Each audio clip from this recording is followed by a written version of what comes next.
And we're live. Let me know how is the audio because I'm using my phone over here, so you can see what I'm doing, and the laptop with a face camera. So I think I'm using the audio from the phone just to make sure you can hear me well. Let me know how that goes. What's up, everyone? So you're getting crashes too. Okay, let me know how is the audio if you can hear me well.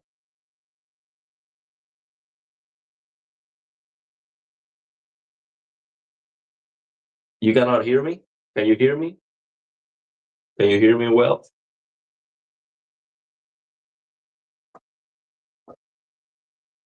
Can someone confirm if you can hear me?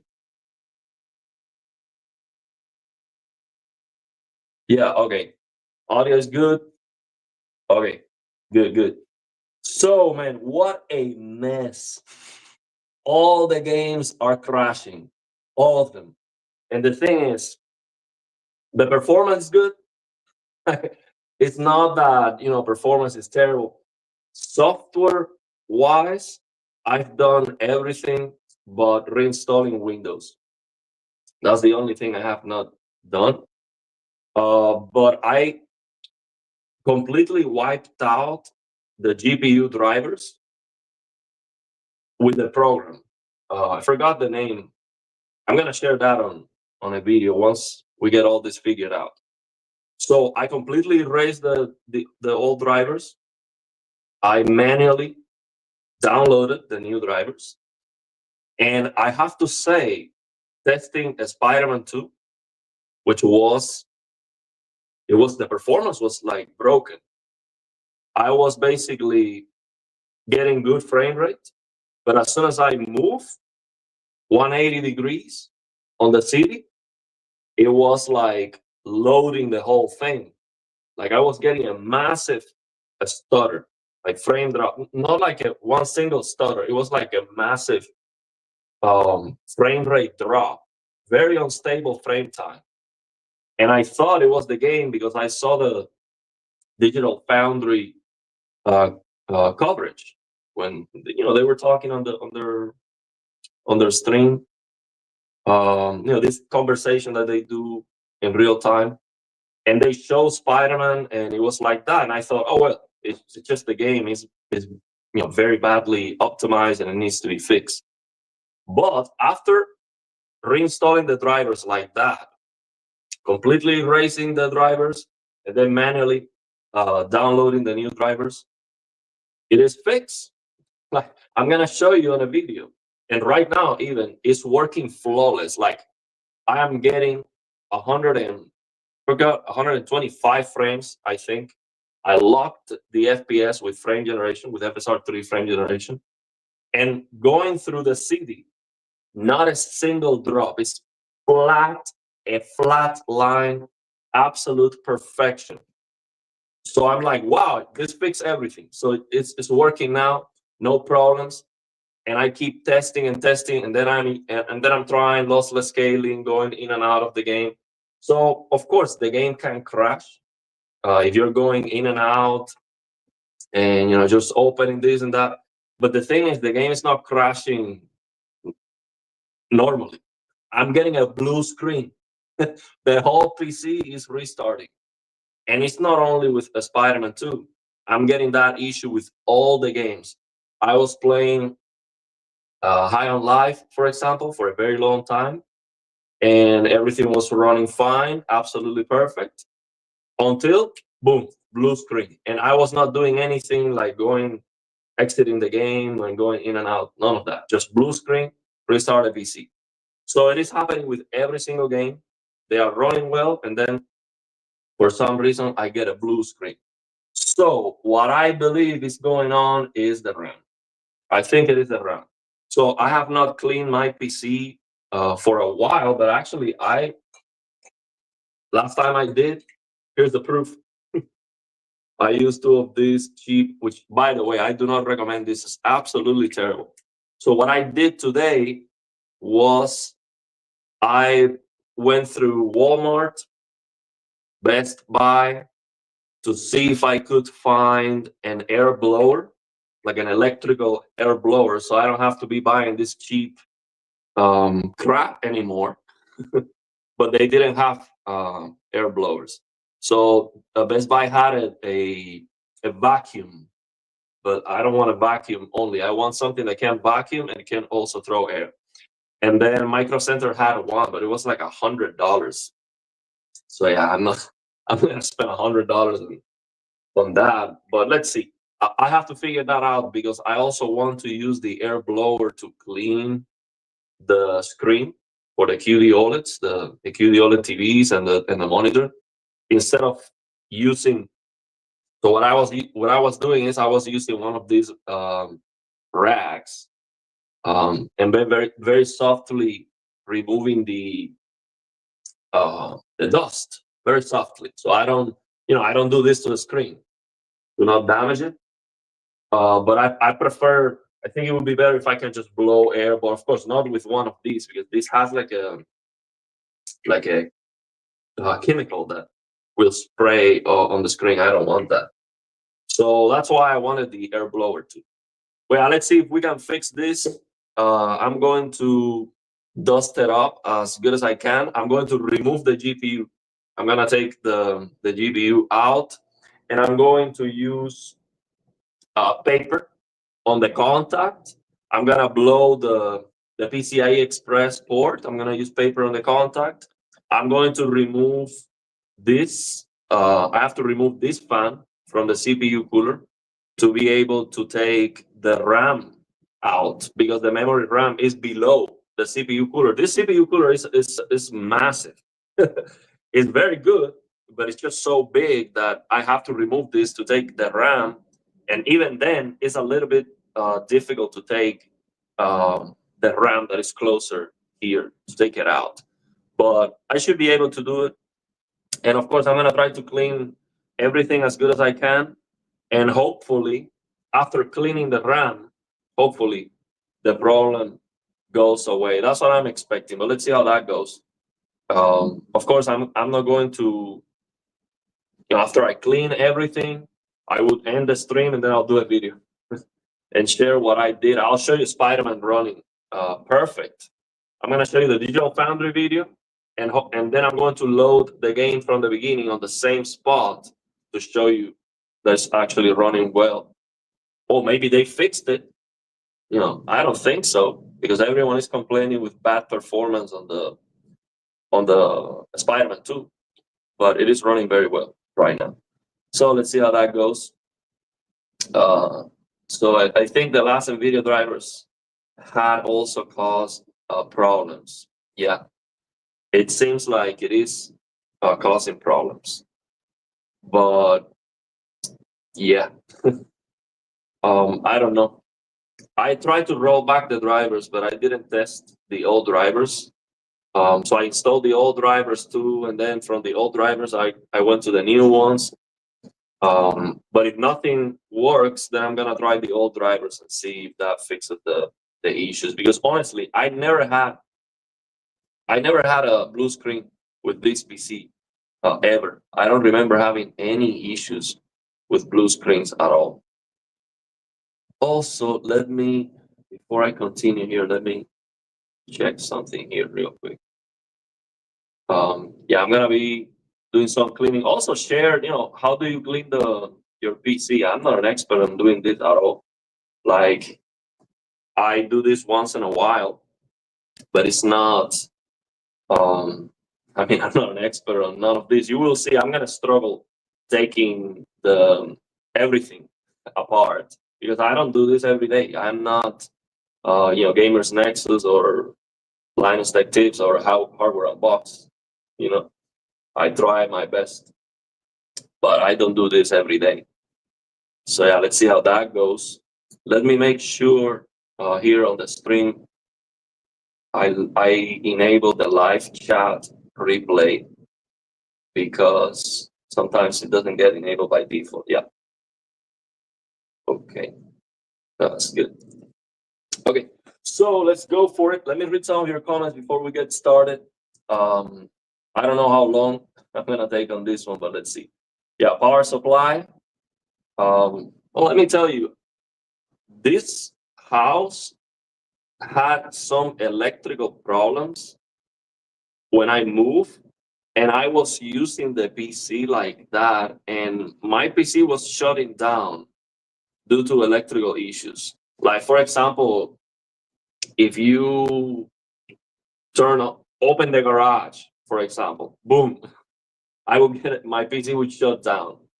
So it was a big problem. Basically, one of the main wires that was, you know, letting the electricity come in to the house was toasted. It was fried, like melted, plastic melted outside everything. It was like one thin, rusty cable remaining. It was a fire hazard, basically. So that got fixed, but definitely the power supply might have suffered that. So it's not impossible that the power supply um, is failing. That's not impossible, but I hope not. That anyway, I'm gonna get a new power supply, but I'm waiting for the 5090. Yeah, let's see how that goes. Someone here said that they are in a worse situation because they sold the 4090. Man, that's I understand. You sold your 4090 before the release, thinking, oh, maybe the new GPUs come out and then my 4090 is worth nothing. But huge risk, huge risk, because how do you know you're going to get a 5090 for sure at release? That was very risky, and yeah, no GPU right now. That's a tough one. So yeah, let's see what it is, man. I hope I can fix this. Uh, so yeah, let's see if you guys have any thoughts on that. I didn't test the old drivers too much. I did install it, but I didn't play the games. I didn't think the drivers will. I mean, the corrupted drivers and all that. Yeah, reinstalling it, trying to wipe it out, and install it again.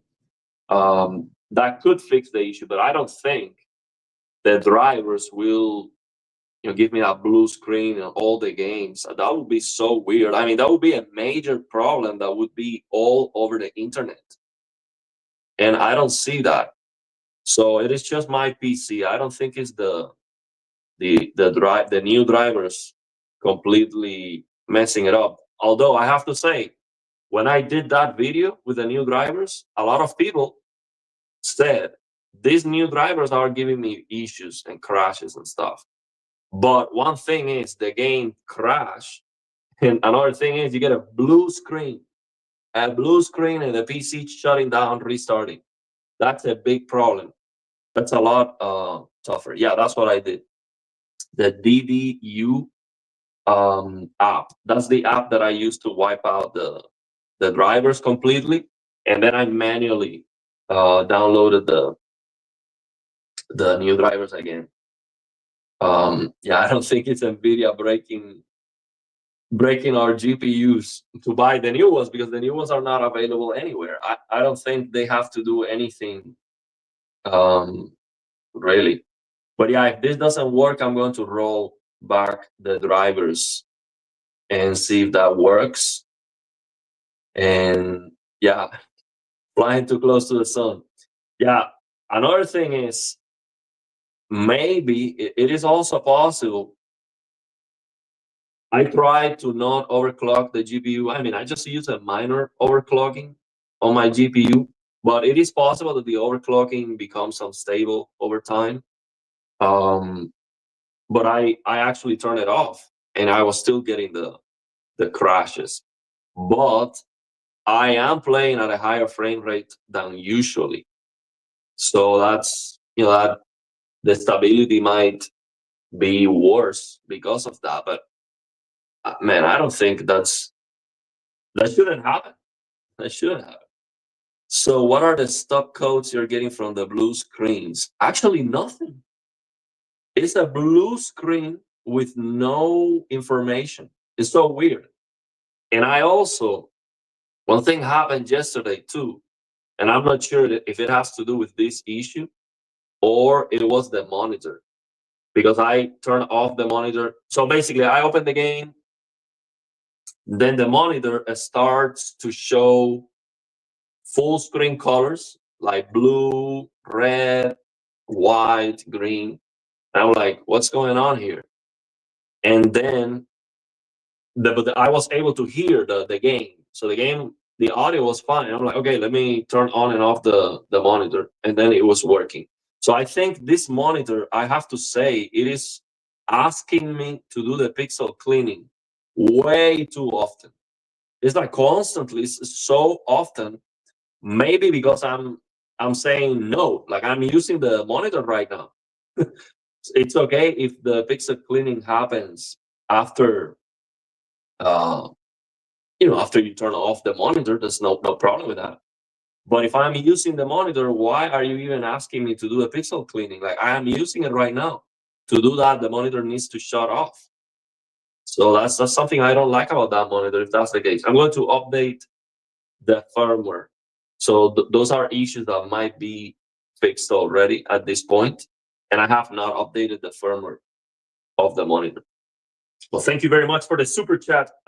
Cameron says, RAM, swap out RAM with a cheap set from Best Buy or somewhere. And if it keeps happening, you can return. It is not driver related. RAM or PSU. Actually, I have another kit of RAM that I can try. I have a 16 gigabytes kit. Now the problem with that RAM is that it doesn't fit well. The reason why I got this, of course, this is a 32 gigabytes kit of RAM. But one of the main reasons why I updated the RAM is because the previous one is not low profile. It's one of those ADATA RAMs that have a triangular ceiling. It's like this. There's no flat. So then this fan here, it has to be higher. I cannot close this case anyway. This GPU cooler is way too big, especially this because of this fan. But yeah, I think even if I remove this fan, I cannot even close this case. So I use the PC exactly like this. The case is open and the temperatures are better. I've tried closing the case before, and the temperatures go up like 10 Celsius because this is not a very good airflow case. This is a 20, I think I paid $26 or $32. I don't remember exactly. But it was one of those Chinese, very cheap cases that I got off of eBay. It's terrible. So it's like an open bench I'm using. So I have two RAMs that I can try. So if I do all this cleaning and I still get the blue screens, what I'm gonna do is I will wipe out the drivers, install the old ones. If I still get the blue screens, then I'm going to remove the RAM here. I'm gonna try the 16 gigabytes kit that I have. And if I still have an issue, then I might have to try get a new power supply, because I'm gonna buy a new power supply anyway for the 5090. So I might as well just do it now and rule that out. So I'll try the new power supply, and if I still have the issue, then I'm screwed. I have no idea what to do. I don't think it's the GPU. The performance is very good. So yeah, let's see. Let's see how it goes. Let me read. Man, you guys going crazy in the comments. See if I can get more intel before I go and do all this. Oh, man, I have to say, I really like that the channel is going so well. But I feel overwhelmed. I used to be able to reply to everything. I used to be able to reply to absolutely everything, every single comment, and I cannot. It's like impossible. I can no longer do that. And So I'll try my best. Yeah, so here's the thing with reinstalling Windows. There is always one game that I messed up the save data. So I copy all the save data. I try to make sure I get everything, but there's always one game that I lose the progress. So I'm playing a lot of games at the same time, a lot of games. So yeah, I don't want to do that. And also, I'm running very tight on space, so I might have to get another drive. I want to get a massive um, hard drive to store all the stuff that I have, because it is way too much. So I can do this kind of stuff. So yeah, let's see. Let's see if we can figure this out without having to do more. Yeah, or even throw a fresh install and spare drive. Yeah, I do have a one of the spare drive is on the laptop, so I cannot. Yeah, I have the. This is the Noctua DH15. Yeah, this is the. I think that's what it is, but I'm not sure if it's the first generation or. I bought it recently. I bought it like 3 years ago, so I don't think this is. I'm not sure about the generation, but they are all about the same. But yeah, this is a very good CPU cooler. Very quiet, very quiet. There is also a hot fix driver 57224. Yeah, I'm not sure if that would fix anything, man. Okay, so Bruno, let's see what Bruno says. Test each RAM individually. Try contact cleaner in the RAM slots. Contact cleaner. I don't even know what that is.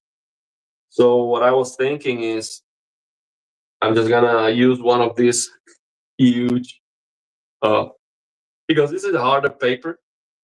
So I'll take the RAM out and then use this to clean. Because I don't have a clean eraser. What I used to do in Cuba was I had a clean eraser and use that on the RAM, and then just blow the port. That's what I was thinking. I don't know what the contact cleaner is. The other thing that I have here is this hand sanitizer, but this is gonna be for cleaning the RAM because I clean the clean the fans. I'm gonna clean the fans with this, and I have a bunch of this stuff I bought in Costco, a bunch of it. So I'm gonna be using this a lot. With that for the fans, I'll clean the fans of the case too. But yeah, I don't know what that is. The contact cleaner you're talking about. There's, I guess, like a specific cleaner for this stuff. No, my CPU is the 5800X 3D, which you can overclock, but it's kind of a mess, and you don't get a lot of improvements. So my CPU is running stock. It's a Ryzen 5800X 3D. So, and the RAM is just using the XMP profile, nothing crazy. No, I hope it's not a motherboard. That would be an expensive. That would be such a mess to have to buy another X550. Because then I might have to consider to just get the 9800X 3D, get a new motherboard, get new RAM. So that's gonna be a very expensive problem if it's the motherboard, because I don't feel like buying another X570. So SSD, I have 5 TB total. I have a 2 TB NVMe, 1 TB NVMe, and the rest are just normal drives. No, I have a 500 GB SSD, regular SATA. So yeah, I have 5 TB in total. S90D 65-inch. I think that's the best TV you can get right now. Even when all my complaints with Samsung, I think that's the best looking TV. Unfortunately, we'll get it at Costco. Get it at Costco or Sam's Club to see if you have a better chance to get the 2000 nits panel. That's what I would recommend. You get the S90DD because that might have the 2000 nits panel. That's the best TV you can get right now. Because the S95D matte finish, S95F matte finish. Wait for the S90F would be the other option. But yeah, or get the S90C 77-inch. That's 2000 nits for sure if you can. But yeah, so that would be the best one for sure. Then the S90D. But the calibration of the S90D is so much better. So yeah, I think that's the best thing you can get. So yeah, the reinstalling Windows. Yeah, I want to get one of those 8 terabytes drive. Yeah, reinstalling Windows is a pain. You probably get another case with better airflow. Yeah, maybe when I get the 5090, I will start throwing money, and it never ends. It never ends. But it's so expensive, man. I need more.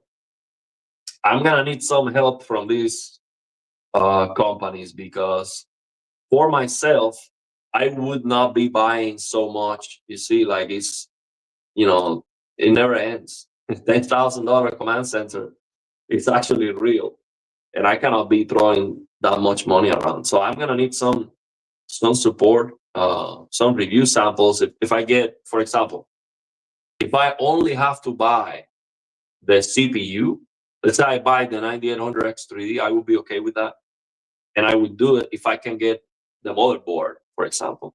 If MSI can send me the motherboard, that would be awesome. And I will do, review. I'll try to see how can I review that. I'm not a motherboard reviewer, but I will at least make some videos and show you everything that it has. So that would be great if I can get the RAM from Corsair sends me the RAM, the motherboard, and then I'll be okay with paying for the CPU. Maybe get the power supply too. So if I don't get that support with review samples, I wouldn't change what I have because it's just way too much money. The 5090 alone is gonna be life changing money. So after that, I don't have a lot of it. Check ameliorated Windows mod ISO. I don't even know what that is. Bruno knows a lot. I don't even know what that is, but I'll check it out. Someone said SFC scan now in command console restore system files. It can fix everything. ChatGPT can give you the best advices to fix blue screen. Interesting. I love my 5800X3D, but the lack of iGPU for testing is a pain in these scenarios. Yeah, that's true. Having a CPU that at least can give you some video out, it is definitely useful for this kind of issues. That's why I was thinking on giving away my 3080 as a gift when I got the 5090. But my friend got a PC already for the kids, so I don't have anyone to give the GPU. And I think I'm going to be better off keeping it for cases like this. If I have an issue with the GPU, I need to have a backup. And also, if I get a 5090 and I end up getting a 9800X3D with a new board, a new motherboard and RAM, and a new power supply, then I have two PCs because I'm basically buying the whole PC. So then I can have one PC upstairs in the living room to also play. So then I would have one here and one upstairs. So I'll keep the 3080 then. Yeah, people going crazy on the blue screens issue. First, let him try drivers install. Yeah, try the driver side. Let's see. Cleaning is overrated. Yeah, it definitely is. But RAM issue with cleaning, it does get fixed. I've seen it many times. I mean, I fixed many PCs like that. When I was in Cuba, I at one point I was actually fixing PCs, and that was like the first thing that I tried for every single PC. Just the cleaning, just clean the RAM, and that works a lot. It was working a lot, but of course, that was with older, much more older PCs. So things might be different now. I was playing Spider-Man Remaster, and there's a glitch where my game crashes after 1 or 2 hours of playing, and keeps crashing after relaunch, and restart the PC is the only way to fix. Well, go figure. Some of these games have like memory leaks, they call that, where your RAM starts going up and up, your VRAM, and then you start getting issues, and then you restart everything, and the performance goes up again. Like I'm getting that issue with Uncharted: The Lost Legacy. So yeah, man, let's start. Let's start with some cleaning. Um, Coffee filters. Uh, Coffee filters are nice to clean stuff. At least I use it to clean CPU paste. Helps not leave any fiber behind. Interesting. Well, I don't drink coffee, so I don't have coffee filters. Better than paper is cheapest pencil eraser than paper, very slightly. Uh, I do have some erasers, but are not very good quality. But you're saying that might be better. I just I don't feel like using the bad eraser. But you might be right. But let's see. I'll try what I have. I mean, if I search in the house somewhere, I do have an eraser, but I don't know where it is. Especially after moving, I don't know where things are. So, mm, so you're sharing here a bunch of stuff. So I have to try, searching for that, for those recommendations you're giving me, because I have no idea. After the stream, I'm gonna check it out. Sometimes those AMD drivers for the chipset help AMD system updating those. Even if you have an NVIDIA GPU, can help quite a bit. Yeah, that's another thing. I might have to look into updating other stuff from the motherboard, from the CPU. And 9800 CD is gonna be nice, especially for 360. Yeah, but it's a lot of money, man, because it's the CPU, it's the motherboard, it's the RAM. It's like I have to buy everything. I'm gonna buy a new power supply at 59. It's like I'm buying a whole PC. So then I have a $10,000 command center. It's too much. So I have the power supply that I have right now is the Seasonic. It's 80 plus gold. It is, what was the name of the Focus Plus? Seasonic Focus Plus, 750 watts, gold rated power supply. It is modular. So that's what I am using. This power supply has already like 5 years, 4 or 5 years. But it's been solid until one day. Maybe that's a problem. Well, let's see what we can do. I'll keep reading the comments. So let's see if we can get started. So, what should I do first? I mean, the PC is not bad. It's not bad. I'm gonna show you like a close up. It's not terrible. Show you here. It's a little bit. There's a little bit of dust. It's not like a total mess. It's a little bit dusty.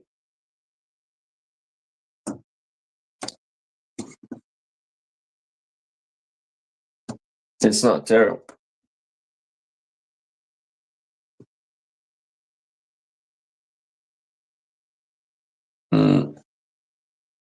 GPU fans. It's a little bit dusty, but it's not terrible. So I guess the first thing I'm gonna do is just to try. I mean, this toilet paper is gonna add a lot of dust, but if the dust is very, very bad from the outside, it might be worth trying. I also have some rags here. But yeah, let's see. I'm gonna remove this front panel first. I don't remember how that was going out. I think it's just like that. So this front panel, the thing I don't like about this cheap, one of the things I don't like about this cheap case is that this front panel, you cannot remove it completely because it has all the cables. It has all the cables attached to it. So it is kind of a mess. And also, it is blocking the air completely. This case is terrible. Like it doesn't have any mesh in the front. So I would have to actually use the case without it, except I cannot even remove it because if I want to be able to use this, which I do, then I cannot remove it. So it's kind of a mess. That setup, that was just a bad idea. But yeah, I'm gonna start cleaning from here because if I clean everything, but then these fans are dusty still, and I have a lot of dust inside here, then I'm working for nothing. Yeah, I have to first try to give this some love, and it is kind of a mess. And of course, I'm not gonna be starting to throw air with these cheap air blowers because this is going to. I mean, this doesn't last. This goes so like this is like 2 or 3. You like gone. It gets cold very fast. So yeah, I got 4 of them. So I have 2. These 2 have no. They are out completely. These 2 are already almost nothing. Might have something in them. So I got 4 new of them. So yeah, let's try dusting this up a little bit with this, and then I'm gonna try the rag with some of the hand sanitizer. I didn't have alcohol, like 100% alcohol. I didn't have that, so I'm gonna use the hand sanitizer over the plastic because it doesn't really matter too much if you use water here. It's not a big deal. So this is very. It's not that dusty, but it is. It is dirty for sure. Oh yeah. Try to keep the chat. Try to keep the chat. Man, how can I even keep up with this? So the 3080 I have. This is the 3080 that I have. This is the Tough Gaming. Tough Gaming graphics card, 12 gigabytes. This one, this Asus Tough, is the low hash rate. See where it says that? Oh, here it is. You can see it here. Low hash rate. So this is not for mining. So yeah, I got it. As soon as it was available, I pulled the trigger. I grossly overpaid for this GPU. It was like $1,200. Absolutely insane. But it was, you either buy it or you don't have it. For the 5090, maximum I'm going to pay after taxes and everything, $3,000. That's my ceiling. Like it cannot go beyond $3,000. That's lunacy already. So yeah, I would be so happy if I can get the Founders Edition for $2,000. That would be insane. But Yeah, Nvidia is not. It's not making those. It is not making Founders Editions. So I'm doing good. I'm doing good. Feeling good. That's the most important thing, man. I'm feeling good. My PC is crashing, but I'm good. Yeah, memory leak is an issue.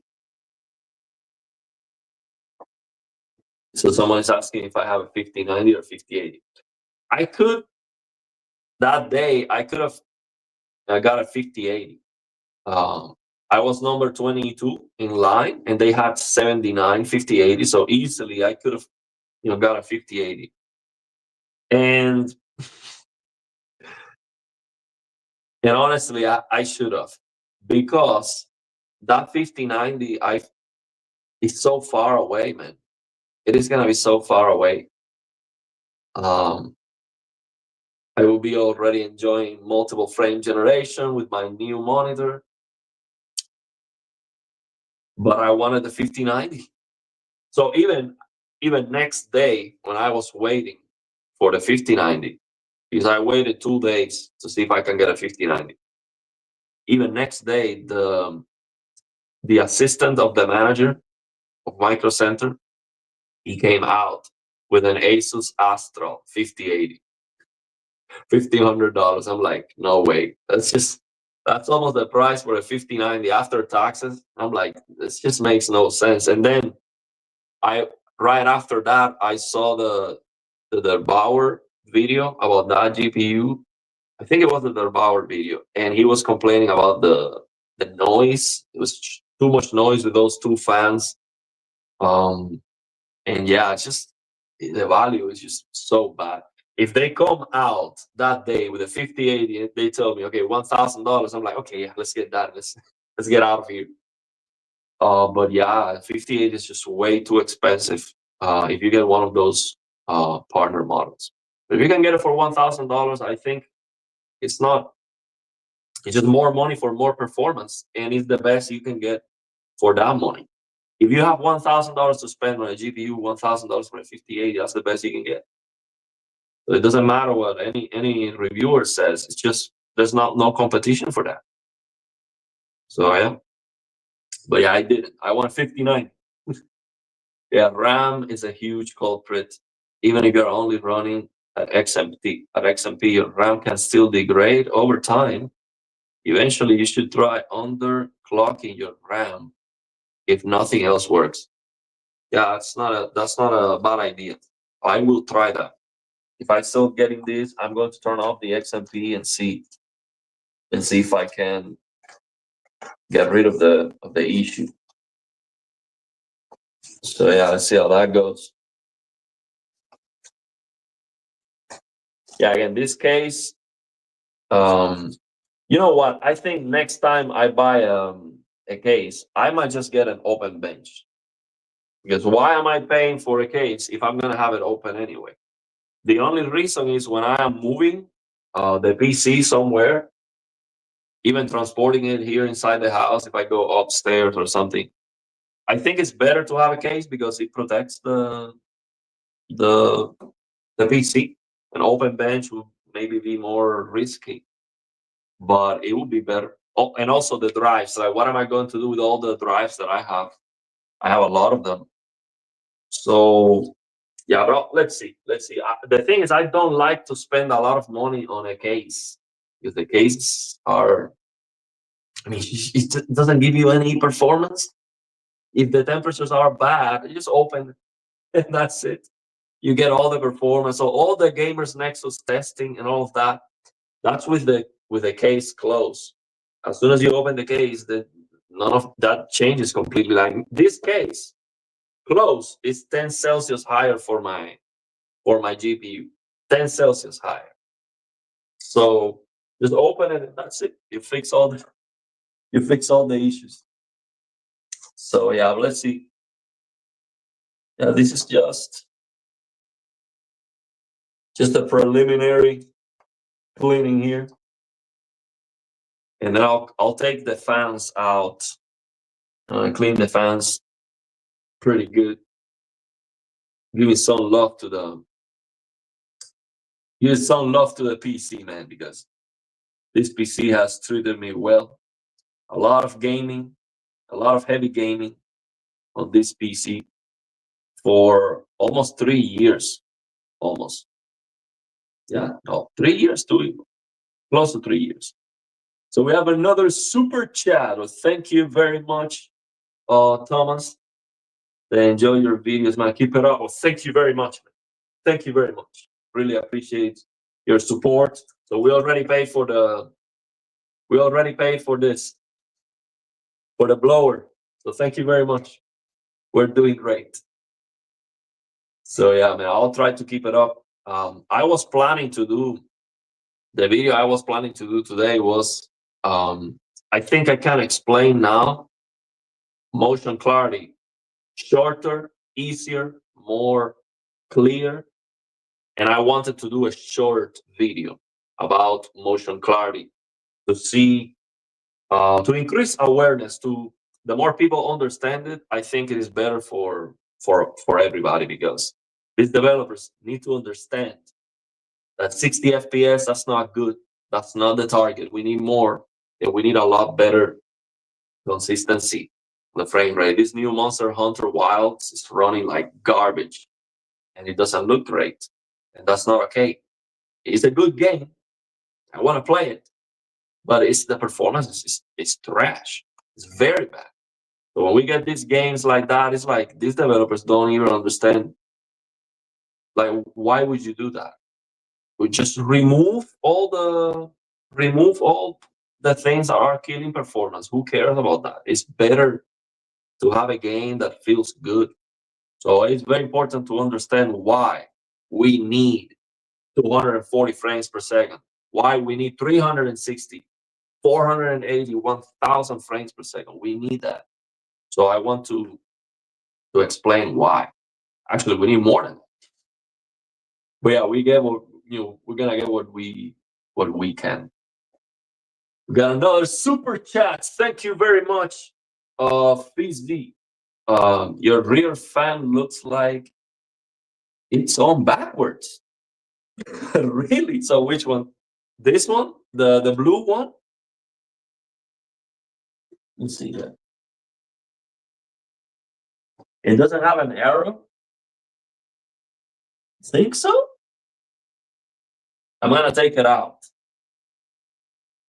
Let me take this out. They're talking about this blue one. We're talking about the CPU fans do have an arrow, I think. Somewhere, I forgot. You think so? Well, my temperatures are doing good.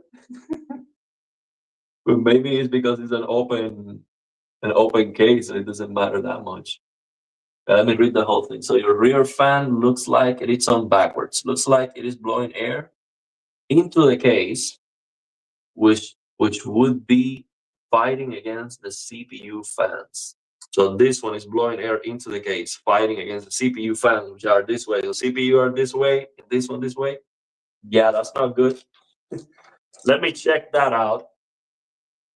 Let me check that out, because that's like not good. That's not a good mistake. Let's see. I'm gonna take this out. And how do I know? By just looking at it. How do I know if it doesn't have an arrow? How do I know that these fans? Oh yes, you're right. You're right, because I'll show you. I'll show you right now. So we can get this out. So this is the fan. This is the direction that it has. Okay. So let me see if it has an arrow. How do I know if that's the way? Oh, you're right. You are right, man. Look at this. Let me show you. It does have an arrow. Let me get the super chat out of the way so I can show you this. You are so right, man. What a rookie mistake. So let's see if I can show you the arrow. Oh, here it is. So the arrow is going that way. Yeah, not good. Let me clean it up. Yep. You are so right. So how do you know? How did you know? Just by looking at it because of this? So if all the fans are blowing towards this mark here, this thing, then this one, yeah, these two case fans are blowing this way. You're right, yeah. Well, I learned something new today. Thank you very much. Thank you very much. You're absolutely right. So I have to flip this. And my performance, my FPS is gonna go up dramatically. Thank you very much. Well, maybe that's why when I closed the case, my temperature was terrible. If Gamers Nexus checks this out, he will get a heart attack. Oh man, what a mess. Oh, we got another super chat. Oh, let me see. Let me get this out of the way.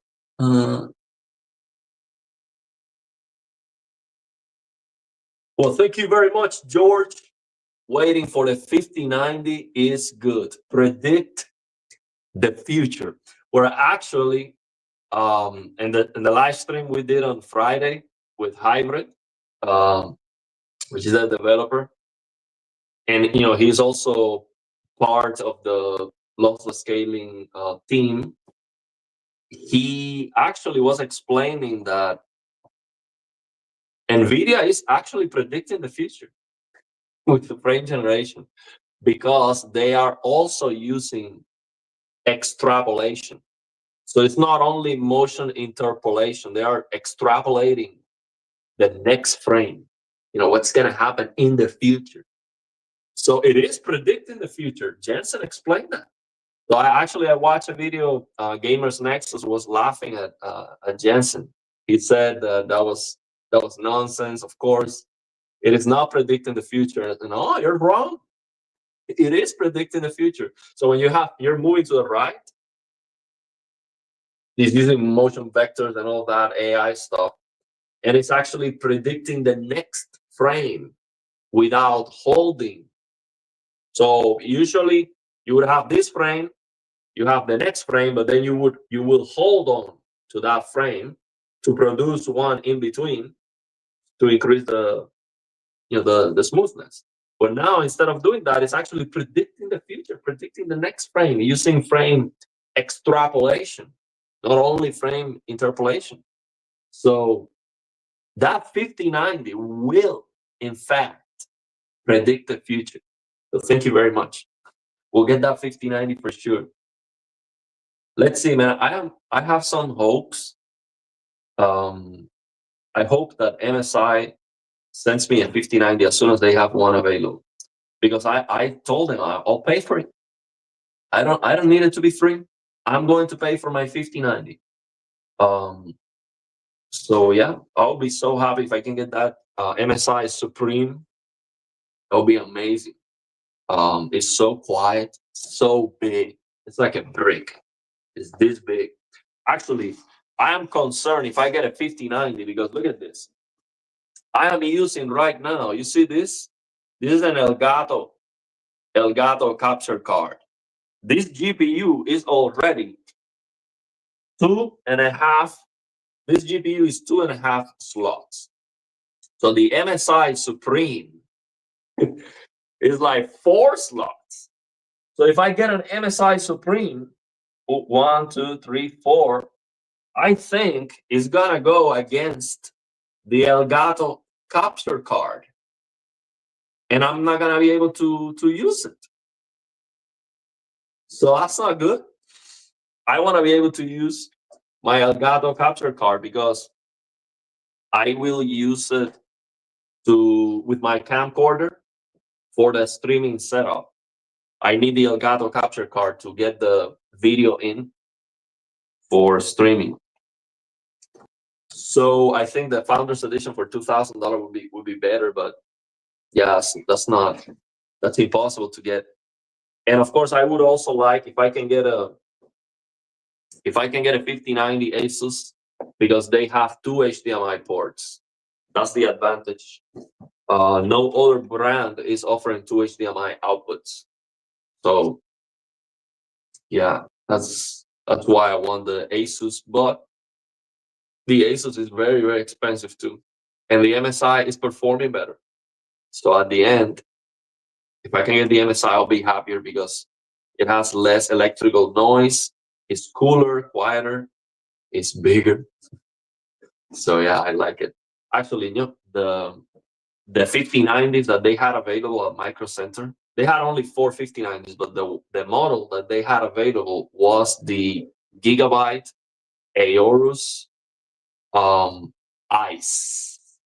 It was so big, man. Absolutely huge 5090. And it had a fourth fan on the back. So you see the Astro, it's 3 fans, and then it has another fan on the other side. Well, this Aorus Ice had a fan like this, and a fan like this, literally, that you would slap on to the back of the GPU. So imagine that GPU is like 4 slots already, and on top of that, you're going to slap another fan. So the back of that will basically touch my power supply here. It will be so big. No, actually, it will be this size. It will be like here. Absolutely huge, man. So I would have loved to get that, and it was white too, ridiculously big. Of course, that doesn't improve the performance at all. I saw a review about that 5090 with the fan and without the fan. It doesn't matter at all. Like, you don't get anything for it. But when you spend that money, you want it to be big. You want it to be huge, ridiculously big and heavy and power hungry. That's what a 5090 is all about, man. So yeah, we need to get one. Yeah. He will need everything new. Supreme can do 600 watts. Yeah, man, we need that 5090. It is ridiculous. Exactly. That's what it is. It's ridiculous. That's what we need. Yeah, ice, man. That ice was, man. 4 5090s these guys had. 4. Now I would have been. Can you imagine? I get that 5090 that day. I would have been so happy because that model, I didn't even know about it. Like, I look at it the previous day, but it's not the model that you're expecting them to have. You're expecting them to have your Gigabyte entry level of 5090 or something like that, or MSI Ventus, but not the ridiculous one. And that's what they had. So I would have been so happy if I get that 5090 that day, man. It would have been amazing. You know what? Thinking about that, I don't think it's my SSD, my NVMe SSD, because the blue screens were happening more consistently when I change the settings, the graphic settings. So if I change from full screen to borderless, I would get the crash in that moment immediately. So that's weird. So I don't think that would be related with the SSD, because it's a change on the graphical settings. I don't think that would be the reason. But yeah, it could be actually, I have 2 NVMe SSDs. One of them have no screw. Like, I didn't have the small screw for the motherboard, and it's actually just sitting there. So that might be a little wiggling a little bit. So I'll try to make sure this snug into place. It says, I'm afraid for the 5090 Supreme, you will need a new case and most likely a different motherboard to connect that capture card or use a PCIe riser for the card. But your case seems a little small. Do you think so? You think that the Supreme is not going to fit here, bro? This GPU is not small. How much bigger do you think that Supreme is gonna be? I mean, this one is like this big. The Supreme, I was guessing it will be like here, and it'll be a lot thicker. So it'll be like here. I don't think, man. I cannot believe the Supreme is gonna be this much bigger. This much bigger. I don't think so. It'll be ridiculously big. But I would love that. I would love to get a GPU, and I get here, happy, excited to slot that in, and I'm like, well, it doesn't fit. I would love that, man. It would be so hilarious. And yeah, I'll get a new case. The cases are not a problem. They are always available. They are not very expensive. It's not a problem. The problem is more the cable management that I have to do again. This one is not perfect cable management, but I did take some time. And I wouldn't like to have to do this again. But yeah, let's see how it goes. Okay, so let's look up how long the Supreme is. Okay, well, let's see, man. Let's see how long the Supreme is. Let me see the dimensions. MSI Supreme dimensions. Okay, so this is the 5090. Let me make that very clear. We're talking about a 5090 here. It's something different. Let's see. Okay, so that one is 280. Okay, 280 by 148 by 51. So 280. Let me see how big is this one. I don't think it says that. 280. See if I see so this one doesn't say the dimensions here, but I can look it up. Yeah, I'm gonna look it up. So this one, the 3080 Asus TUF dimensions. See how big that is. 3080 Asus TUF dimensions. So that one is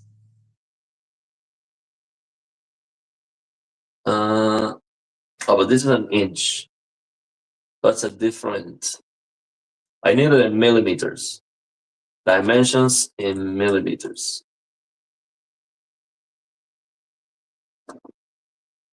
Okay, so let's see if we can get that. Okay, so this one is 300 millimeters long. So 300 millimeters long. Well, actually, it's longer. So my Asus TUF is 300 millimeters long and 127 millimeters of height, 52 millimeters of width. So the MSI Supreme is just thicker. So we're talking about 52 versus 51. That doesn't seem right. Oh, no. This is Supreme Liquid. Oh, no. This is the Supreme Liquid. So let me specify here, Supreme SoC. Now we will get the, okay, so let me say dimensions and millimeters. Oh, this is a Supreme Liquid. I don't know what's the name to, Okay, here it is. So Supreme SoC Tech Power Up. Now this is a liquid too. I don't know. Here's the thing. So memory, graphics, features, board design. Okay, so we're talking about 359 millimeters versus 300. Well, that's not that big. 359. So we're talking about 59 millimeters more. So 59 millimeters more, it should be like this. That fits. That's gonna definitely fit on my case, man. No problem. No problem. So it is just gonna be thicker. So the width is 150. Right now, my GPU is 52. 52. No, that's no way. 150 millimeters. My GPU is 52. So we're talking about 3 times thicker. That's not possible, man. That's not possible. 3 times. How big that is? That is crazy. That's not possible. 3 times. So the MSI Supreme. Yeah, there's something wrong with that. It cannot be 3 times speed. That's not possible. So, but I Google it. My 3080 12 gigabytes and the 3080 Asus stuff is 52 millimeters of width. And in Tech Power Up, it says the MSI Supreme is 150 millimeters.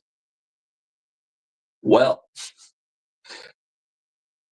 that sounds like a legend to me. That's a legendary size. It's a legendary size. We don't know. It's so big that we cannot even comprehend. It's like the universe. We don't even know.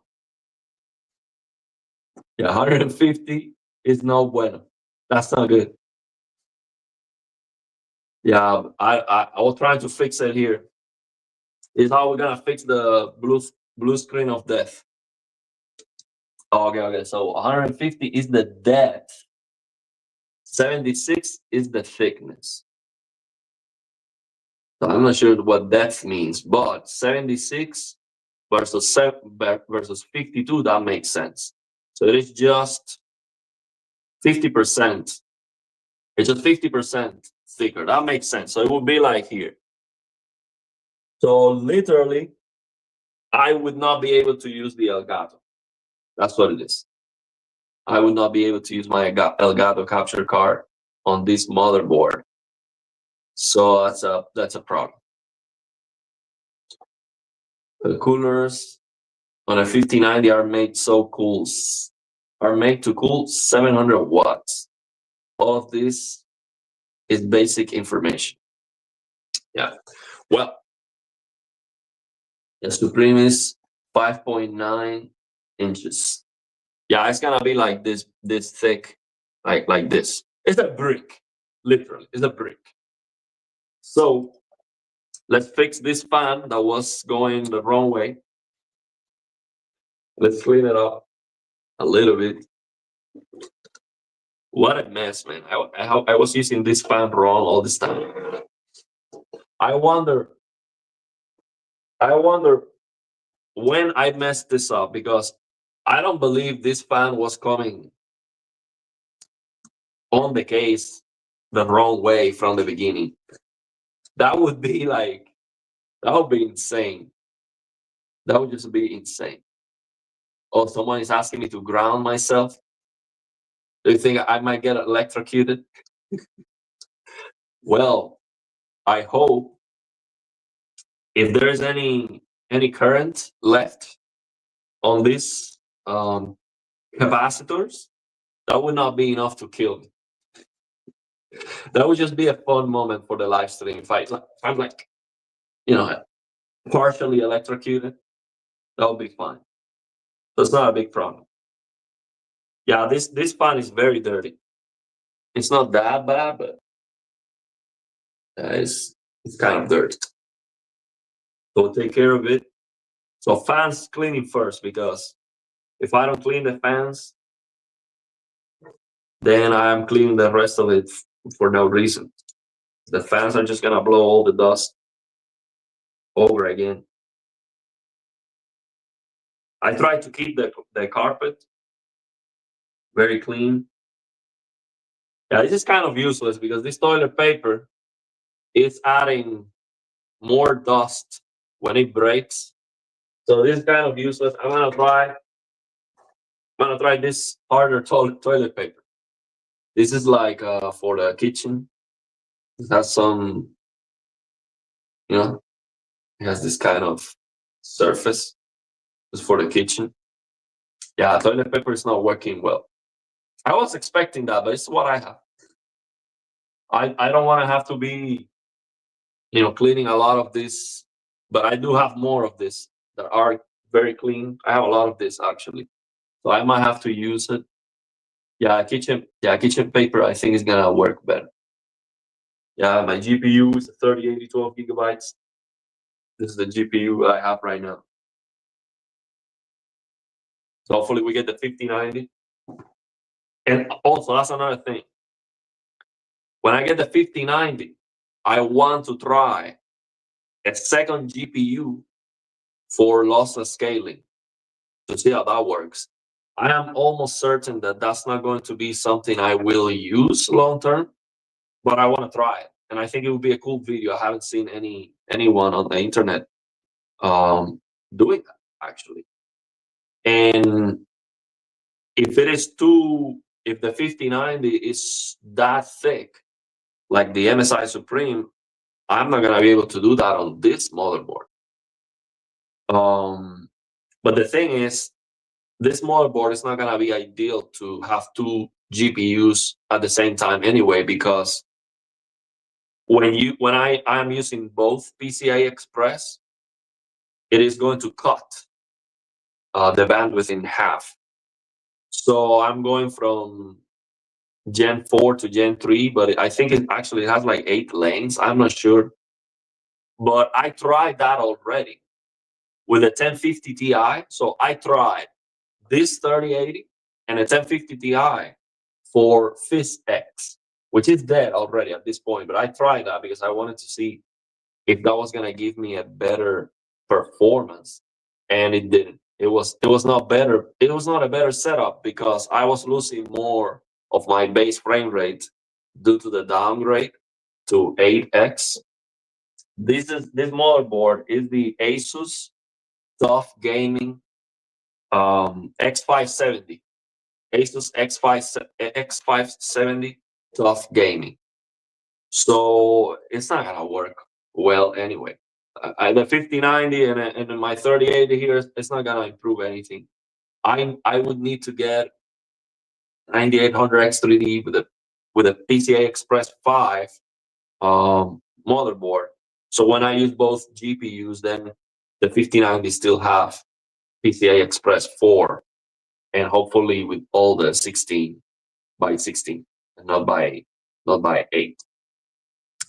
But I would still like to get a smaller 5090 because even then, there might not be any motherboard that can fit that 5090 with my 3082 at the same time.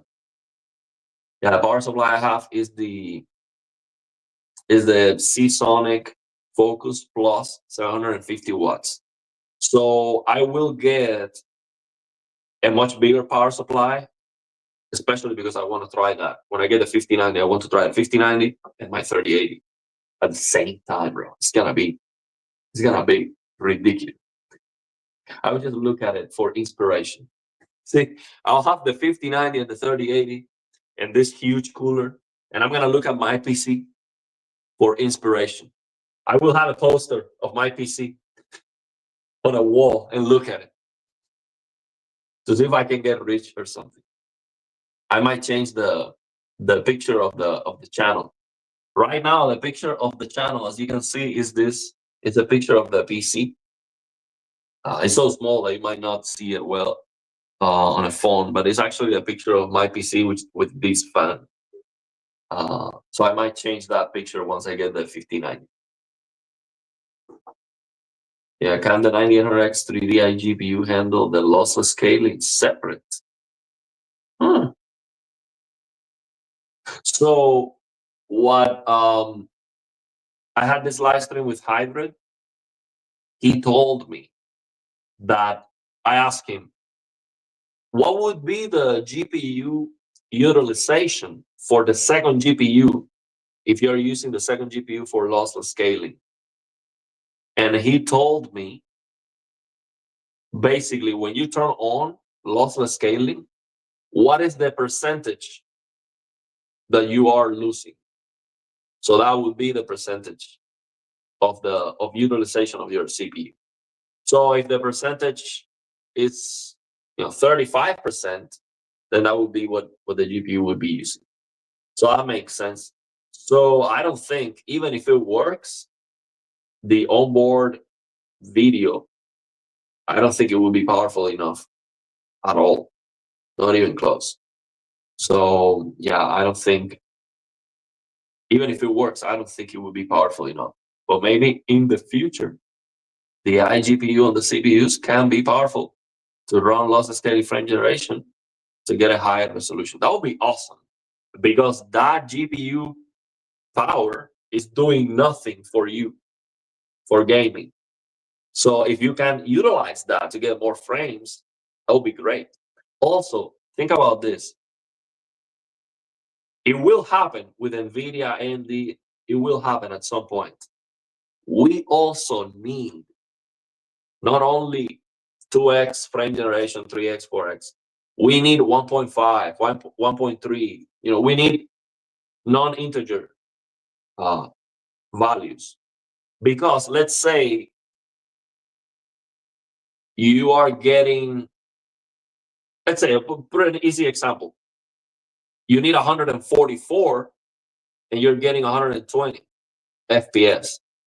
You don't want to go back from 120 FPS, go back to 72 FPS to then use 2x frame generation, because the input lag is going to be a lot worse, and 120 FPS was good already. So you're not going to sacrifice that responsiveness just to get 144. It's not worth it. The motion clarity with 144 is not good enough anyway. But if somehow you could use some kind of frame generation to complete the frames that you're missing only, and keep all those render frames as high as possible, that would be awesome. That would be great. So imagine in the future we have a program like lossless scaling, or even NVIDIA or AMD, that can basically use your onboard GPU on your CPU, or maybe a second GPU, to just complete the frames that you're missing to fill the refresh rate. So you're getting 300 frames, you need 60 more for those 360, then those 60 extra frames would be rendered by your onboard graphics or a second GPU that doesn't have to be very powerful. That would be great. That would be great. And actually, there's something very interesting that Hybrid was explaining, is that there is a possibility that in the future, all the frames that we see are fake. 100% frame generation. So the frames that are being rendered, they don't even show you that. They are only going to be using those frames to generate, to have enough information to generate the frames. And the reason why that might be better is because then they would have full control over the frame time to deliver all the frames evenly spaced, and then you have a more fluid experience. That would be cool, and that would be 100% fake frames. Can you imagine that? Jensen announced with a 6090, he tells you, forget about 15 times the detail. We're talking about 100% everything is fake. All the frames are generated in real time. What do you think about that? Yeah, that's that, that that's Jensen's wet dream. Man, can you imagine that? That would be so funny to see how he announced that. How AI would generate entire games. So basically, forget about, if the trees don't look good, they just generate a different tree. Creator's intent, it doesn't matter. If you're gonna get some kind of artifacts because there's like a weird, they just replace that. The hair, if it looks bad, they just change the hair. It doesn't matter. I mean, they are already thinking about it with this new face technology. I forgot the face. I forgot how the name that they gave to that. So they would basically replace the face. Forget about the creator's intent. If the face look better, that's what matters for gaming. So yeah, 550 fake frames. All the frames, the frames are fake. All of them. That would be great. Yeah. Jensen will then tell us that he is fake and has been rendered using AI. Can you imagine that? He just disappears. He's a hologram. Yeah, man. There would be a riot on stage if he said that. Well, let me tell you, if it works, it might be the future. Because if the 5090 can already predict the future, imagine the 6090. It's just going to be next level. So let me try this. This might be a little bit better for cleaning. And I'm gonna use the hand sanitizer too, because I can actually use alcohol here. Mhm.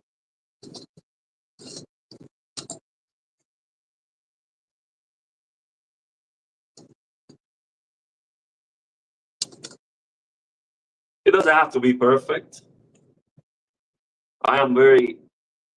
Sometimes I'm very meticulous, and I would take way too much time doing this stuff. Especially if I do it off stream, it would take me a lot longer, honestly. Because I would just stare at this pan until it shines.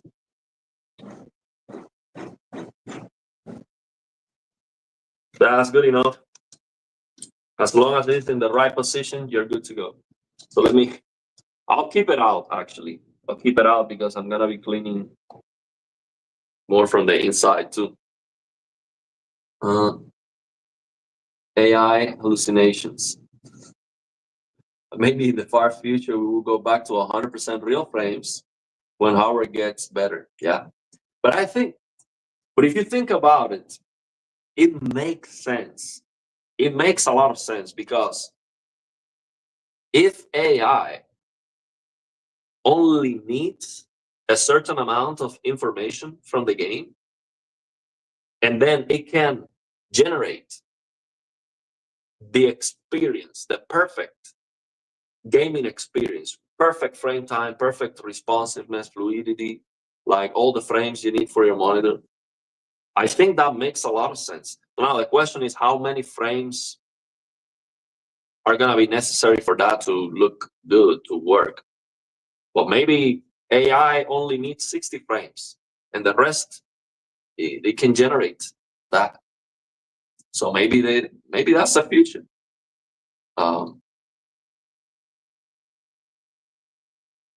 I just looked it up and confirmed. Yo, bro, the carpet is crazy. Yeah, it's carpet. Before sitting here, I vacuumed the carpet. It was clean, as clean as possible. I wonder if I bought a 5090, I had no more money, only enough to get a motherboard, hold it, and look at it sleep in and out of the motherboard. Yeah, after a 5090, I have no money for anything else, honestly. Oh yeah, I'm wearing socks. Yeah, but these socks are good. These socks are brand new. No holes on the. Let me confirm. But wait, before I show you, let me confirm. Yeah, no holes on this.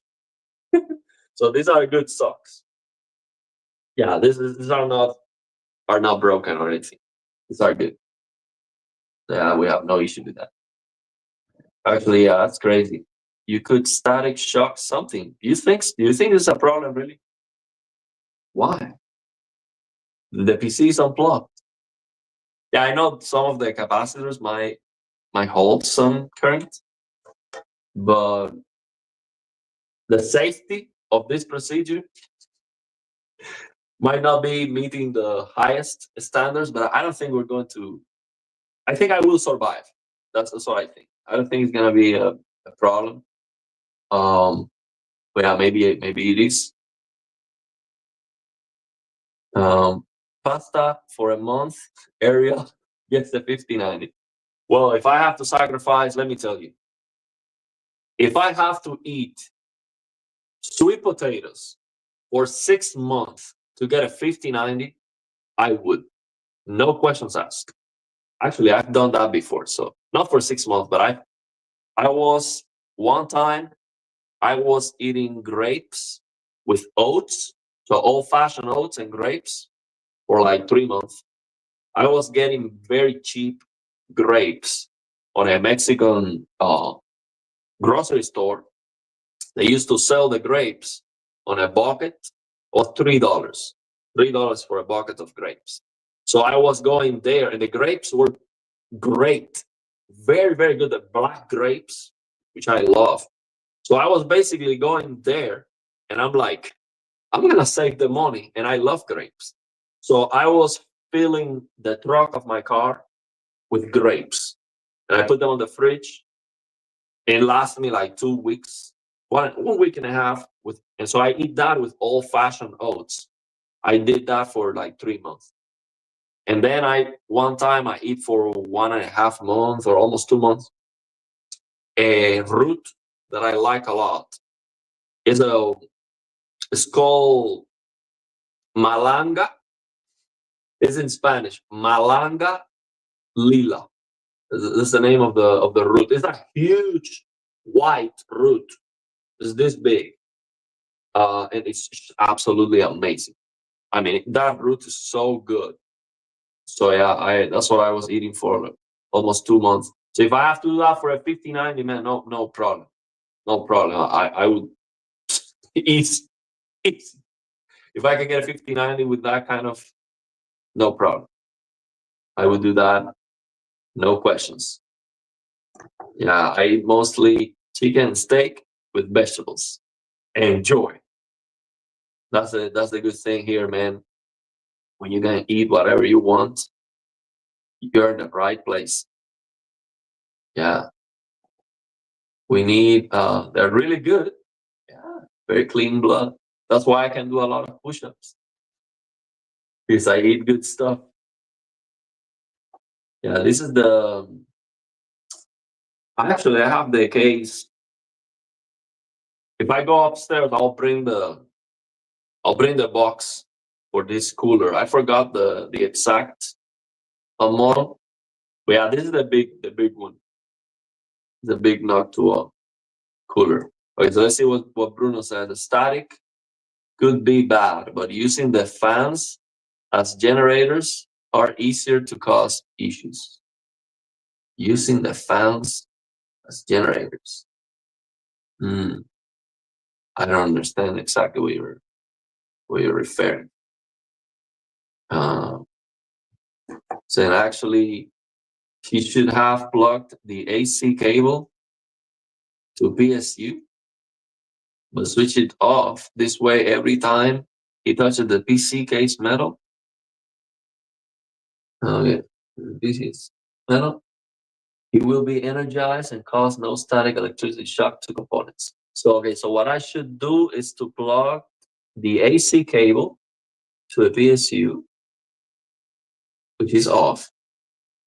And this way, every time he touches the PC case metal, he will be energized and cause no static electricity. So you think I should plug in the cable to the PSU even if it is off? Also, the cable would be grounded. I don't understand that, but I can do that. In fact, let me do that. I can do that, no problem. Let me go for the cable.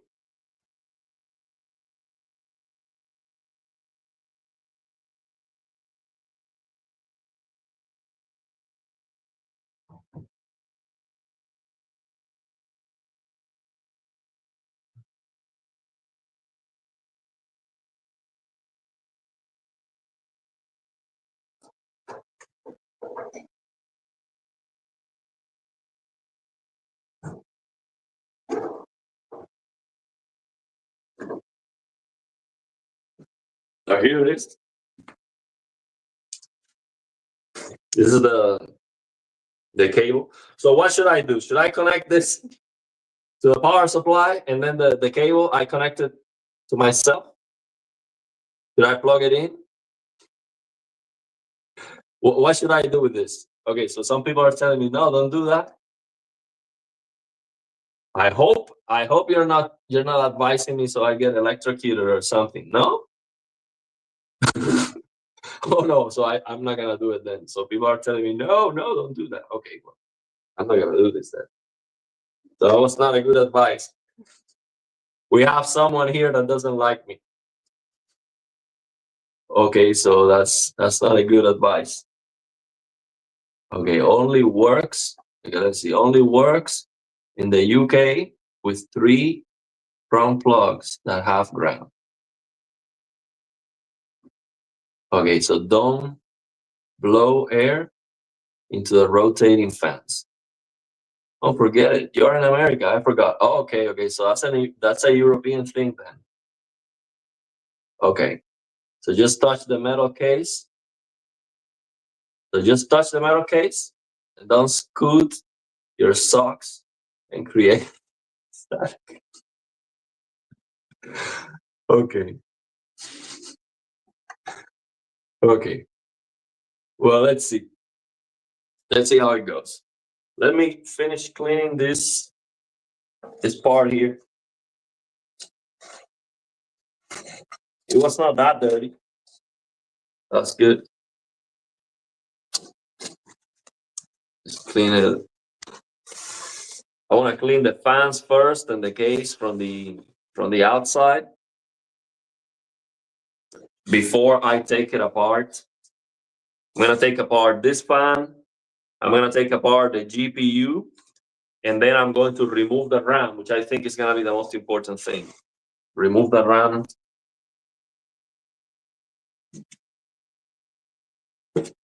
And hopefully that fixes the issue. Can you imagine that? Just the cleaning, fixing the issues with blue screens.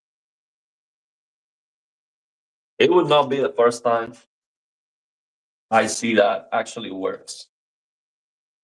And this PC is not very dirty, but we don't know. Maybe some particles get inside the RAM, and then the RAM slot, and then it becomes a problem. Yeah, this case, it's as Chinese as it gets. Not a nice case at all. Yeah, I should have some small brushes. It will come once I get the air blower. They come with brushes and stuff. But I didn't want to spend $100. There was an air blower that was like $100. I'm like, $100? That's a lot for an air blower. So I'll figure it out. Yeah, betting the RAM is the suspect. Yeah, me too, man. I think the RAM is gonna be the problem. I hope it is. Yeah. So let's remove I'm gonna remove these fans here too. When I clean these fans too.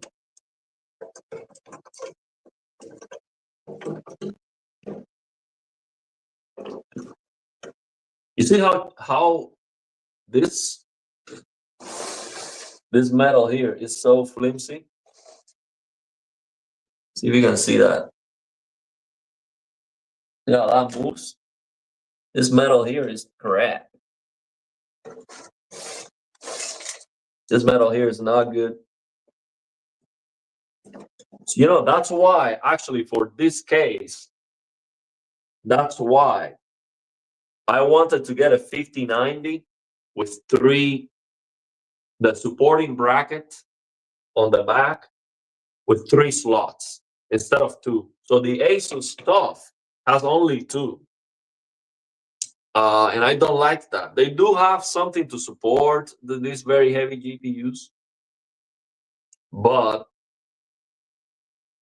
and I have it vertically anyway. But still, I would prefer if the supporting bracket was 3 slots, so I can use 3 screws, because the back of this case is not a very solid metal, and I'm afraid it wouldn't be enough to hold the GPU very well. So, and I don't know why there are some models that are very, very expensive that they don't have it, and then there are some other cheaper models that do have it. Like, for example, the MSI Ventus, which is like their lower tier GPU, has the three brackets to support the. So that's good. I like that. But that wouldn't be my first choice anyway. I prefer to get the Supreme, but that one is gonna be supremely expensive. Yeah. Let the man work now, I guess. No, this work, I'm telling you, if I do this off stream, I would take the entire day, because I'm so meticulous. I cannot do anything. I cannot do anything like without detail. Like, I start cleaning something and it's like, oh, it's still dirty, and I keep going and keep going. It never ends. This cable is not letting me. Okay, that's enough. I don't need too much. I don't need too much. Yeah, it's fine. It's dirty. It's fine. It's very dirty. Make a mini PC. I think next time I'm gonna get an Overbench. You're fine. There's a release on the PCI Express, I believe, for that specific reason. A release.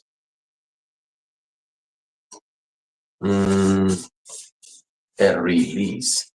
So you mean, yeah, there's some support.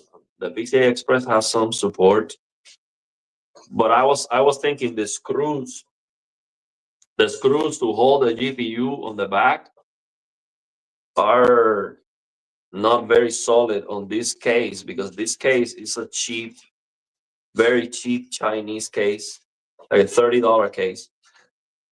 So a 5090 was not designed to be on a case like this, and I would prefer to have a three slots supporting bracket.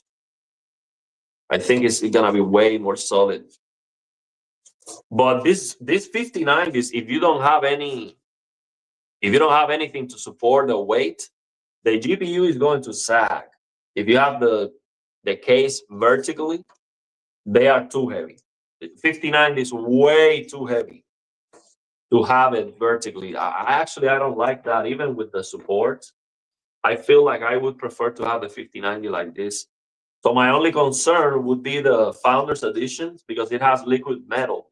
If you have the 5090 vertically, maybe the liquid metal would, over time would go down, and you might have it might not be covering the whole thing. I don't know.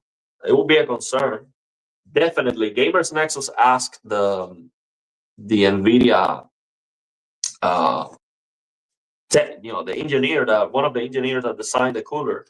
He asked him if there was a recommended position for the 5090 Founders Edition due to that liquid metal. And he said, yes, the expected position is the GPU to be like this or like this, see? And not like this because of the liquid metal. So it is definitely, and he said that the difference would be like 2 degrees or 3 degrees. I don't remember exactly the reason, what he said, but he said that it was better to not have the 5090 like this, like I have this GPU, the Founders Edition. So that would be a concern. But with the AIB cards, my concern is the opposite. My concern is that it's so heavy that I don't want to have it vertically anyway. So these fans are actually very dirty though. I don't want to be blowing the dirt on top of the inside the case, but this, I don't want to have to unplug this fan. So I'm gonna do it here, and then I'm just gonna blow the dust. That's good. That's good. I'm gonna use after I finish with this, I'm gonna use the rag, the cloth, to remove what this dirt. So that's good for now. Good for now. I'm gonna remove the other one. See what you guys saying.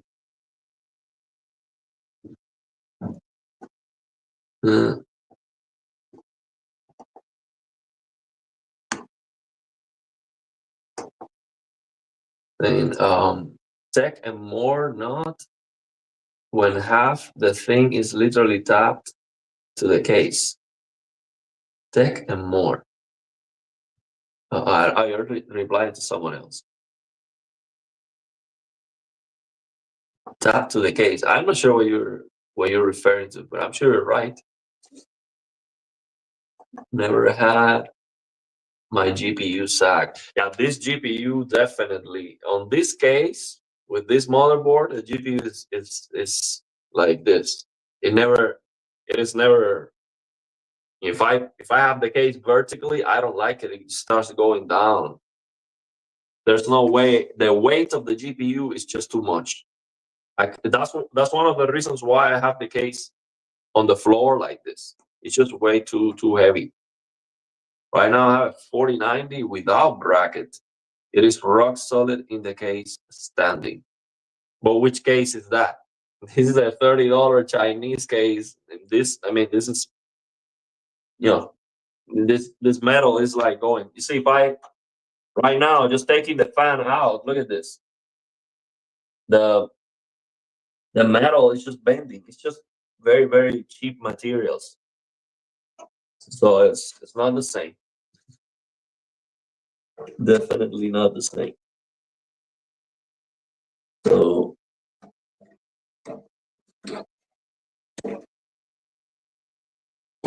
get this.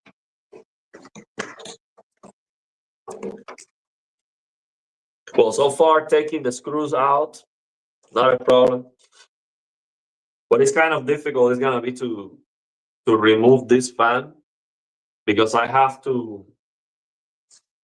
Actually, where is mine? Yeah, I have to use this, and I have to use this to take it out. Actually, I can do this one very easily.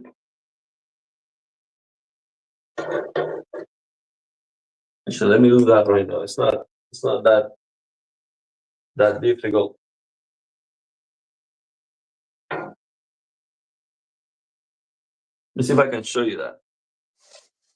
So this has like a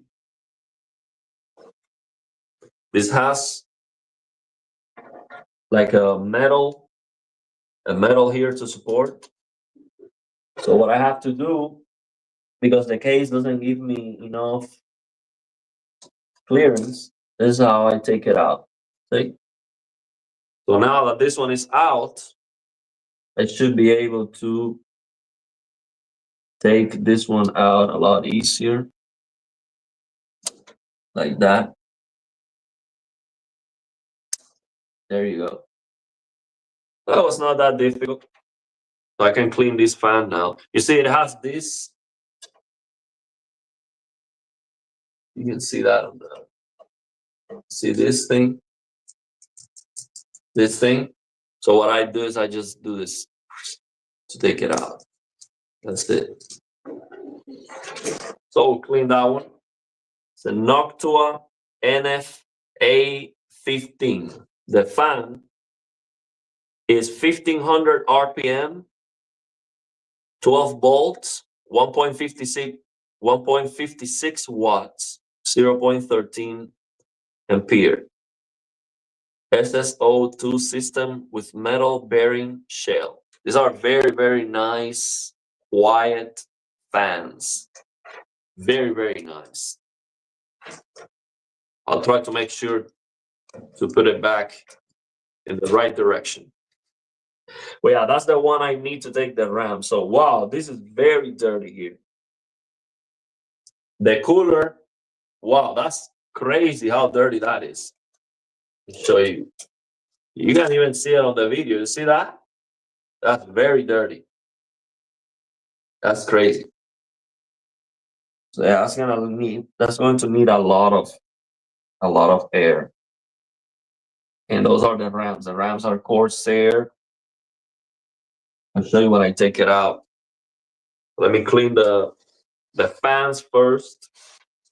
Then I'll clean the case as good as I can with the paper. And then finally I'm gonna use the pressure.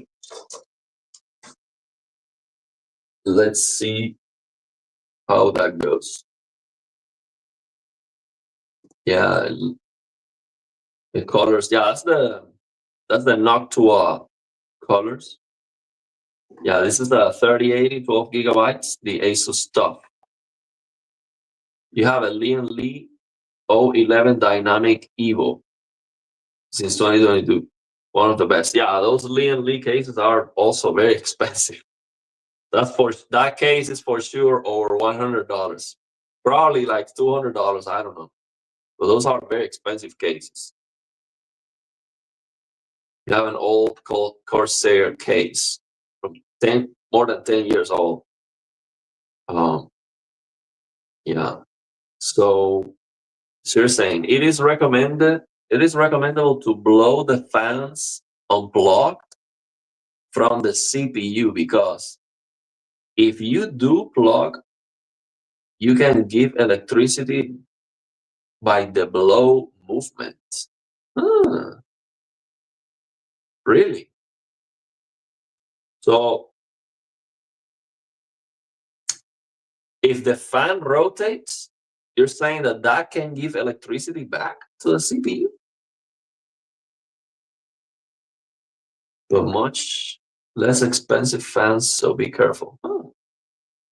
So that happens with cheaper fans. Okay. Well, what I can do is I can hold the fan so it doesn't move. If I blow air, the fan doesn't move. I can do that. The Lian Li case, $200, and it was not even new. Holy crap! $200 case, man. That's why I don't like that idea, man. How you're enjoying your 360 hertz monitor? Apart from this crashing, would you play it over your S90D for a lot of games? Man, let me tell you this.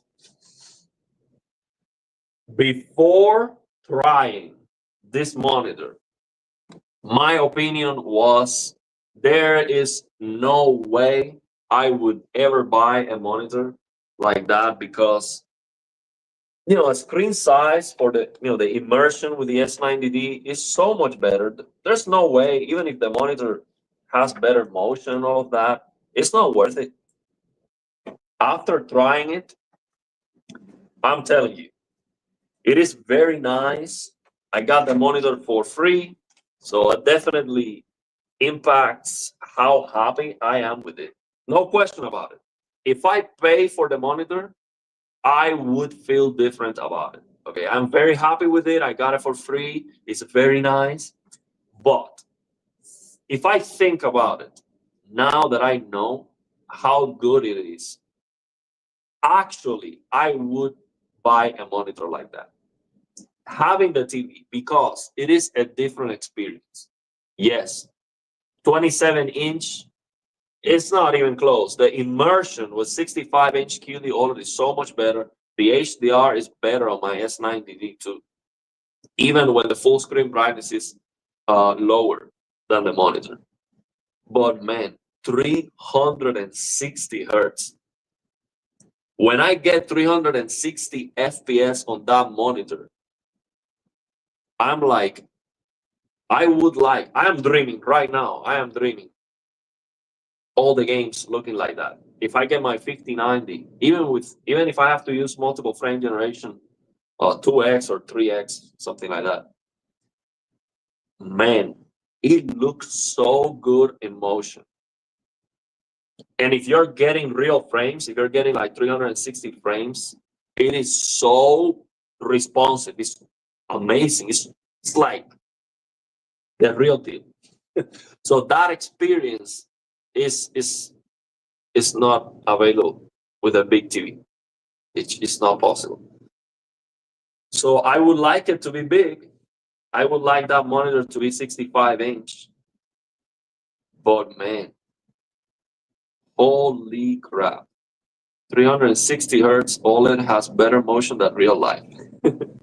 Well, actually, we need more than that. And I want to get the 500 hertz OLED coming this year. So I'm gonna ask MSI to send me that one. It's also 27-inch, 500 hertz. It's also 27-inch, and it's gonna be crazy difficult to push 500 FPS. But I think with the 5090 in some games with multiple frame generation, if I lower the graphics, I think it should be possible. And once we have the CRT simulation, we can enjoy. The higher the refresh rate of the display, the better it's going to look, and you don't actually need 500 FPS. So then, if you can get 200, then you can go from 200 to like 400 like or 600 like or whatever.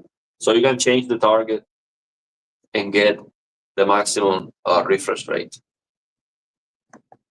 Aerial becoming top tier FPS gamer in 2025. Yeah, I'm not very good. I'm not very good at playing to win battle royales and stuff. I do have some friends. I played at some point Call of Duty, and I win like 2 battle royales, but we were 4 playing, and we didn't win because of me. Okay, I was there, but yeah, I'm not that good. But with 360 FPS, man, it's just so I genuinely feel compelled to play competitive games because I feel like I'm going to have an advantage. Like I definitely have an advantage with 360 FPS. But yeah, Call of Duty is very, very difficult to run that fast anyway. But I'll try it.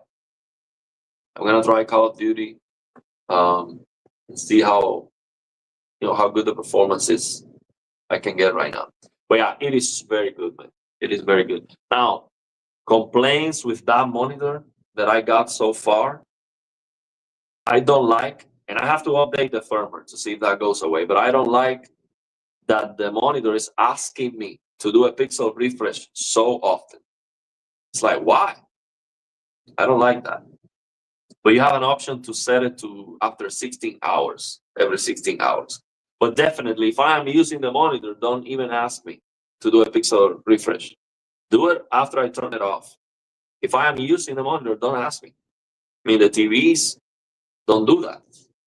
So yeah, that's something I don't like about that monitor. But colors, very nice. Full screen brightness is enough on a dark room. It's nice, 250 nits. And HDR highlights are no, they are non-existent. So HDR impact is not great, but 360 FPS is just absolutely amazing. Anything over 240 is so good.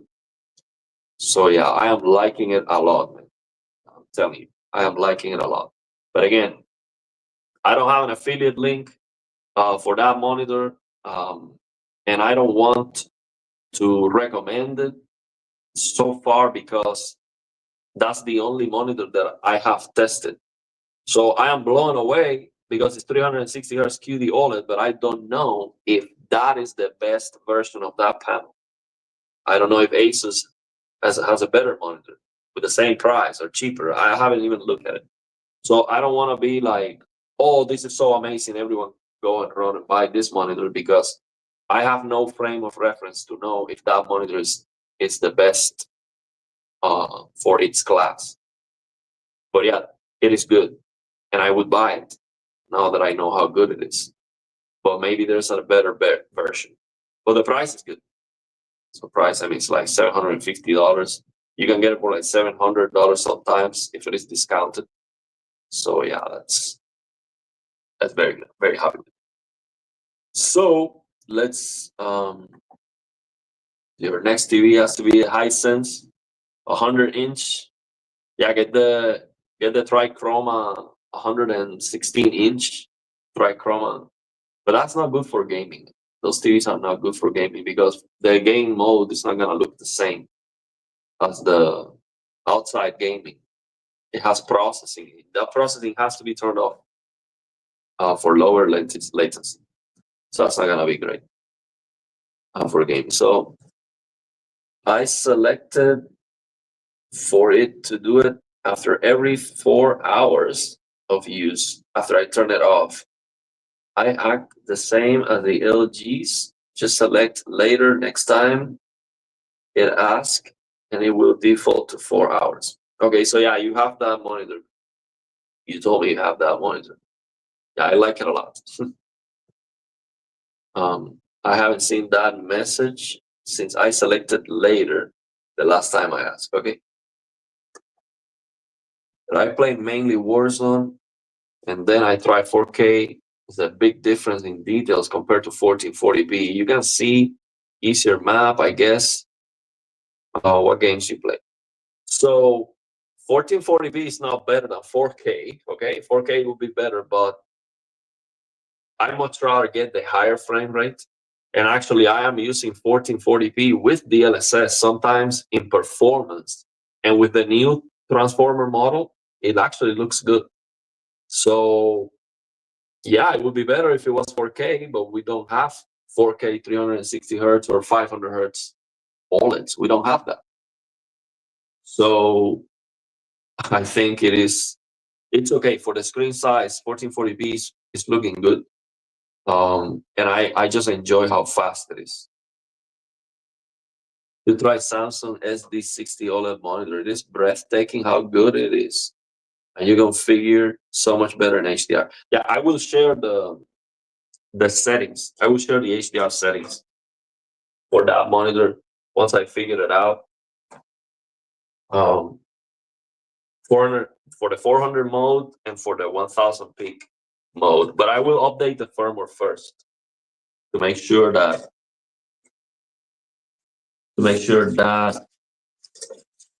it is, maybe the HDR is better after the firmware update. This fan is very clean. Actually, the CPU fan is very, very clean. I think I cleaned this very well last time. This doesn't need any. Oh yeah, over here is dirty. Actually, it's kind of dirty over here. Yeah, but now 4K IPS kind of so cheap and got dual mode. Man, the only LCD monitor I would get right now is the Nvidia Pulsar. That's the only monitor that makes sense in my opinion. Nvidia Pulsar is 360 hertz, but it has flickering with VRR at the same time. So the flickering is imperceptible. With such a high frame rate, it's not a problem. The VRR range is from 90 to 360. And you can actually lower that down to 60 if you change the settings on the monitor based on a review. So from 60 to 360, VRR with strobing. And basically, the NVIDIA Pulsar monitor is an Asus monitor. Has 4x the motion clarity. So even if you're getting 90 FPS, 90 multiplied by 4, that's 360. So that monitor looks like 360 at just 90 FPS. So imagine when you're getting 300 frames per second on that monitor, how good that looks. That's simple. 3 multiplied by 4, that's 1200. It looks like 1200 frames per second in motion. It's absolutely amazing. But it is an LCD. The picture quality is not going to be even close to a 360 hertz OLED. So for me, yes, motion clarity is very important, and I would love to test the NVIDIA Pulsar. I would love to get that for review. It would be amazing, but I would not buy it for myself because the picture quality is not good enough. So I think with the NVIDIA Pulsar, I would try it. I would be like, yes, this looks awesome, but there's no way I would use it for my daily gaming because the picture quality is not gonna be good. It doesn't matter how bright it is. The contrast is LCD. So yeah, I much rather use the OLED because it looks better. And 360 FPS, if I can get that performance, looks clear in motion, looks very good. So yeah, I would like it to be better, but I would not sacrifice the perfect blacks and the colors of QD OLED to get better motion. I don't think it's worth it. So yeah, this fan is clean. I just need to clean this one, and we're good to go. Oh, actually, I have to. I'm gonna remove this PCIe power connectors. Although I don't like that because, just let me remove for a moment. Because, this one is hard. Holy crap, that was hard. I'm gonna remove that for a moment because I have to clean this. But this cable is so tight.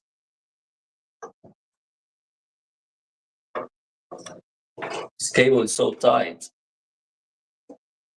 from the back that I cannot even move this fan. So I'm gonna have to clean it right here. It's not great. So let me slap this back onto the GPU so it doesn't get dirty. There you go. There you go. So I'm gonna clean it. Clean the fans first. You broke the computer. Well, not yet. I was just getting blue screens. A lot of blue screens on every single game. So I'm like, something is wrong here. Performance is good, but I'm getting blue screens. The PC is restarting. So yeah. Yeah, the game is about to start. I need to get into American football. Actually, I am I'm a guitar teacher. I am teaching someone who is relative to one of the players, actually. So, and I have a friend that is also big into football. So I need to get into football, American football. I used to watch European soccer a lot when I was practicing the guitar and stuff. But the American football still has not clicked for me. But yeah, I am in a place where everyone's talking about it, everyone is going crazy with it. So I think it makes sense for me to, at least know a little bit about it. Maybe I will actually like it once I understand it better. Because so far I don't really get the I don't really understand it well. I watch the UFC. It's very easy to understand, really. um, get lately blue screens too. I started after NVIDIA update. You're also getting blue screens? A lot of people in that last video I did about the NVIDIA drivers, a lot of people actually told me that their games were crashing and all that. But one thing is the game crashing, and another thing is you're getting a blue screen and the PC is restarting. That's a big problem, man. I don't believe it's the NVIDIA drivers. I believe it's the RAM, hopefully. That's why I'm cleaning this stuff,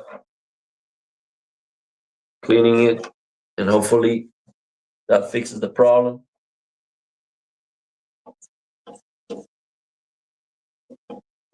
So yeah, I hope this operation is successful. If it is not, at least I have a cleaner PC. So yeah, that's gonna be better than nothing. So now that I did that,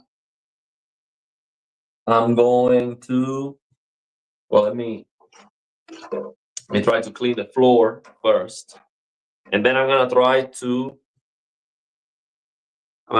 use the rag to clean the fans, because these toilet papers, they still don't clean the dust very well. I'm gonna use the rag with some alcohol. Not alcohol, it's like actually what I have is a cleaner, like hand sanitizer. I don't have 100% alcohol. Forgot about buying that. I need to have some alcohol, some clean alcohol, just in case. But that'll be next time.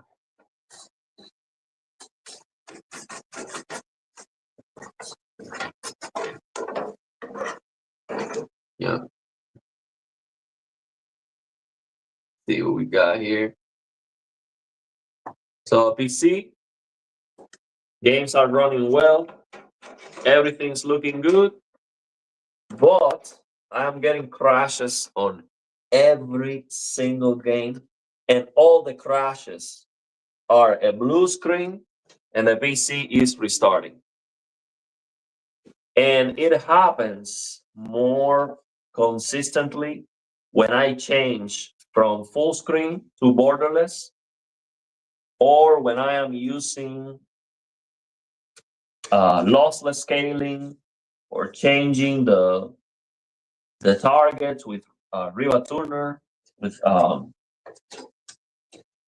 RTSS, when I'm changing the locked FPS, or changing from NVIDIA Reflex to async, like, when I'm messing around. But even if I'm not changing settings at all, I was playing yesterday High on Life and it crashed. After playing, actually, I was playing for like an hour and a half or 2 hours. No problem until it crashed. So, yes, that's not great.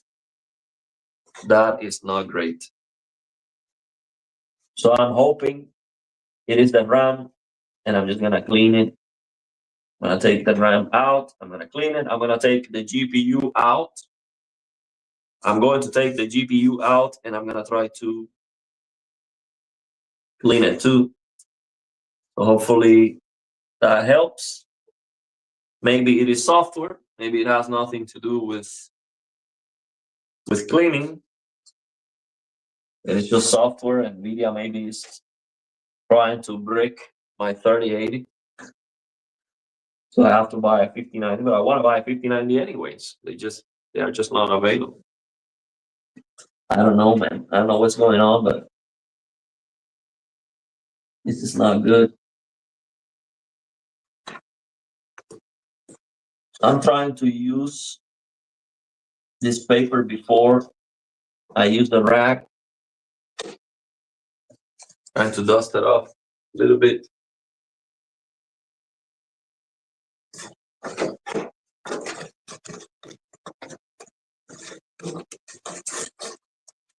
Yeah, this is very dirty here. And I cleaned this PC recently. Very recently. Like, I think like 4 months ago. My system has an overclocking, and it is still perfectly stable with all latest drivers, 5700X3D and 3080 Ti. I don't know what's the problem with everyone. Yeah, I don't think the drivers, the thing is, when people have a problem, something changed, then you think that's a problem. But maybe it was just a coincidence.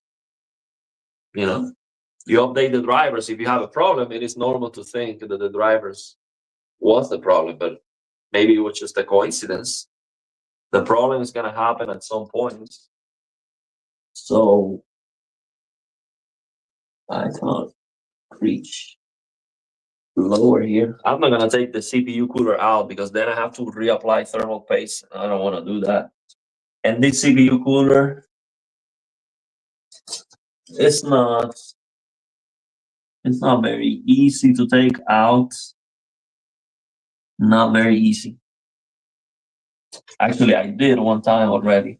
I repaced. I don't want to have to do it again. And I don't think that will make any difference. My temperatures are as good as they can be with air. So yeah, I'm not gonna take it apart. So that's all good. I'm going to start using my rack. Well, before I do that,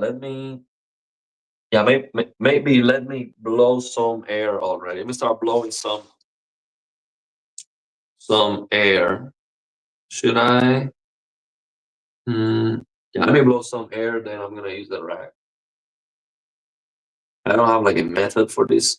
I'm just trying my best. This is like a woman, you never know what's wrong with it or why. Well, we'll try everything we can and see if it works. Then we don't know what fixed it, but we'll try everything. When PC, if something stops working, it's a terrible lottery to find the problem. Yeah, if it occurs randomly. Yeah. Well, in this case, it's happening when gaming.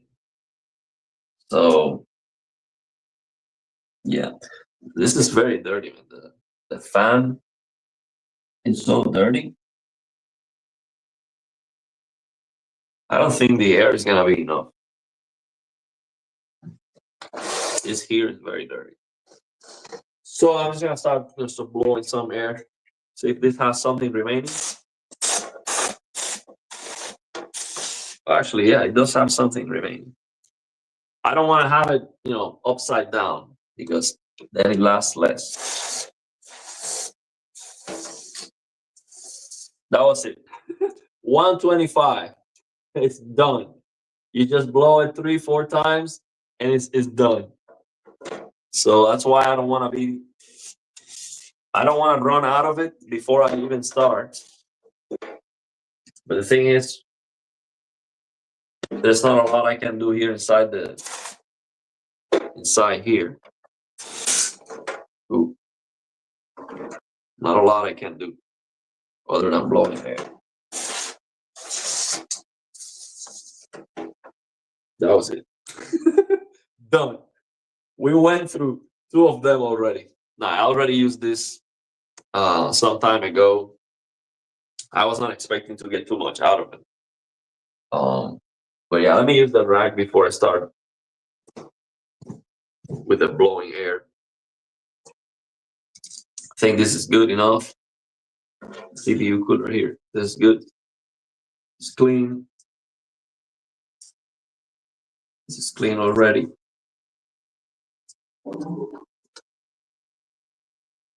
This one is good.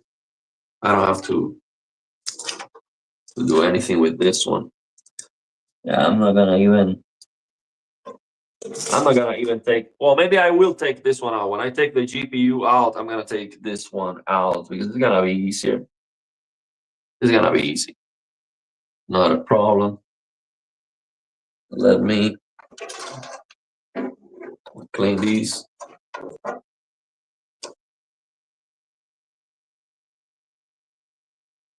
Yeah, with the rag it's much better because with the toilet paper or the other paper, you are basically adding more dust with it. So it's not a great idea. It's not a great idea. I do have more of these clean, so I might have to go for them. So some people are telling me that I should not rotate the fans so they don't cause some current.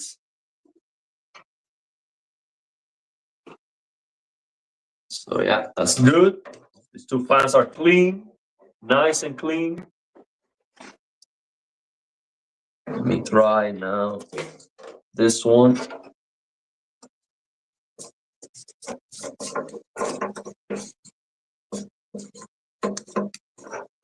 Nice and clean. And then I'll try the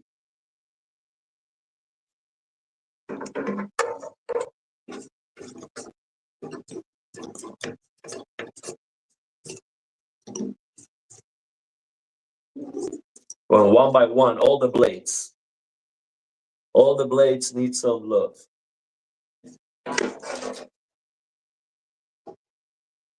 This is the most dirty part. It's the most difficult to clean.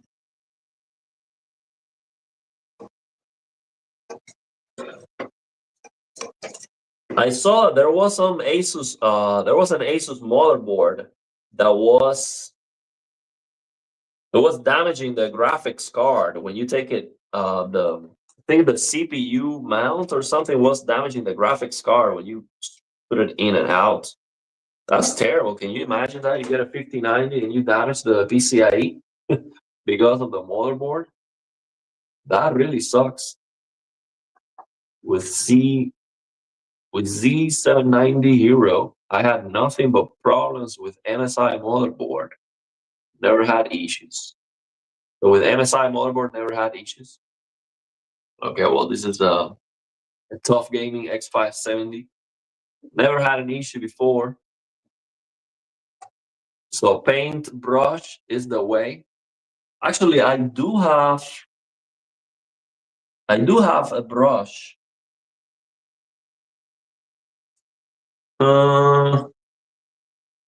I do have a brush. That might not be a bad idea. But the thing is, if I go for it, I'm gonna take some time out the stream. So I don't even know where it is. I'm gonna take way too much time to find it, so that's okay, man. I'll do the best I can with what I have right now. And we'll go from there. Yeah, that's good. So I'll try it. Clean the floor a little bit.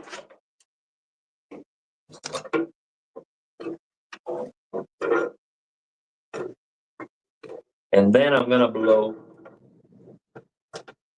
There's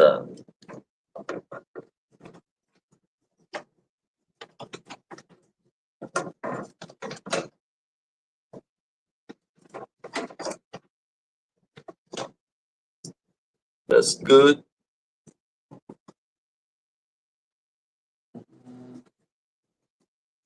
That's good. So I'm going to take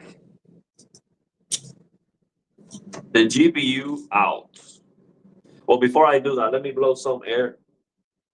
Before I take the GPU out, let me blow some air. Love my X570.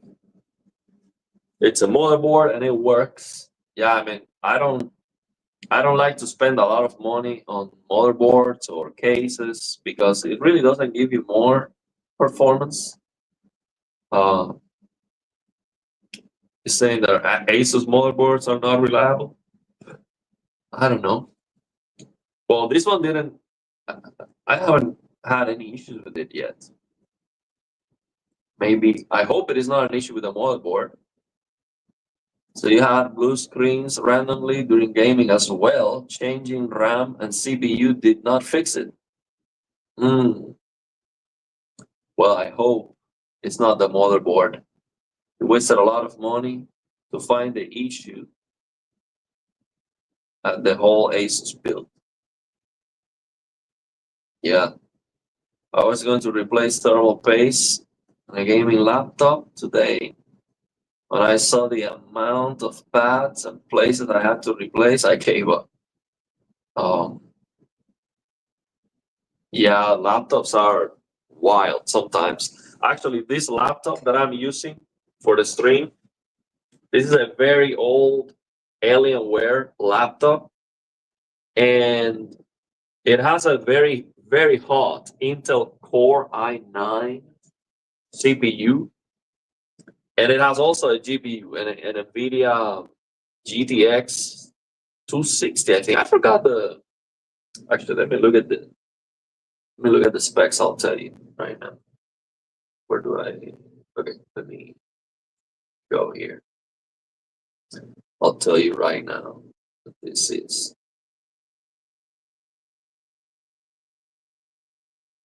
So this is. Oh no, this is an i7 X940, an extreme CPU, X940, 2.13 gigahertz, 8 gigabytes of RAM, and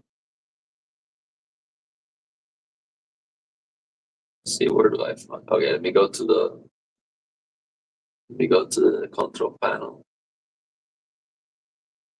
I'll tell you right now what this is.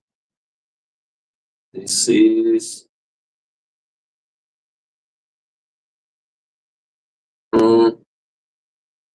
I don't use this laptop at all. A lot. I mean, I use it, but not a lot.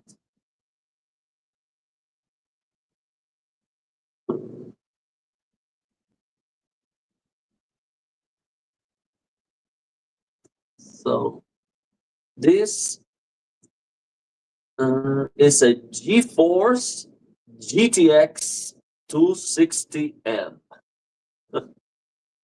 It's it says 4 gigabyte. No, one, it has dedicated video memory, 1 gigabytes of GDDR3. So the thing with this laptop is that the CPU is so hot, crazy hot. And it has one cooler for the CPU and one cooler for the GPU. So what I did was I put a, how do you call this? A heatsink that I got from a different laptop that was broken. And I basically put together both heatsinks. So because the GPU is a lot cooler all the time, to transfer the heat from the CPU to the GPU cooler, which also has a fan, and that improved the temperatures of the CPU massively, even for gaming. So, but I don't game on this one. I was trying Batman Arkham Asylum on this one. It runs pretty well. So yeah, the best about this laptop is the keyboard. Keyboard is fantastic, and the screen is a glossy 17-inch screen. But yeah, this is a very old 18 years old. Yeah, this laptop is very, very old. Very old. Yeah, this laptop is like a 90 degrees. That's normal. But yeah, it improved the temperatures of the CPU a lot. A lot, a lot. So I did that and it was a massive success. But it's still very, very hot. This extreme Intel CPU is extremely hot. So I'm gonna blow some air. It's a brand new. What? This one didn't. This one didn't even have the the thing. So let's see how long this lasts. I have to break. I have to break something now. So let's blow some air before I take the GPU out. Let me. If I can literally spend the whole can on the CPU cooler alone.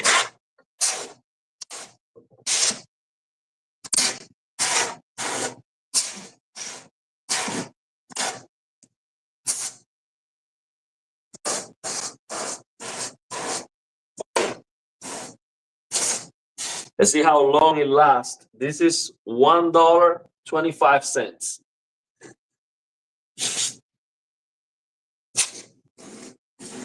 And I don't like how it throws all that liquid. I think the GPU is very clean. No, fans of the GPU are very dirty. Very dirty. Done. $1.25. It's almost done. That was it. Man, that's why I wanted to buy. I will buy one of these electric air blowers. And I also want it to be a vacuum. But I'm going to have to order it online because they didn't have that in the store. Micro Center had one for like $100. That's just way too much for something like that. Yeah, I'm gonna definitely get an air blower. And one of the reasons it's not for the PC only. I want to get the air blower for the TVs, so I don't have to be. What I was doing is with this rack, very softly doing this on the TV screen to dust it off. And I think it's gonna be better if I have an electric air blower to just blow the dust off the screen. I think it's gonna be better. So I'm gonna get one of those and see if that works well. Yeah, electric duster saves you money long term. It is less than $50 on Amazon. Yeah, I'm gonna get one of those. Yeah, this is trash right there. 125. It's like 1, 2, 3, done. Completely gone. No more air. It's just crazy. But we got a super chat from Deus Ex or Thank you very much, brother. I appreciate your contribution. What currency is that? JOD. Let me see what country is that. JOD.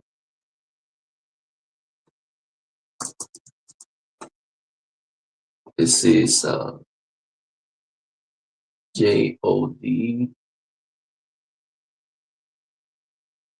Jordanian. Jordanian.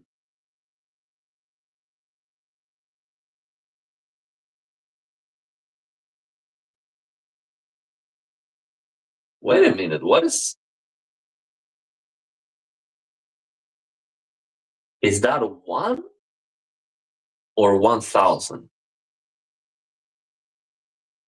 Is that 1,000 Jordanian? Like, how much money did you? That cannot be because it says here one Jordanian is dinar. One Jordanian dinar is $1.4. So I cannot be 1,000 because you would be dropping a 5090 here on the chart on the chat. Okay. I thought you just donated a 5090, bro. Thank you very much. I just got, I just got some, I just got some chills here. Well, thank you very much, man. Uh, no, not 1,000. It cannot be 1,000. Just one. Okay, just one, not 1,000. That would be crazy. That's more than $1, basically. That currency is actually higher than the American dollars. Thank you very much. So we have to be smart. We have to micromanage the air because I only have four. I only have four, and I just blew one off completely. So what I'm gonna do is I'm gonna take the GPU out. I'm going to go for a brand new clean rack so I can clean the GPU. I want to clean the GPU um, port, the PCI Express port. I want to clean that.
My phone run out of battery, so I'm gonna have to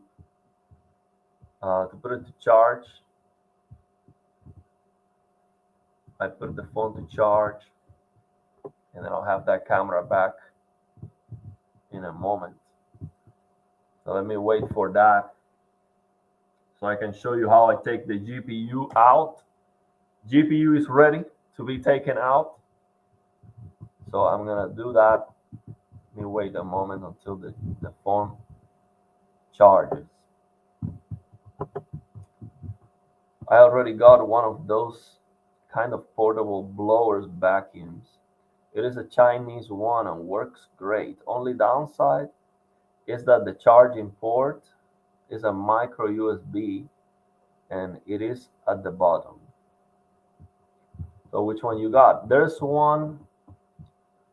like a Pro one that's like a $100, and there's like a cheaper version of it that was 50, half the price. So that's the one I'm gonna get. Do you hear me back? Oh, it's very quiet now. Yeah, because this is the audio from the laptop. So that's why I was using the audio from the phone. So the phone is gonna be charged. I'm gonna give it like 5 minutes, and then I'll turn it on. Yeah, the phone. I forgot to plug it in when I started the stream, and yeah, what's happening when you crash? Just crash, or is there's anything specifically happening? Now I get a blue screen without any information, and the PC restarts, and that's it. That's it. Sometimes it crashes just by opening the game. Sometimes it consistently crashes if I change from full screen to borderless or change the DLSS to a different quality. And sometimes it just crashes after just playing during gameplay. It would crash. So yeah, That's terrible. That's not good. We got another super chat from Dukes. Thank you very much, brother. Thank you. Um, I really appreciate your Jordanian dinars.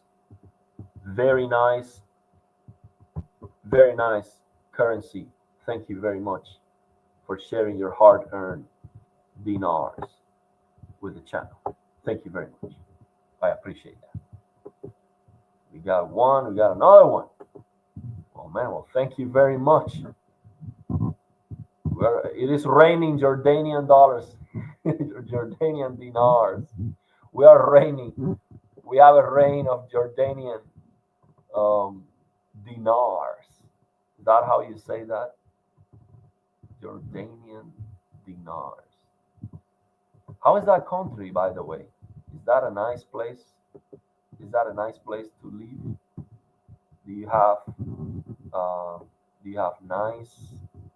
nice food, nice um, in general?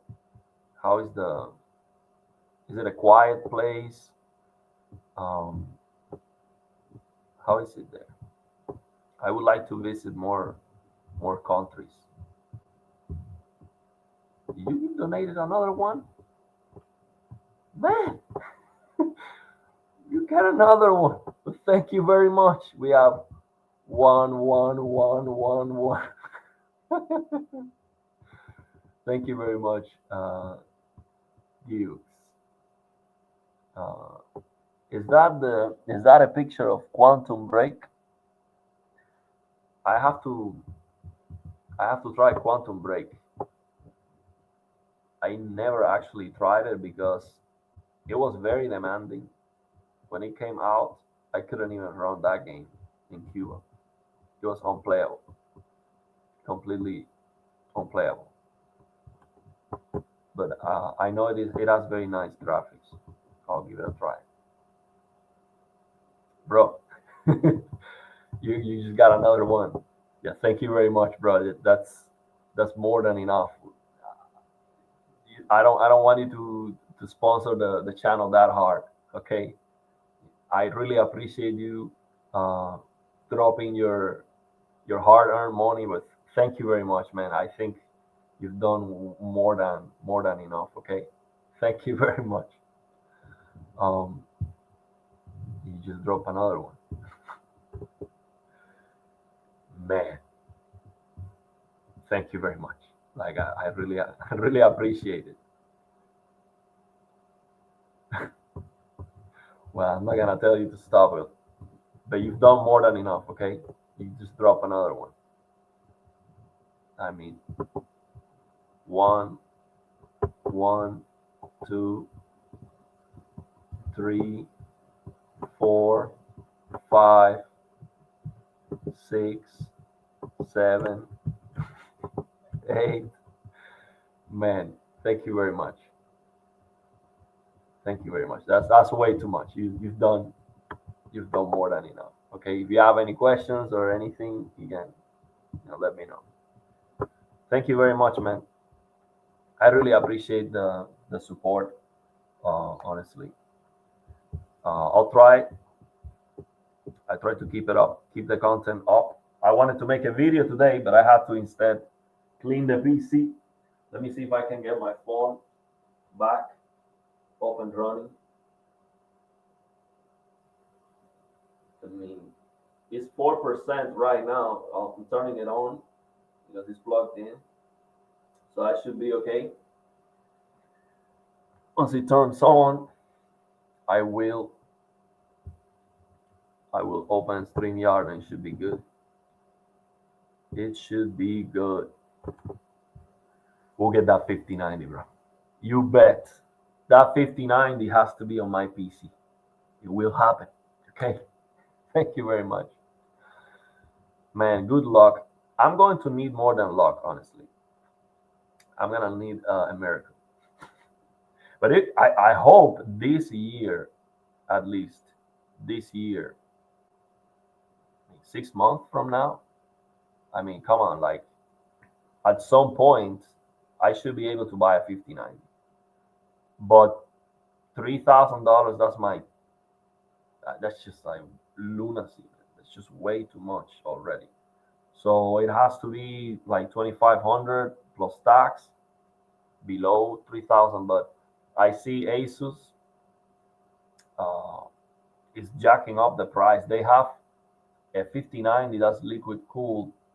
I think it's like $3,200 or $3,400. I think that's abusive. Okay, that's just way too much, man. Like MSRP is $2,000. It's almost like double MSRP. That's no, no way, no, that's too much. So yeah, I disable overclocking. Yeah, I did disable overclocking. Do I spend most of my earning on PC parts? Well, this year, yeah, all my earning. I have to spend all my earnings on PC parts. Well, actually, last year, well, I am doing the tax reports for just the income taxes.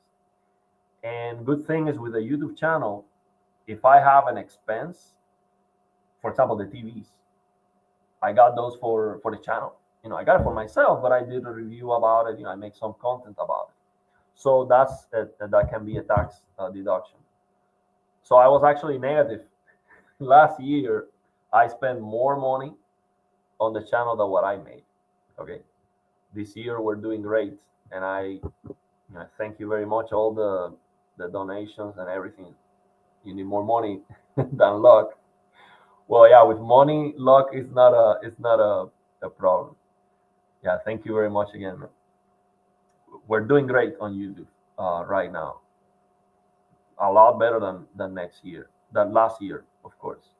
So that's amazing. But this year, if I get the 5090, and if I need to get a motherboard and the CPU and the new RAM, and you know, it's gonna get crazy. But that's okay, man. I like it. If I can break even, if I can do this and break even for now, I mean, I'm more than happy. This is great because I want to have all these things, all these toys to play for sure. Oh, TKK. Actually, I messaged TKK. No, I don't want to. I don't want to spoil it. TKK is coming back strong. Let me tell you that. I don't want to spoil it for you. Let me just say that he's doing good. Everything is going good. The things that he wanted to do, things are going his way right now. But yeah, he gave me some hints, and he told me some stuff. You're gonna want to tune in because TKK is coming back strong. But I don't wanna give it away. I don't wanna break the news or anything. But yeah, I will support him, of course, when he comes back. I told him let's do a live stream. Yeah, DK was moving, so everything is going good. I reach out to him to see, hey, how are you doing? What's going on? And he's coming back. He's coming back soon. Gaming Tech is also taking a break. He's coming back. So yeah, Gaming Tech is gonna do the live stream next week. Um, so yeah, let me turn on the phone is turned on. Let me go back into the studio.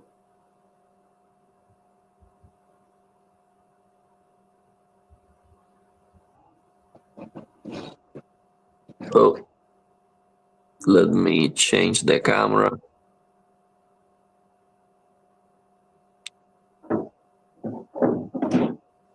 I'm changing the camera settings here. Mm,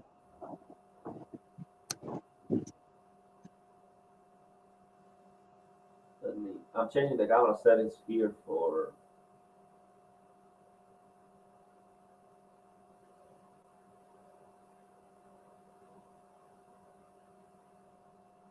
Okay, so the phone is on. Let's go.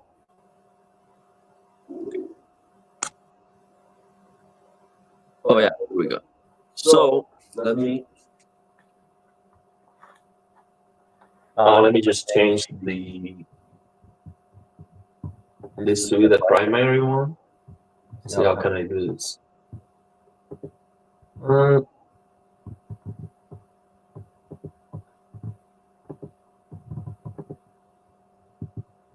so we have this way, we have this way. So if I do this one, see how can I solo? Wait, let me.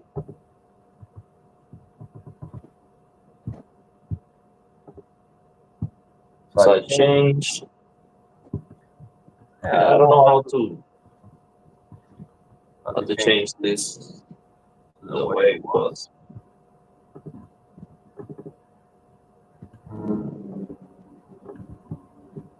Oh, yeah, there we go. Okay, so we're back. Let me now remove the audio from this. Can you hear me well now? I think I changed the audio to be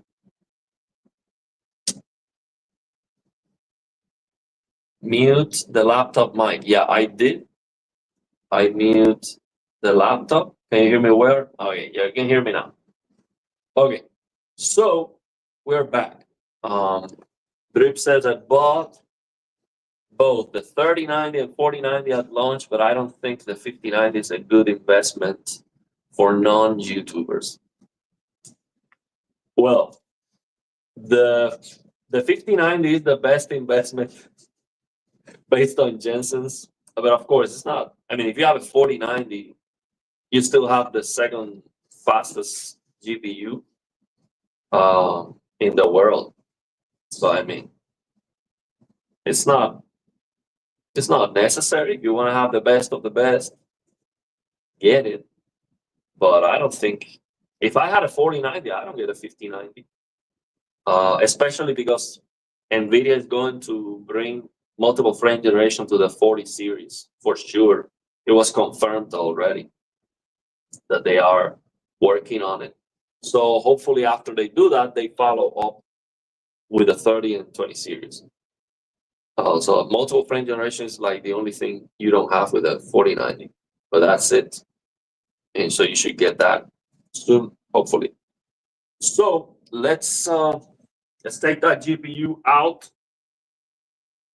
Let's get the GPU out. So saying if you revert the GPU drivers to the previous known good drivers and your PC still crashes, there's a high chance that the power supply is acting up. I have experienced exactly the same thing before. I'm telling you, I'm gonna do this. If I still have the issue, I'm going to revert the drivers. If I still have the issue, then I'm going to try the other RAM kit that I have. I have another RAM kit. And if I still have the issue, then I'm gonna get a new power supply because I need a new power supply anywhere for the 5090. So I'm going to get it now and see if that fixes the problem. Could you check out RTX Video HDR again? It has changed a lot since it first launched. Yeah, I'm gonna do an RTX HDR video and RTX HDR for gaming revisit video because RTX HDR for gaming is actually not perfect like I said it was. And the reason is RTX HDR works very well for originally Gamma 2.2 content. But for content that is originally sRGB, it crushes blacks big time, and there's no way to fix that. Not even with the RTX HDR Twix mod that I share. You cannot change the gamma to be sRGB. So for those cases, you have to use Major Paint the Cactus or something else because RTX HDR is going to be crushing blacks big time. And there's a lot of games that are originally SDR sRGB. Like, for example, I was trying the GTA remasters, GTA 3, Vice City, and San Andreas. Those games are originally SDR sRGB. And if you use RTX HDR, you're crushing blacks big time. And yeah, that's not good. So NVIDIA has to figure that out. NVIDIA has to fix that.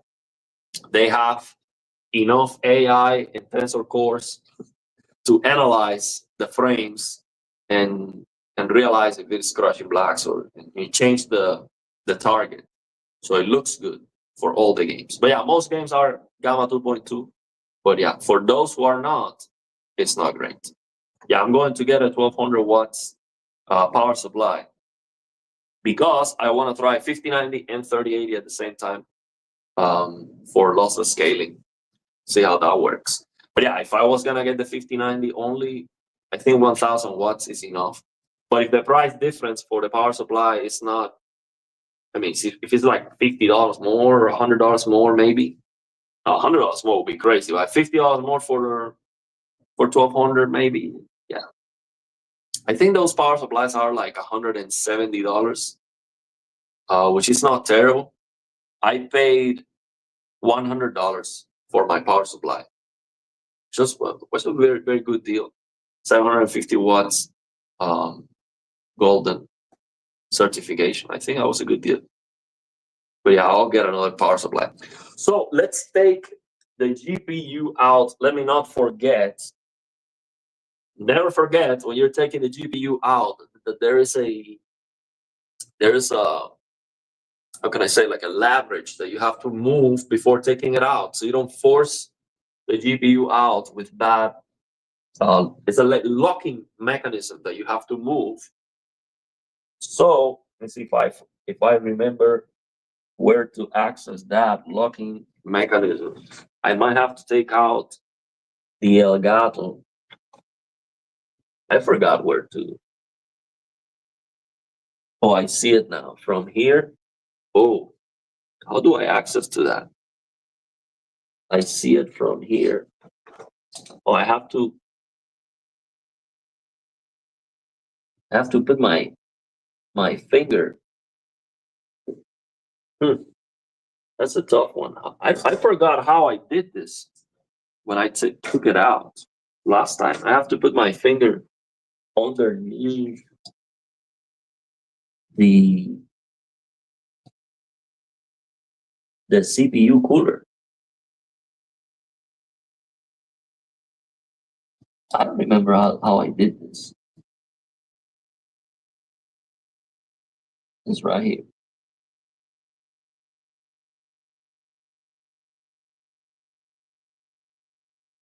There you go. That worked. Okay. I got it from here. Maybe not enough. And I can always do this. I can always use one of these. Maybe.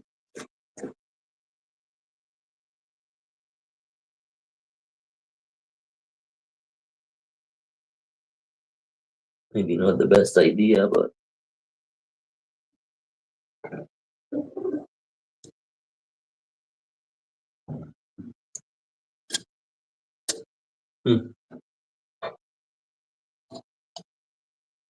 honestly, I forgot how I did this.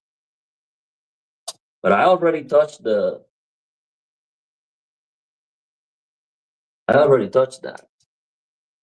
I think it should be fine if I just force it out. Yeah.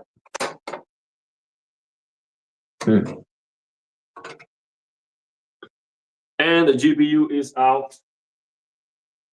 I'm gonna show you. Yeah, it's this thing, see? This leverage.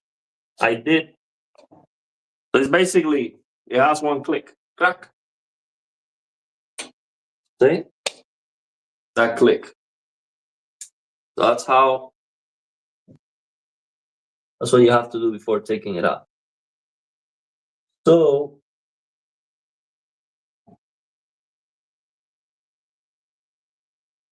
it looks very dirty. It looks dirty.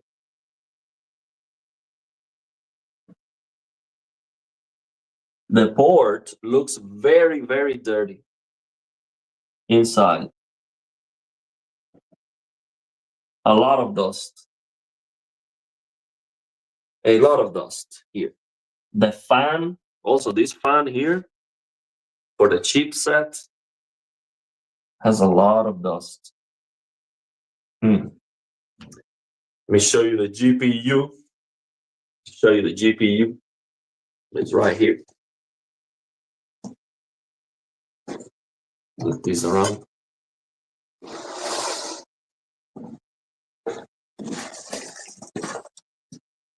This GPU. Oh, look at that, man.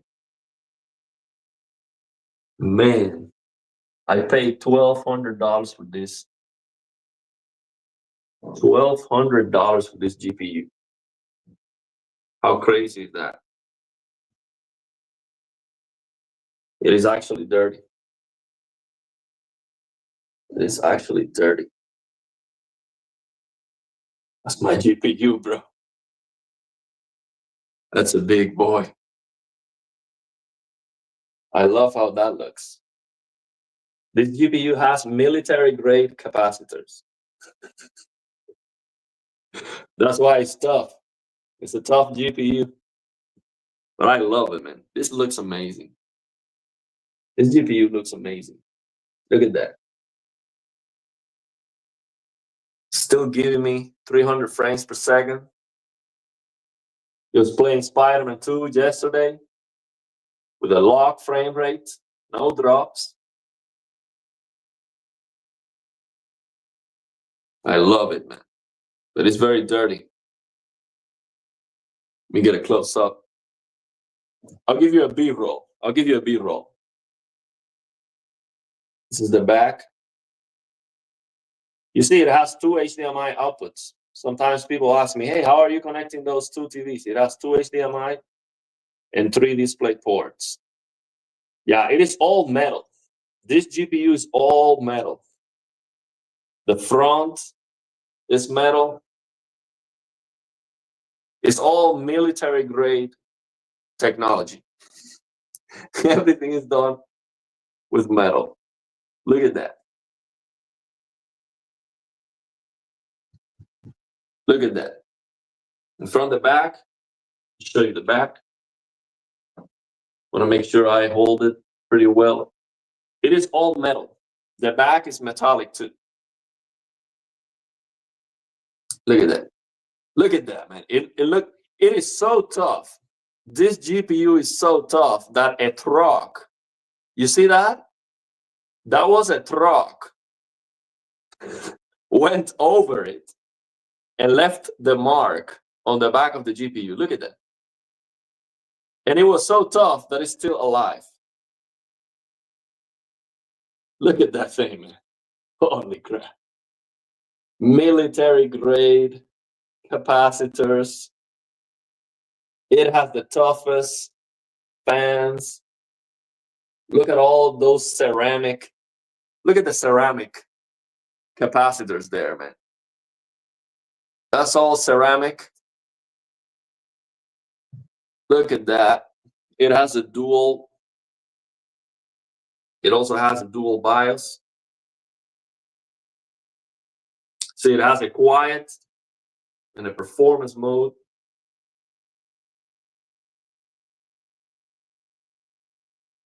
See that switch?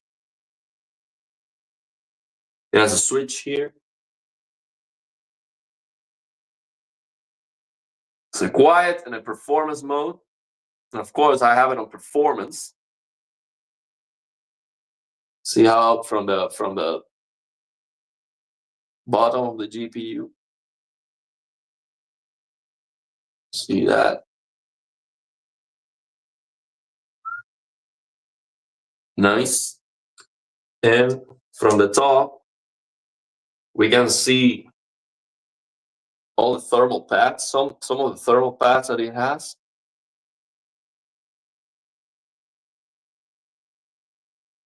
It has a lot of thermal pads. Very cool. This GPU is very, very, very cool. The temperatures are very cool. Yeah, I love it, man. It has served me very well. It is so big and beautiful. All metal. Cooling is great. I love it. Why? What I did? What happened?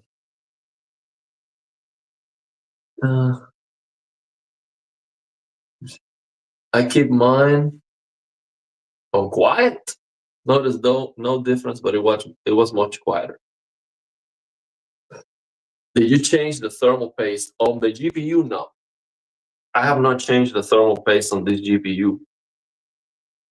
It's not a bad idea, but the temperatures are very, very low. I mean, I've shown on the videos, and people sometimes asking, "Oh, which GPU is that?" It's like 63 Celsius. Of course, because I have an open bench, and this, the room temperature is cool. But yeah, I don't feel like opening it, because the thing is, if I open the GPU, all the thermal pads, some of them might break, and then I have to buy a kit to replace the thermal pads, and it might be messy. So if the temperatures are perfect, I'm not gonna mess around with it. But yeah, I'm gonna clean the fans, and I'm gonna 63 Celsius. Yeah, full load. Yeah, crazy. Yeah, this CPU, this cooler for this CPU is amazing. The only complaint I have with this GPU is that it has some coil whine. So when you get a very high frame rate, like with this new monitor that I'm trying, it's like it's tough. Like it's actually noisy. Let me see. Did I miss? Wait. Let me.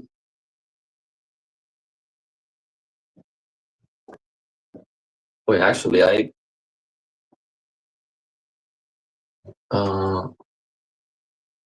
Okay.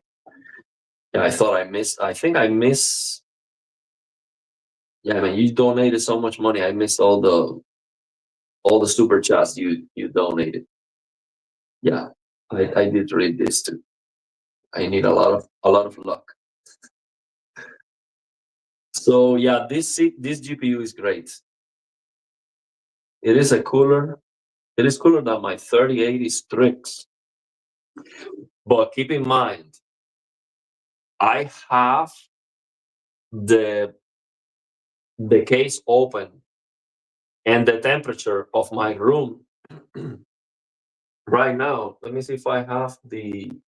I will need to bring down the thermostat that I have. The temperature right now here is below 15 Celsius. Okay. So yeah, I mean, the room temperature is very cold. Open case, yeah, 63 Celsius. If I was in Cuba with 30 Celsius ambient temperature with a case closed, I mean, it will be a different story. So yeah, that's why it is so cool. But it is very, very, very well built. This GPU had a lot of very good reviews. The only issue is the coil whine, and the only reviewer that actually commented on that was Der Bauer. Der Bauer. Like the 5090 Founders Edition has some electrical noise too. Cuba is 30 Celsius. Yeah, 30 Celsius, no air conditioning. So for the PC, you have to use a fan. You have to be blowing a fan to your face. Yeah, it's crazy. Yeah, on Cuba, this GPU will be a lot hotter. It's easily 80, 75 to 80 Celsius all the time. No issues. I replaced the thermal paste with MMT 7950 temps dropped from 84 Celsius to 65. Wow, that's insane. That's insane. I used thermal grizzly. Last time I replaced the thermal pads. The thermal paste was on the 1050 Ti. I'm not sure if I've recorded a video about that. No, I think when I started the channel, I already had the 3080. But yeah, this one I have not replaced anything because it's perfect. It's perfect, working perfectly. Temperatures are perfect. Everything is going good. So let me clean the GPU, man. Let me clean the GPU. See what we can do here. The fans. The fans are super dirty. These fans are so small. Very small fans. Fans are dirty. I'm gonna try this first. I'll try this. I'm not sure how difficult it is to take these fans out, actually. I see one screw over here, two over here, three. I see three screws only, actually. This might be very easy to take out, but I don't wanna risk it, because if I mess it up, then I have to open the whole GPU. I don't wanna risk it for cleaning. It's okay. It might be very easy to take these fans out, but it's not a big deal. Actually, let me use. I'm gonna start using some of these. I have a bunch of them. I'm gonna use this instead. Yeah, this is a lot easier, a lot better to clean with this.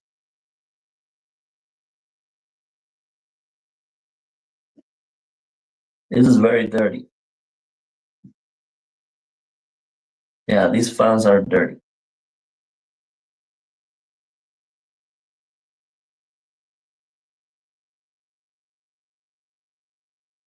This is very, very dirty. I mean, it was like, it's white. It's looking white. It's going from white to black. That's how dirty they are.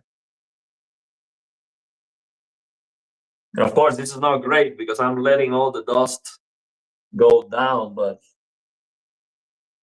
I will use the blower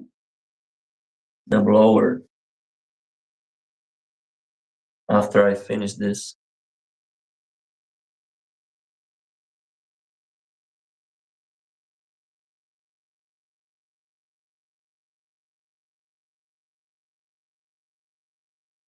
It's looking good.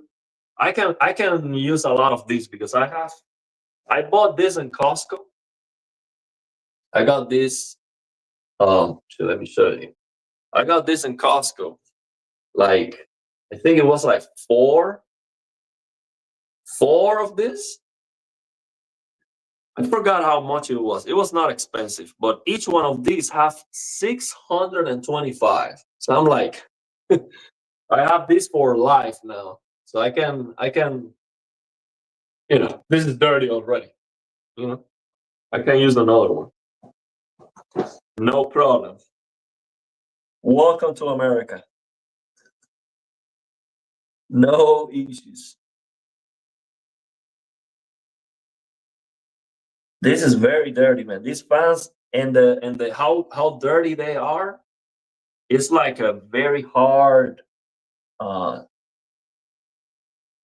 like I'm struggling to remove it with this.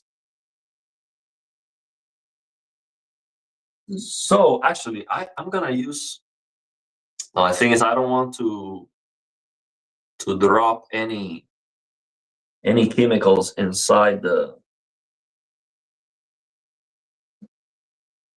GPU. I was gonna use the hand sanitizer no, no. I'm like, okay, it's better if it's better if it stays a little bit dirtier than if I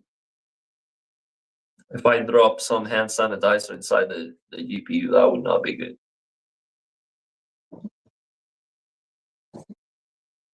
This is not perfect. The thing, it is so thin. It is so thin. This is too thick. But I will try this, and then I will try the rack a little bit. We have another super chat from George. Thank you very much, man. We're gonna get that 5090 to predict the future. It can predict the future.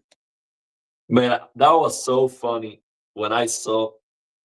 I enjoy so much that Nvidia keynote, doing it live with the money and throwing the money around. It was so fun, man. I was looking forward to that. Yeah, I hope Jensen does more of it. I really like it. Dip it in alcohol first. Yeah, I'm gonna try that. I'm gonna try because it is way too dirty still. So I don't have alcohol. I have these. I'll show you this.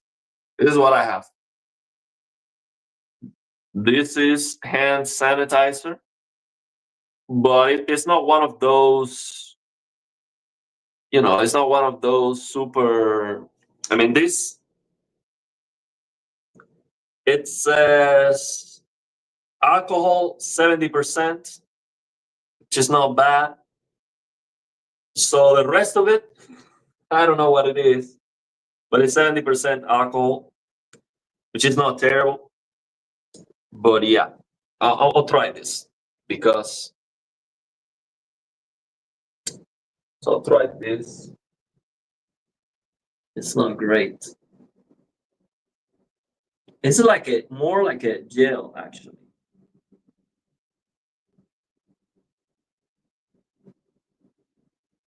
See, it's more like it's like a gel.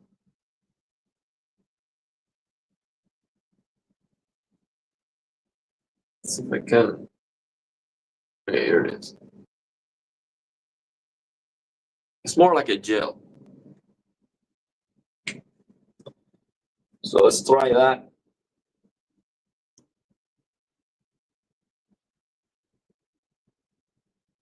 Yeah, it works so much better, man. Wow, this is like the way to go. This is the way to go for sure.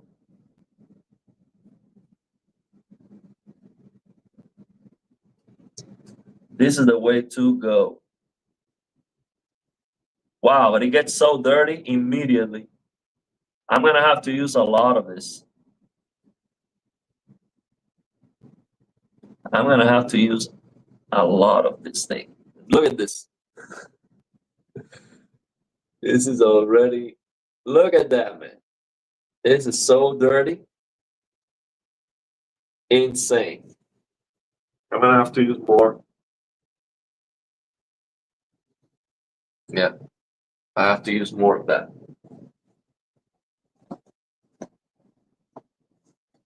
I need to buy some alcohol. Need to buy some alcohol for this stuff.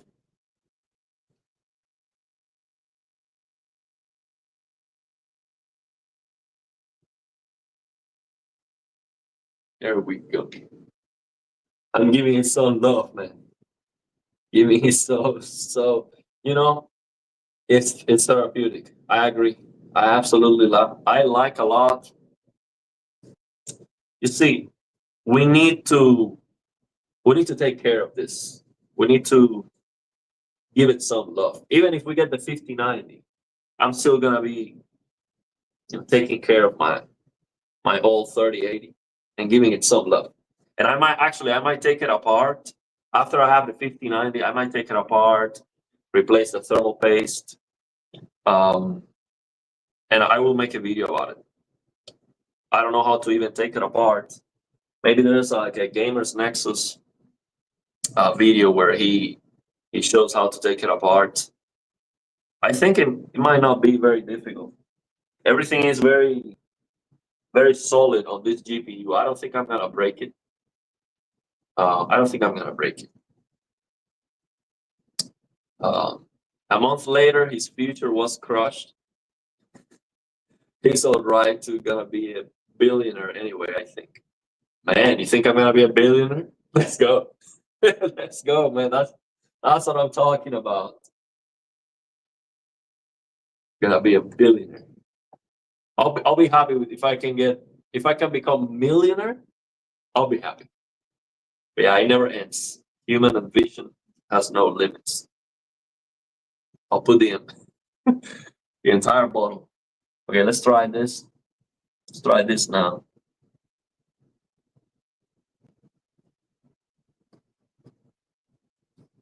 Try this.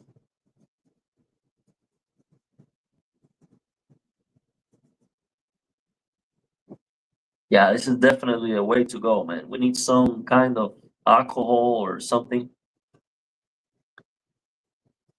And it's not going to drip. It is like a gel. It's not, this is not a liquid alcohol. It is a gel. But look at that. This is so dirty. Look at that. That is so dirty. I'm gonna have to use more. Luckily, I do have a bunch of these.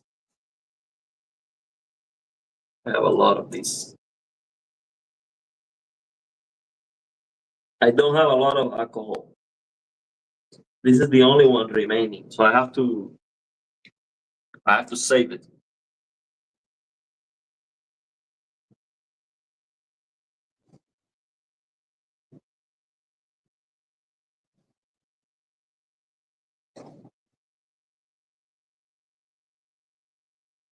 I'm gonna clean these pretty well. Yeah, it's looking a lot better, man. A lot better. We're gonna get 5 more frames. 5 more FPS after cleaning.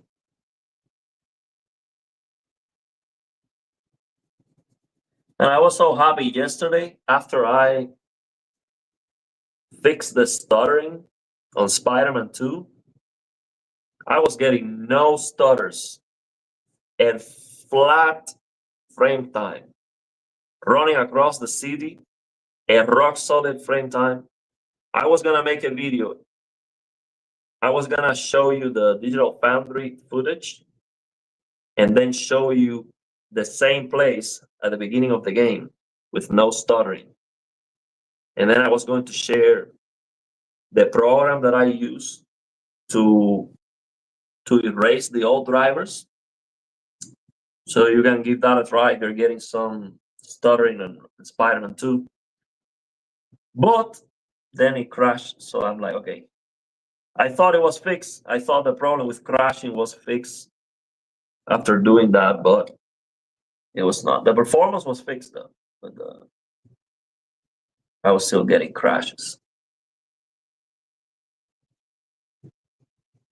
Okay, just a little bit more on this one, and we're done. Jump to the next one. I like how we are all here and no, not Super Bowl. Also, today is the Super Bowl. You know, I have to again. I have to get into American soccer. Football is boring. I don't know. I just don't understand yet how it really works. I do watch some NBA. I like it because I'm used to basketball, European soccer, and all the Olympic games. The athletic sports. I like it. But Europe, the American football, I have not. I don't even understand the game yet. Baseball, I watched some baseball in Cuba too. I mean, baseball is as boring as it gets, and I watched that. But I was practicing the guitar, so I was basically just going practicing the guitar, and watching the football is not soccer. Yeah, it's different. I need you to make the ultimate guide for smooth performance on Rocket League. Rocket League probably runs in a microwave. Uh, Actually, that's a very good game to test 360, unless it is locked or something. But it should be okay. So how did I get out of Cuba? I became a musician of international level.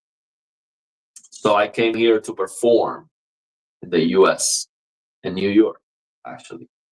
So that's how I did it. I became a guitarist, and that's how I travel. And the entire company stayed. So we come from Cuba, we come to the US, and we stay because there's a law that allows us to do that. And after a year, we get our papers, and everything is good. And now I am an American citizen. Today is Drake's funeral. Oh, I didn't know. NBA, so boring now.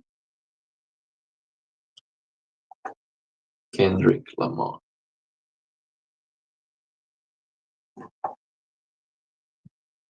Yeah.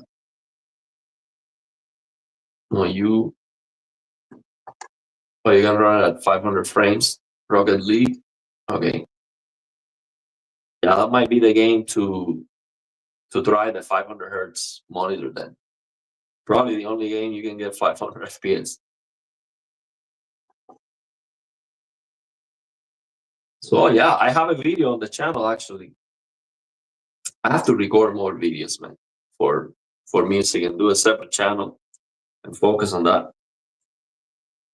Look it up. It is I think it was the 3,000 subscribers celebration. I play the guitar. The video is on the channel. I play classical guitar in that video. And then when I got the VR headset, I played the electric guitar. But that one, I was not happy with that one because I couldn't play well with the VR headset, and I couldn't see anything. And the noise from the air conditioning was very loud, and it was out of tune. But yeah, it's still there. You can check it out. Me playing the electric guitar and classical guitar. You can check it out on the channel. The videos are still up. I will make another video one of these days playing the guitar. I practice the guitar a lot. Practice for hours. I will. Also, maybe I will do one day. I will do a live stream playing the guitar, practicing. So if one of you plays the guitar, you can ask me any questions there, and I can give you some tips. Again, talking about football, I actually have a student that is a relative of a football player. I don't want to say the name, but yeah. Hello, is the new game Kingdom Come Deliverance 2 a game for you? Yeah. It has really very good graphics. Yeah, I played the first one. I didn't beat the first one, but it looked fantastic. And this one seems to be running better than the first one. And it looks better too. I really like how the game looks. I am not a big fan of first-person shooters. I prefer the third-person action adventure. But if the game is good, it's good. I played also. What's the name of this Ubisoft game that was similar? The gameplay is similar to Kingdom Come Deliverance. Actually, I like the gameplay of that game a lot. What's the name? It's also sword, and you have to change if the attack comes from the top, you need to block the top. I will remember the name here in a moment. So yeah, I do like it. I'm gonna play Kingdom Come for sure. I'm not sure if I'm going to beat it, but I will try it. The only thing that I don't like about those games, and probably the reason why I didn't beat the first one, I played it for a while. It was free. The first Kingdom Come Deliverance was free on the Epic Game Store at some point. But the reason probably why I didn't play it too much is because you have to be worried about you running out of food and you have to be eating and stuff. So I don't like to have to be worrying about this stuff. That's the only component that I don't like to be like the survival, component of the game. I'm not a big fan of that, honestly. I'd much rather not have to worry about that stuff. I'm sure this one is 30, I think. So yeah, that's probably the only thing I didn't like about it. And I would prefer if it was third person, but maybe third person that with that gameplay is not gonna work. It's not gonna work as well.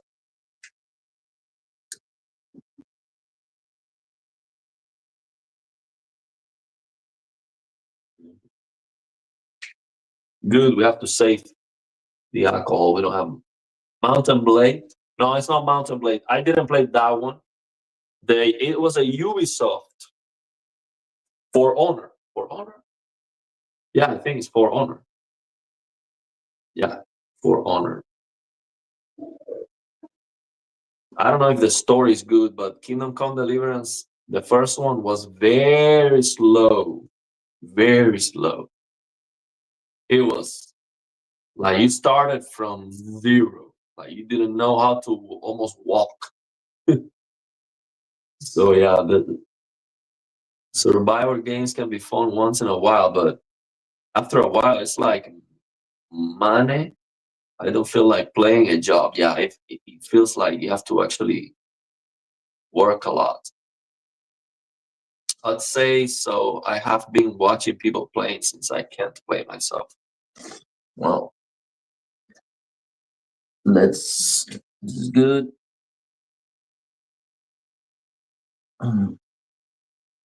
Finish this. Finish this fan. I think I still have the. No, this doesn't have a protective layer.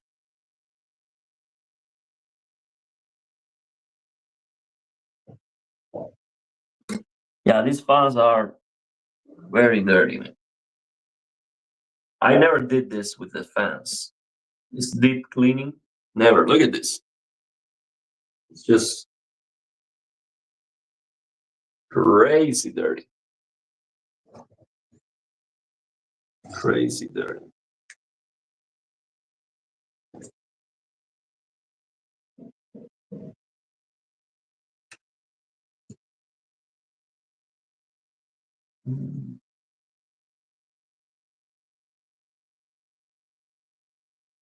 See what you guys talking about. 4070. It's just the motion. Yeah, 47 is like this, almost the same. Very close to this 3080. It's still fine, man. I don't think. The thing is, in my opinion, you should spend as much as you can on the GPU. I think that's what everyone does anyway. But at the end, well, this is very, very, very dirty. But at the end, what matters is you can play the game. That's it. Yeah, this is terrible. This is crazy dirty. At the end, the games don't get a lot better. The games are the same. You just lower some graphics and get a good enough performance and enjoy. I think perfection It doesn't exist anyway. It will never be perfect. Even with a 5090, it doesn't matter how much money you throw at the problem, it will never be perfect. You will still have stuttering. Get a 5090, now your CPU is not fast enough. Get the 5800X3D, and you're still CPU bound in some games. It never ends, and it's never perfect. Oh, this was a very dirty one. This one is a lot dirtier than the middle one. This fan is the one on the outside. This fan on the outside was a lot dirtier than the center fan.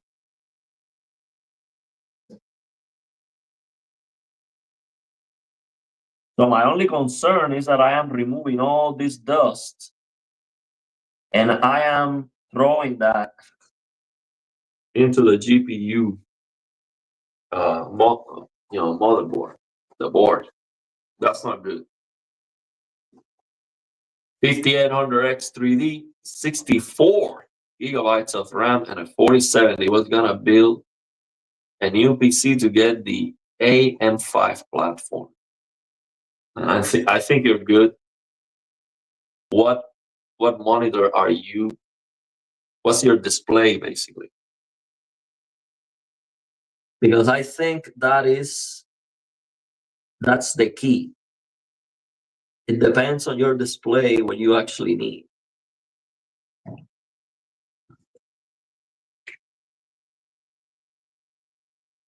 Display is what matters the most. A lot of people build a PC, don't even think about the display. Like my friend, he got a 4080 Super. He built it right before the 50 series announcement. And I asked him, okay, which display are you gonna use? He was not even sure. He said, well, I have a monitor at home. So, he didn't even think about it. Whatever. And that's a shame because you are not going to see anything great on an office monitor. It doesn't matter how good the PC is. You need to spend more money on the display. That's the most important thing.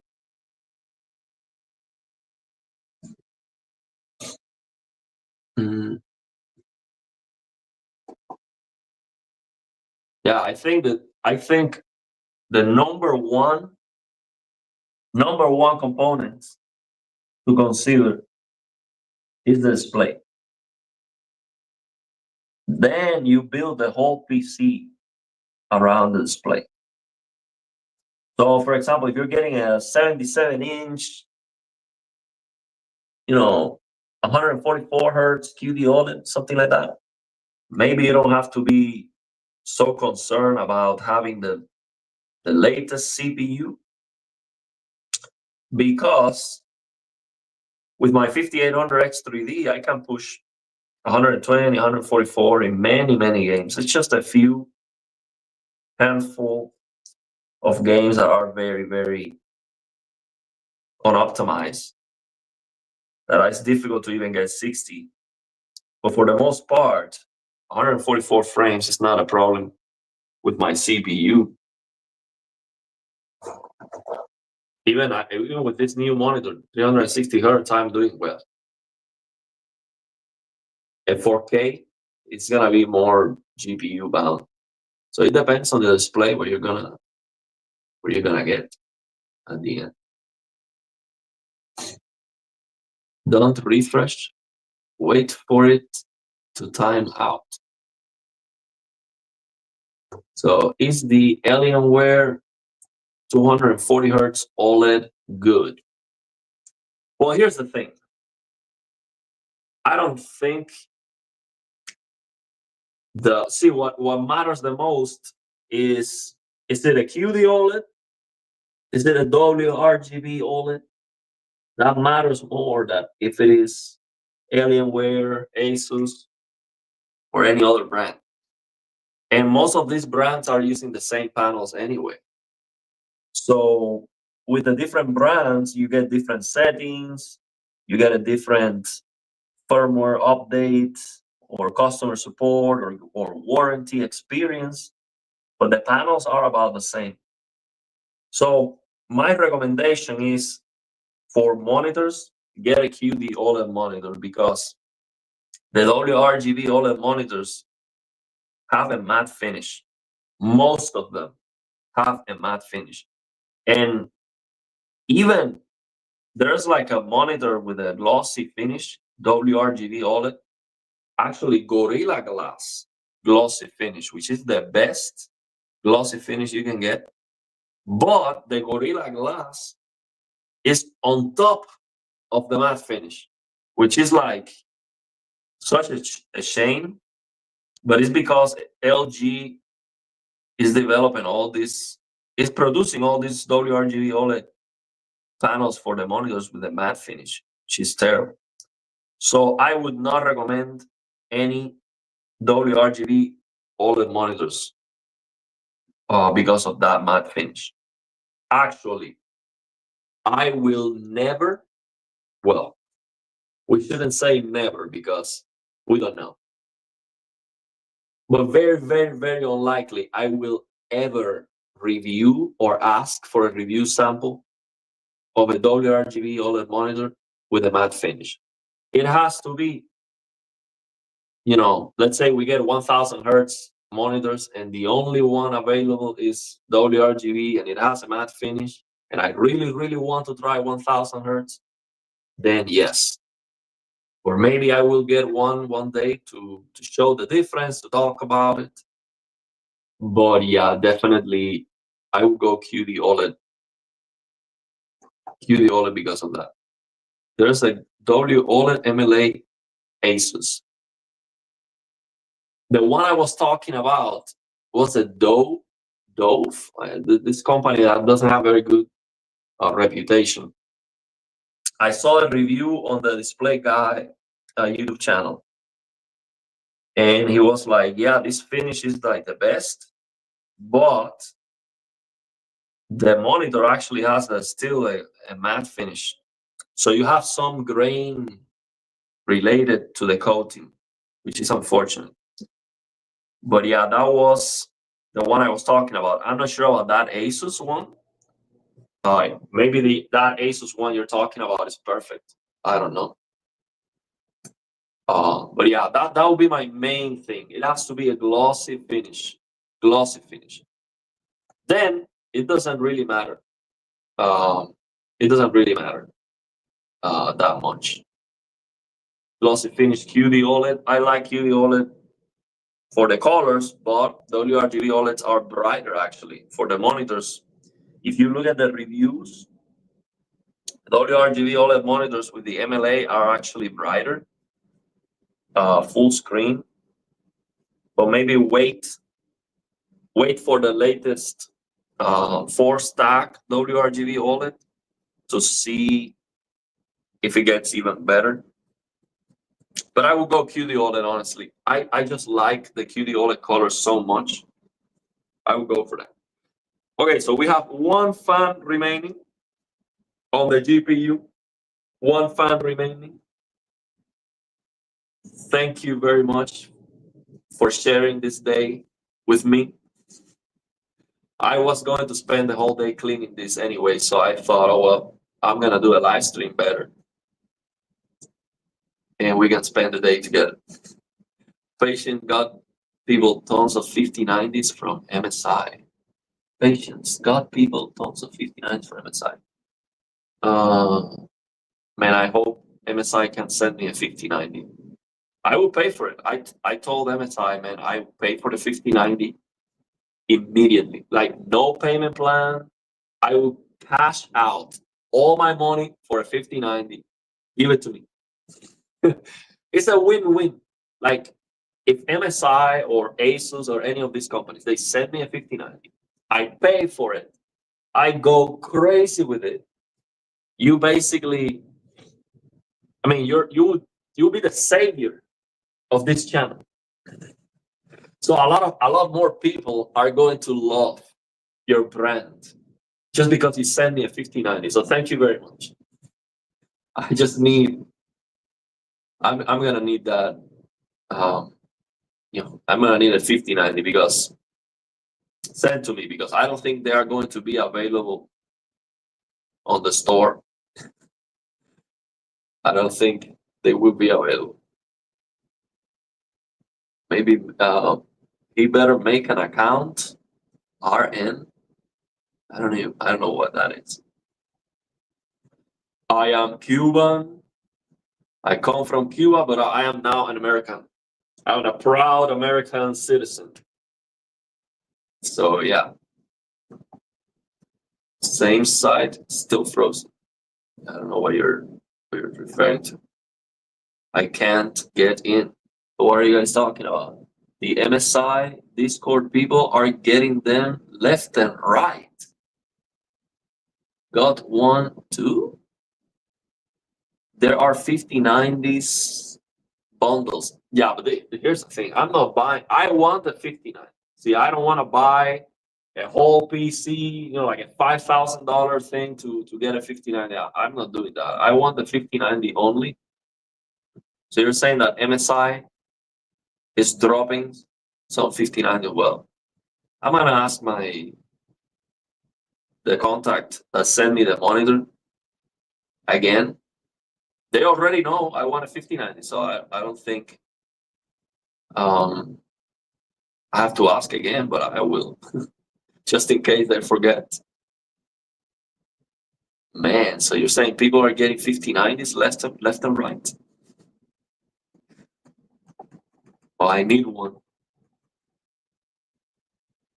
Oh, so you have to buy a 5090 plus $700 power supply. After tax, I paid $3,500. So you got one.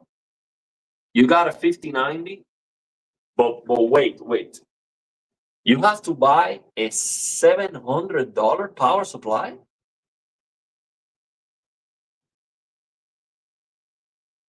That doesn't make any sense. $700. I don't remember even seeing a $700 power supply. Is that what you're talking about? So you're actually trying to get one? $1,600? No, man. No. $700 for a power supply? No, man. No. Let me see this. $700. That's not. I can't believe that. 1,600 watts PSU for $700.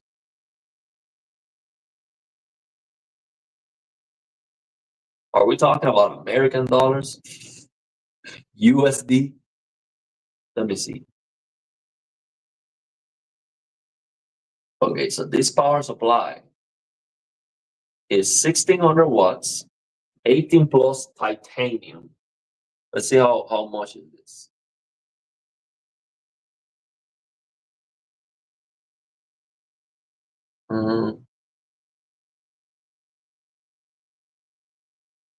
Currently unavailable.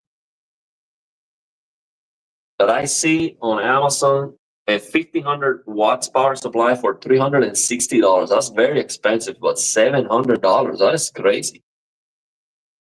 Yeah, I don't need a 16. I don't need that power supply. Yeah, that's just way too much. $400 for a power supply. I don't need that, man. That's crazy.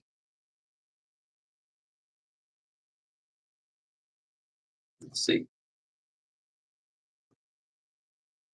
Well, let me go. I'm gonna check that out. Let me go and take a piss because I've been for 3 hours and 44 minutes. Let me go and take a piss. So I'll be right back.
And we're back.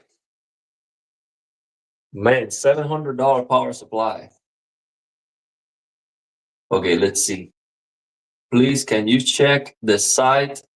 It is working for you. You guys have too much money. Okay, it is 1,000 watts, not 6.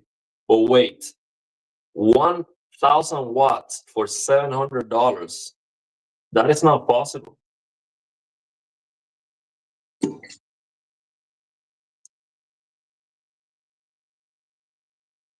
Okay.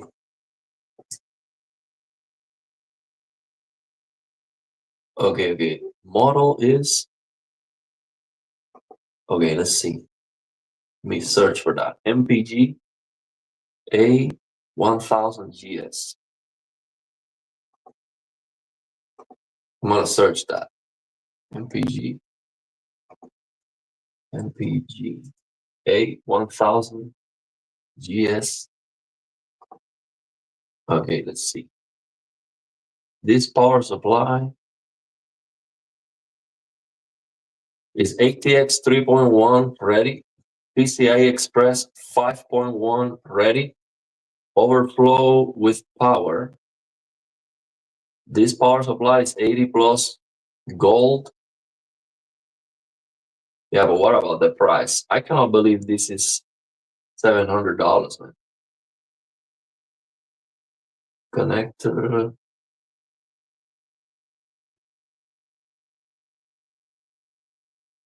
Okay, specific. Where to buy? Okay, let's go. Where to buy?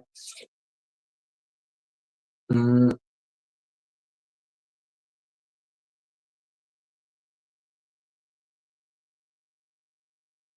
me just search this somewhere else. I was on the MSI website.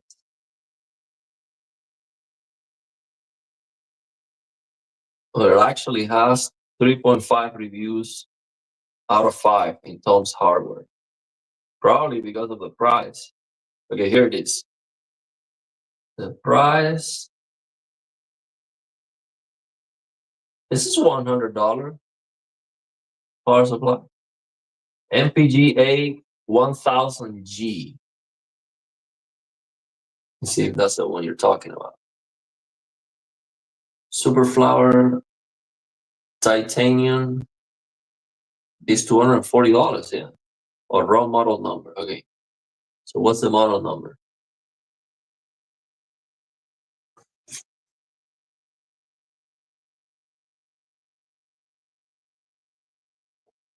Man, we have someone in the chat who got a 5090. No way. Let me know how can I get a 5090, bro. I'll leave the chat right now. Run. So I can check. Okay. It is MSI 1600 watts titanium. Okay, let me see. I'm gonna search for that. Man, but that's just abusive. 1600 watts, MSI, PSU. Let's see what we can find. Okay, so that's the MEG AI 1600T. That's what I see. And it is an old power supply.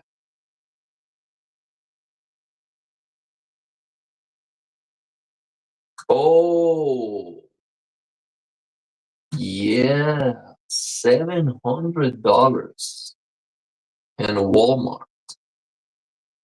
My God, $700.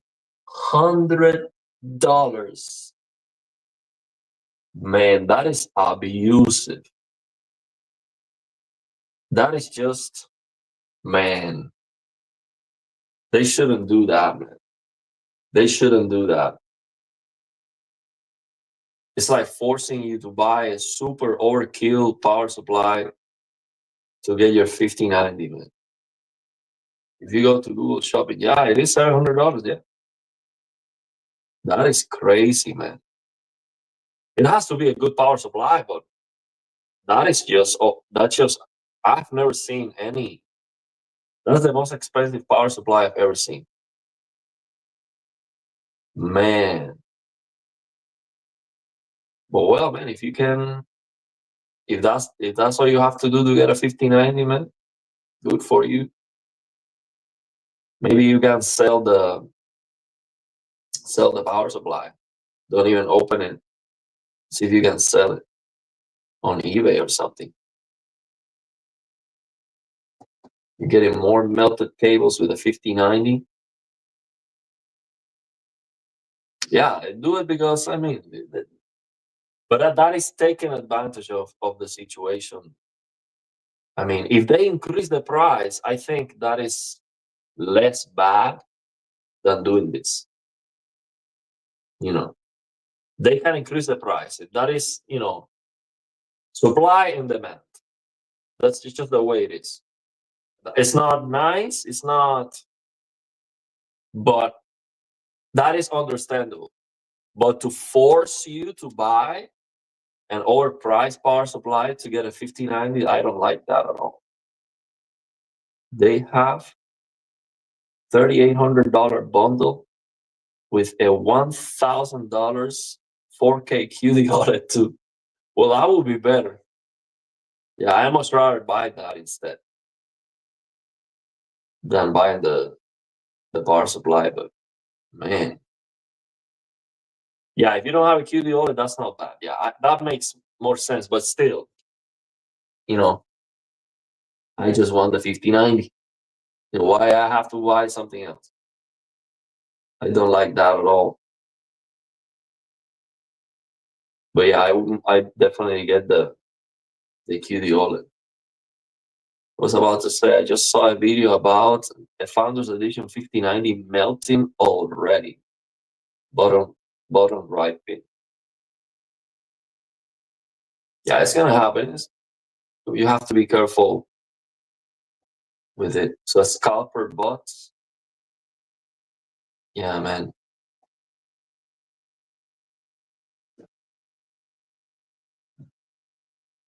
So 2x 5090 won't melt. So you have 2x 12 volts 2x6. Yeah, that power supply is just a monstrosity. Wow. Just, yeah. MEG AI 16T. Yeah, that's the one I got. MEG AI 1600T. Yeah, $700.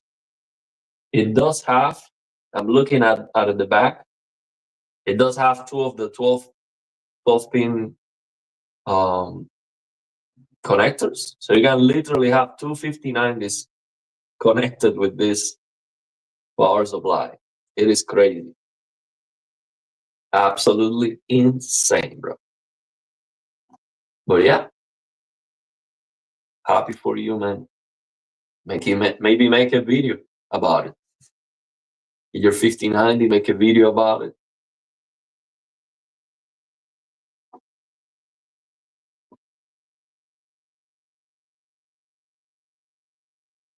Yeah, I have to get into Discord and all these other platforms because I have no clue about that. People use Discord for all that stuff to notify when a GPU is available and all that stuff, and I don't know because I've never used Discord. Prime TX. Check out the slider images, Panasonic Prime TX Noctua Edition.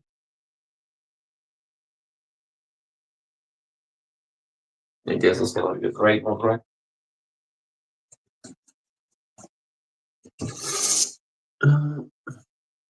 Yeah, man, that is crazy. Only 10 years warranty. Yeah, at least those power supplies, they do have a crazy. I mean, my power supply has a 10-year warranty, by the way. It was $100. So yeah, at least the power supplies have a very good warranty. So this is the last fan. After that, I'm gonna blow it. And then it's gonna get the fans dirty again, but hopefully it's not that bad.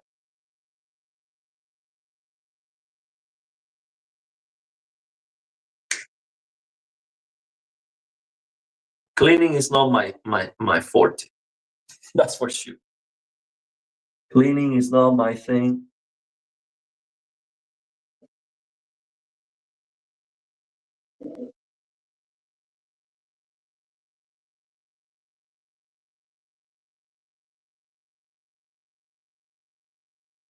This is very dirty. I suspect ATX 3.012 is unable to handle the transient power spikes, and you need the 3 PSU sucks for me. Well, I don't know about that. When I got my US3080, I had to swap the thermal pads. The hotspot temperature went above 106 Celsius. And NVIDIA removed the hotspot sensor on the 50 series, which is crazy because that's a very important thing to know. It can help you maybe identify if the thermal paste is not covering the full die, and you need to go and check and repaste. So that's not good. I don't know why they did that. Probably because the 5090 was running very hot. I don't know. Well, actually, no. 5090 is running well. It's running very well. I don't know why they did that. This is very dirty.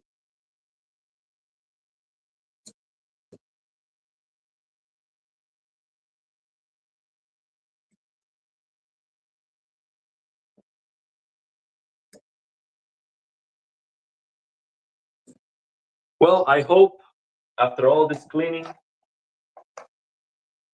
everything gets fixed. But let's see. Yeah, it sucks.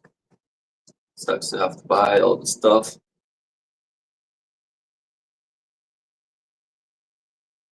Let me see if I didn't miss.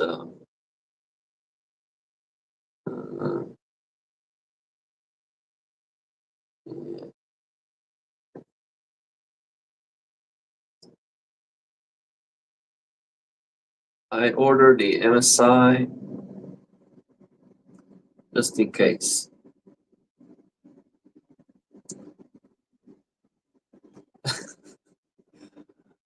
So this is exactly what I'm using. This is a hand sanitizer. I mean, it's what I have. At least I'm not using it over the electronics. I'm only using it for the fans. So I hope it's okay. This is hand sanitizer. It's 70% alcohol. It's what I have, bro. I didn't have alcohol. And I forgot when I went to buy this. I went today to buy this stuff. I forgot to buy alcohol.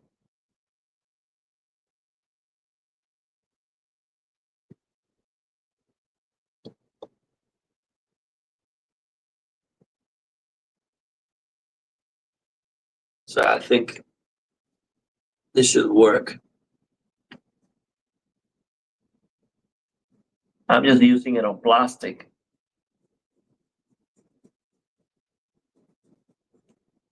Hand sanitizer on plastic.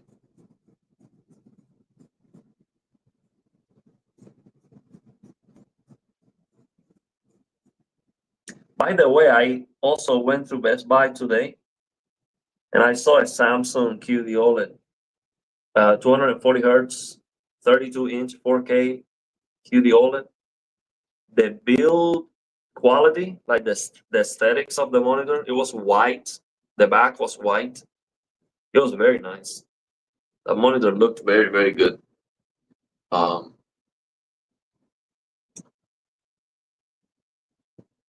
So if we're talking about the RX 9070 XT performance is near 5080. I'll get one until I can buy a 5090. Man, do you have a 3080 right now? You have a 3080? Man, I don't know what to tell you. That's gonna be like 40% faster than my 3080, but you cannot use the DLSS transformer model. That's better. I mean, if you I would change my 3080 now for a 970 XT because it's better. It's more expensive too.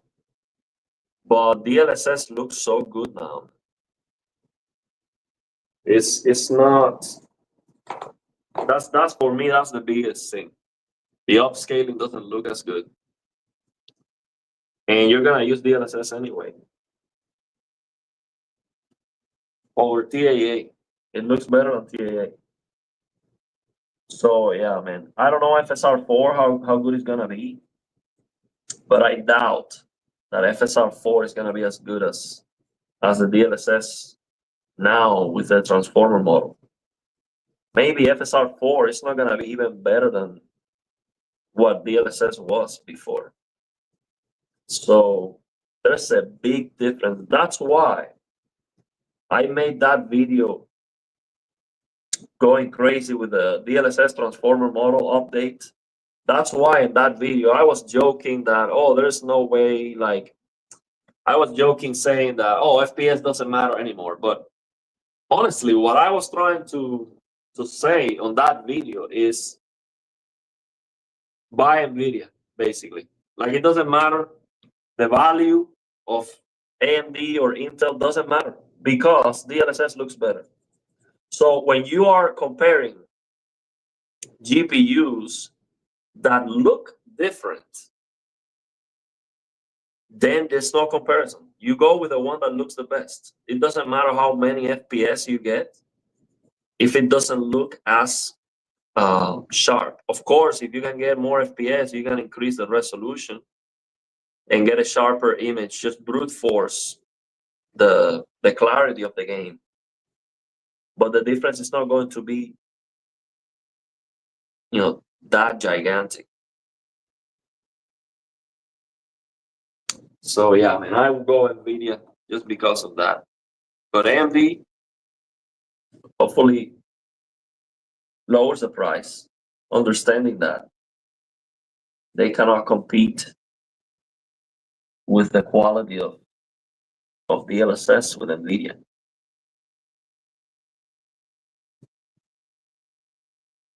So I'm almost done with the fans. This is the last fan. This one was very dirty too. So the middle fan was the cleanest. This one, the fans in the corner were the dirtiest, for sure. Not even close.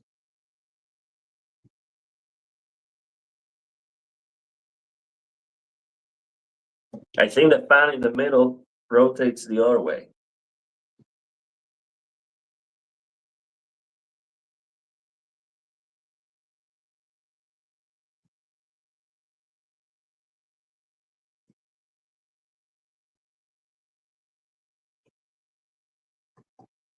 So we don't know if MSR4 uses transformer model, CNN model, or what model it uses. Just wait and see first. Well, that's a good point. I think this transformer model is like, it has a different nature. You know, like the upscaling is just a different, completely different technology. So maybe AMD is actually using that. That's true. But I don't know how AMD would know about the transformer model, because AMD seems to be always copying NVIDIA, honestly. Like, I don't see AMD doesn't have a vision. Like AMD, you know, ray tracing, that's like an NVIDIA thing, and then AMD follows up. You know, AI for the upscaling, and then AMD now wants to do AI for the upscaling. So those are maybe natural things to happen when things get better, but AMD needs to invent something, needs to have something that NVIDIA doesn't have. For example, AMD should implement the CRT simulation, for example, and that's something that NVIDIA doesn't have. That would be a reason to get AMD. But even better, if AMD implements the CRT simulation and makes it work for all GPUs, that would be better. And I think actually that might happen. Let's see. Someone was saying that the chief was had a conversation or contact with AMD about the CRT simulation. This is not official. It's just something that someone said. The comments of the video, someone said that on Twitter or X or something. I don't know, because I don't have X or Twitter. But yeah. Okay, so these fans are done. I'm gonna blow the GPU, and then I'm gonna try to clean the port, and we will go from there. Yeah, AMD is like Bethesda, running behind the schedule. Yeah. Yeah, FSR4 was looking good based on the hardware unbox video at CES. It was looking pretty good. My PC just crashed playing Indiana Jones. I hope you didn't spread the infection. Well, maybe it's just the driver thing. You should join the HDR Den Discord. We work on making Reno DX mods for lots of games. Reno DX mods. Interesting. I'll give it some thoughts. The thing is, I'm so busy. I don't know how Discord works. I cannot even keep up with the comments on this channel. So imagine if I am in a Discord somewhere, it's gonna be overwhelming. I made a few Reno DX mods for games. So share how you do that. I would like to learn how to do that. Share how you do that. Maybe make a YouTube video, and I will share your video, and then I'll do another video, and we share that with everyone. Using 5800X 3D, it's enough for gaming. Yeah, for sure. My 5800X 3D can play anything very well. I like the idea of ray tracing, but the execution is too much sacrifice. Yeah. Yeah.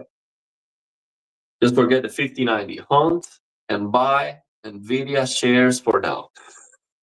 Yeah, now they are going down. This is the time to buy. This is the time to buy NVIDIA.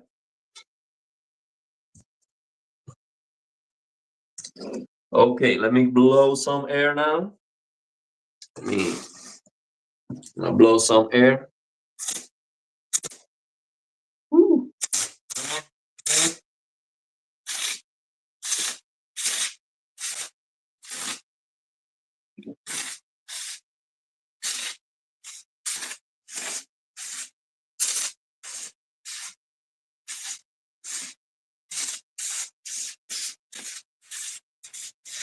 Okay, I think that was good. I'm gonna try this.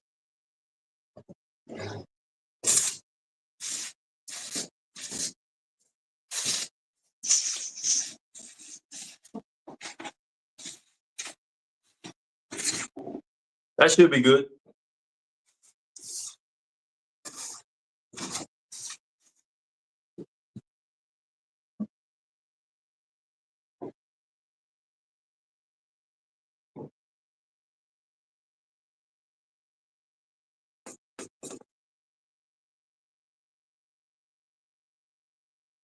I really like the build quality of this GPU. I think it's fantastic. This GPU is all metal.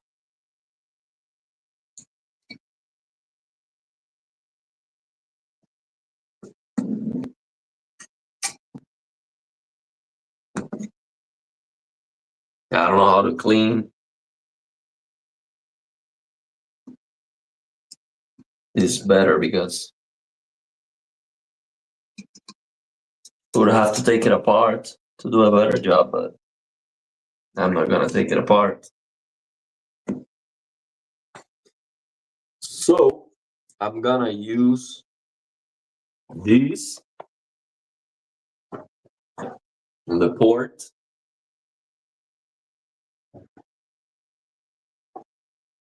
Another developer is working on KCD. We already got a working version. Okay.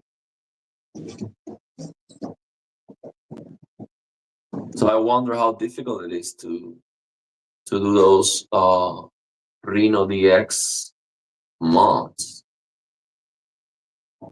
It's a bit scuffed and grieves your FPS because it's a beta. But you can find the download over the Discord in the Kingdom Come 2 thread. But let me ask you why we have to join a Discord to download those mods. Is that you cannot share that on a site, or you don't have a site to share the mods, or you don't have a platform or a Google Drive or something? Because some people might not want to join the Discord. So if I do, let's say I join the Discord and I download the mods and I try it and it's amazing, I don't want to have to make a video and say, hey, to get this mod, you have to join the Discord. I don't want to have to say that. Actually, I would not do that. It has to be available in GitHub or somewhere. It has to be available to download. We have a mod list and Nexus mods. Okay. But when something is in beta, like Kingdom Come, is usually Discord only. Okay, so you have like a work in progress in Discord, and then once it's ready, you put it on Nexus mods. Okay, that makes sense. Discord has made gaming communities more complex than they have to be. everything is join this Discord here and there. Yeah, that's what I'm seeing. So you should make your own Discord page. I just don't know how it works because I've never used it, and I don't want to get more busy than what I am with the channel. Because with this channel, I already have a lot, so I don't want to get more busy. Try some more cleaning.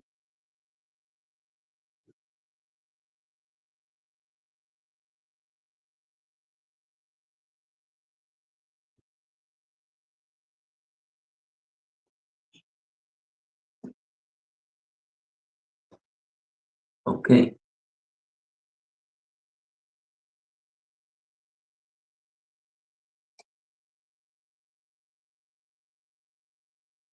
Oh, this is very dirty too.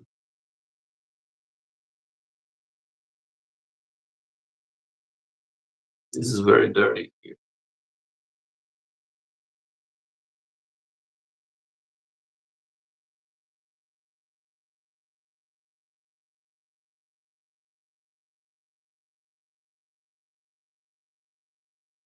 I forgot the back. This is so dirty here.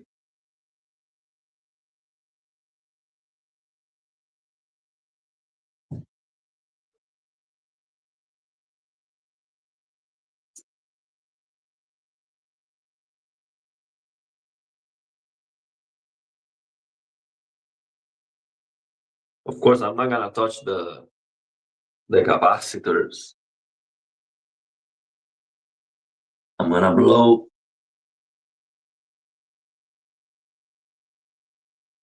I'm gonna blow that part.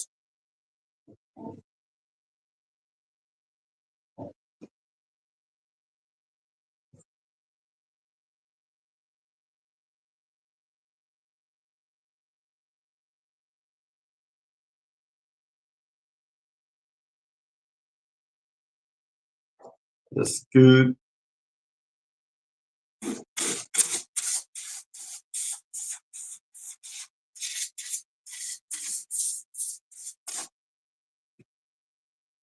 That's good.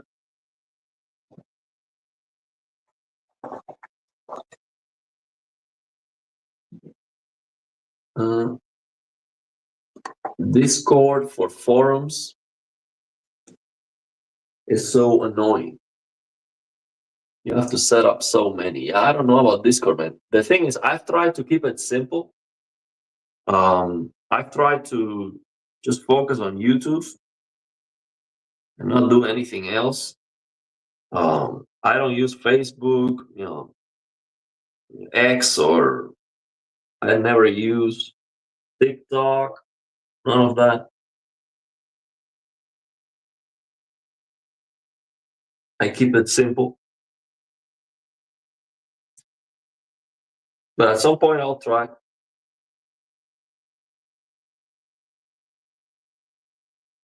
This is very dirty here.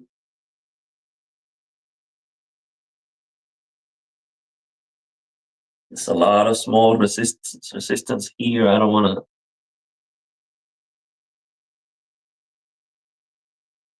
I don't want to touch that. It says hey aces here, very small. It's very nice.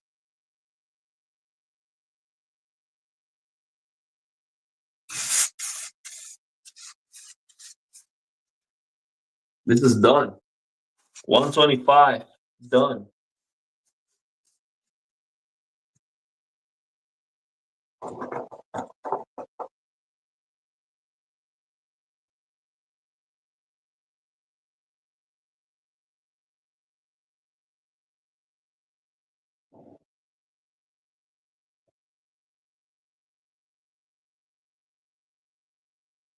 Okay, that's good for now on the GPU. Then I'm gonna remove the RAM and clean the RAM, and hopefully that's what's gonna make the difference. Yeah, I'm not gonna take the GPU apart because the temperatures of this GPU are as good as it gets. I mean, like less than 75 Celsius, less than 65 Celsius, actually, when playing. That's insane. And if I take this apart and I break one of the thermal pads, I don't have thermal pads to replace. And yeah, so I'm not taking it apart. I'm trying to link you the Reno mod leaks and you see it. Let's see. Uh,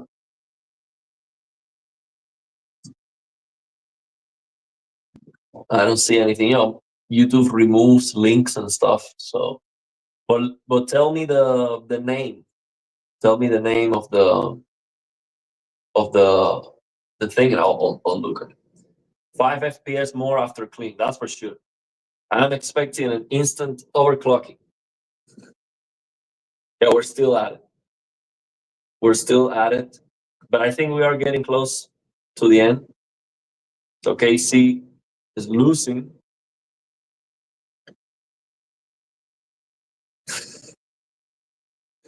Man, and I'm trying my fastest. I would usually move even slower than this. For cleaning stuff, I'm not good at it, but I'm very meticulous, so it never ends.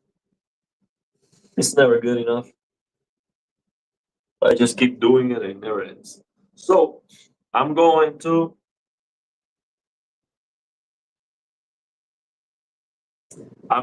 blow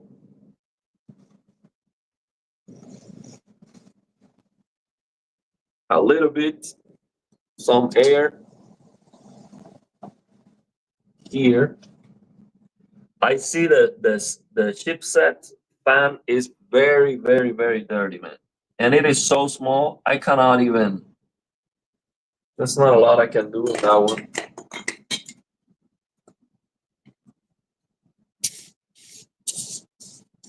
That's not gonna get. That's not gonna get clean with this. It's so dirty. I would have to take the protection apart. This cover. The chipset fan has a cover, plastic cover. I would have to take that apart, and I'm not gonna do that. Would be just way too much. I don't even see a screw to take that apart, honestly. I don't even know if you can do that. Maybe it goes out by force or something, but I don't want to mess with it because I see a lot of components below. I don't want to mess around with that. I'm just going to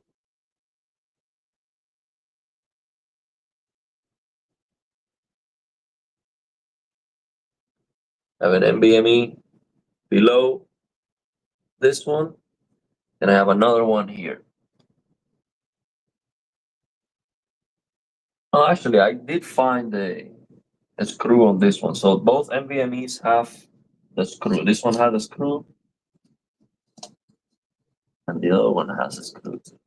The problem with this one is that the NVMe was very short, and the screw was. Oh, I know. The NVMe doesn't have a screw, but I had a heat sink for that NVMe. So then the heat sink is basically holding the SSD without the screw. So I don't want to take this out. And this part of the motherboard is actually very dirty. But I don't want to be touching it with these. So I might damage it. I'm just gonna use some of these very softly. Because I don't want to mess it up. So the both of the NVMe SSDs that I have are Samsung. Um, I forgot the model, but basically the best. Not the best. It's one of those. I have the box over there somewhere. Is the faster ones, the Pro. I forgot 980 Pro, and one is the Evo Plus. One is the 512 gigabytes is Evo Plus or 1 terabyte, and then the other one is 2 terabytes, and it's the 980 Pro, I think. So yeah, these are very good. The thing with SSDs is I start looking around trying to get a cheap SSD, but at the end I always end buying the Samsung one because they have a bigger cache, so they are faster. The cheaper SSDs have less cache, and then the speeds they go down significantly when you're copying a bigger file. So the Samsungs are expensive for a good reason, and the software that they have is very good too. I fixed a sporadic GPU stuttering with a reset. Hopefully, the cleaning helps out. Troubleshooting can be a journey. I hope.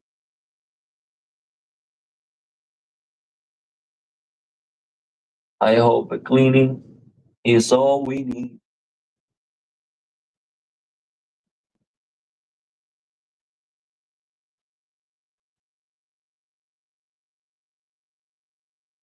Yeah, this is gonna be just dry cleaning here of this part that doesn't have components.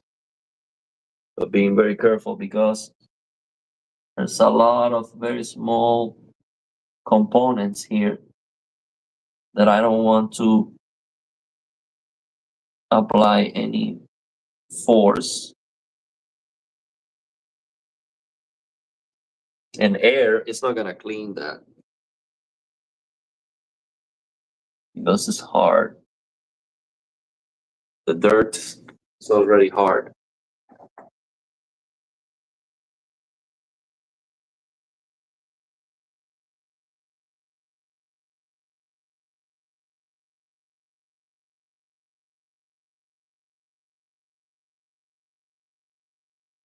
Yeah, this is very, very fragile, so I don't wanna mess too much with it.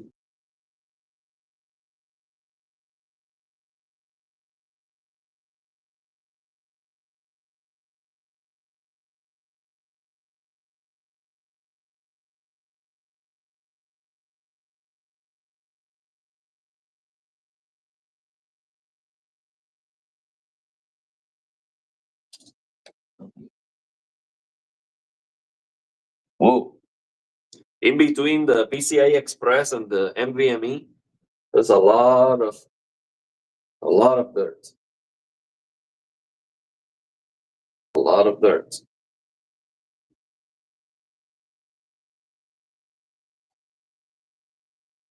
Yeah, Samsung SSDs are the best. Performance the best. Let me-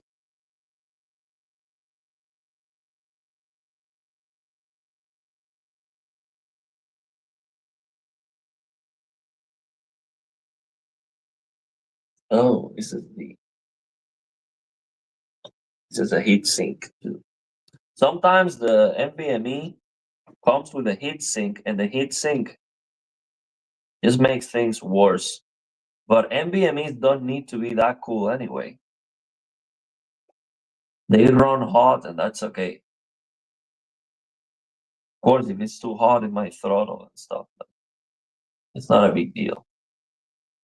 Heat sinks are not better. They're not always better. Okay, so I think we're doing good there.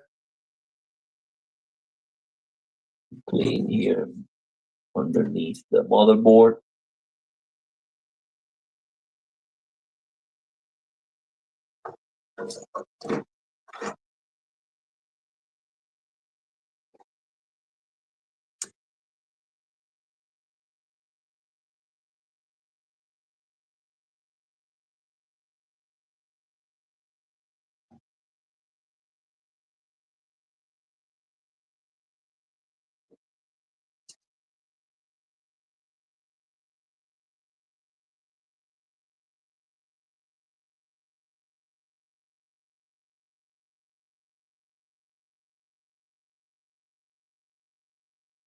Yeah, I don't want to use any products here for cleaning. Plasma got that glossy finish going on the GPU. GPU is shiny, bro. Look at this. It is shiny right now. Look at that. It's a shiny GPU. Let me show you. Oh yeah, let me show you how. Let me show you how this is looking. Look at that. That's a glossy finish right there. Look at that. It is all metal. It's gonna look beautiful on my PC. Like Jensen. Jensen says, it's gonna look beautiful on your PC. Look at that, man. It is so shiny. Woo! Look at that. It's all shiny everywhere. Look at the back. I love this GPU, man. It looks amazing.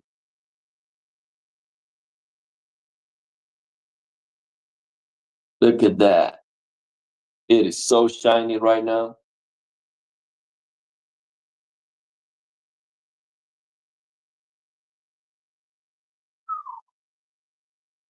I love it. Yeah, this GPU is looking amazing right now. Absolutely amazing.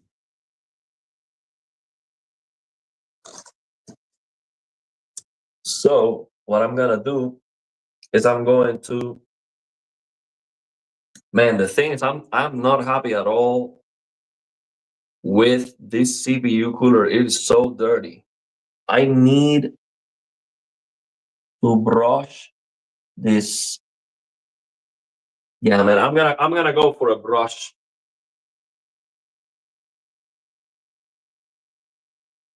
Man, should I spend a brand new toothbrush on this CPU?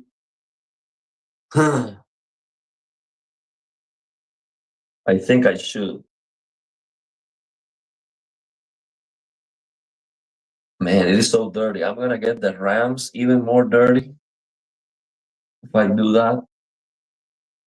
It's gonna be a mess. But what I can do is I can put a piece of paper below the CPU cooler like this, and then hopefully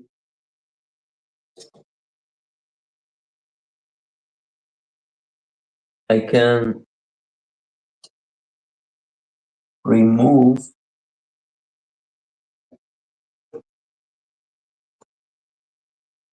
Yeah, that's what I'm gonna do. I'm gonna go for a brush to brush that off, and then I'll try to. We have someone here from Cuba. Hola, Sere. Que huete mío. That's how we say in Cuba. Hey, how are you? We don't say that. We say que hola, Sere. ¿Cómo está la cosa? That's Cuban. That's not Spanish. That's Cuban. Bro, you are over 4 hours. Wow, we've been streaming for 4 hours and 35 minutes. I wonder what is the limit of YouTube. Pro tip: borrow your makeup brush from your. Actually, let me go. Let me go for that. Let's see if we can get that. I'll be right back.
Let's go. We got we got one. We got one, two, three, four. We got four. We got this, and we got this. That should be enough. This one's gonna do the job. This should be good. Well, now I think I'm gonna use another one. If I don't get everything super dirty here, use another one. And I'm going to remove this fan too. I'm gonna remove this fan.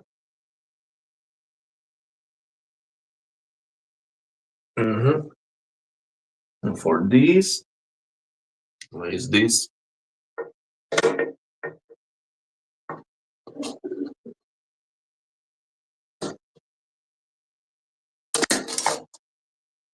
There you go. This fan.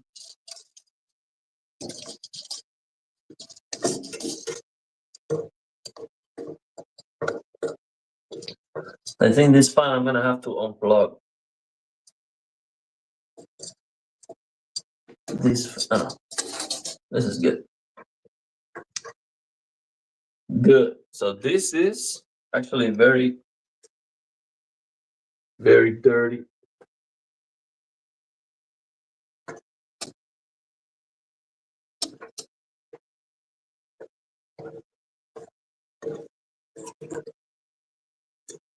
This fan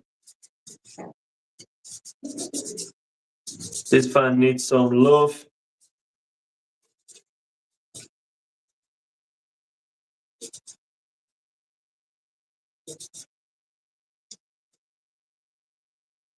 Oh, it's very good. It's not that dirty.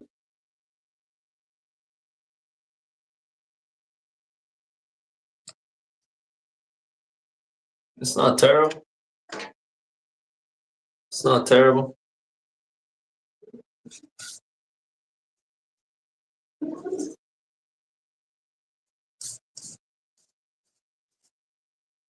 I think this was definitely worse than the fan on the outside.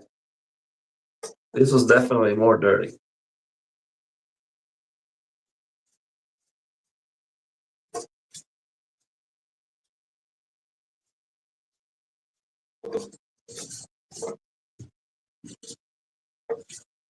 Yeah, it's just making things worse. The toilet paper doesn't work. Got that full bronze CPU cooler rocking with a thermal grizzly pad. And I could have be any happier than any other component of my PC. So I think the pads are better because you don't have to ever replace that again or something like that. Maybe the performance is not as good as the thermal paste, but yeah, that's nice not having to replace that. Yeah, 4 hours of cleaning. We need to fix the crash. We need to fix the crashing, the blue screens. It's better to buy a new PC cabinet with dust protection. I did to myself on PC. Yeah, I need to. Oh, you mean get the PC inside a cabinet? That's gonna make it harder though. That's gonna make the PC run harder. Yeah, let's see. Let me get this. Actually, I could use more of this for cleaning. Oh no, this is very dirty. No. Oh, I'm glad I didn't use this on the cooler. I didn't know this was so dirty, man. This is not good. This is not good.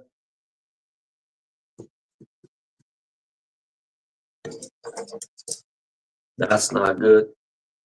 I made it worse than what it was. I'm glad I tested. I'm glad I tested that.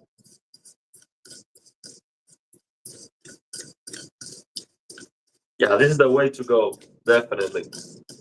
This is better.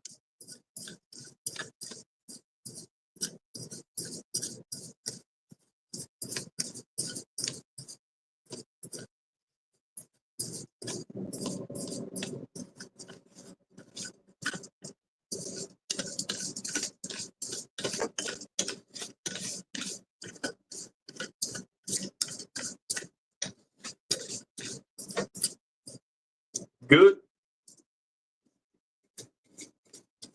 I like this more, man. This is so much easier for cleaning.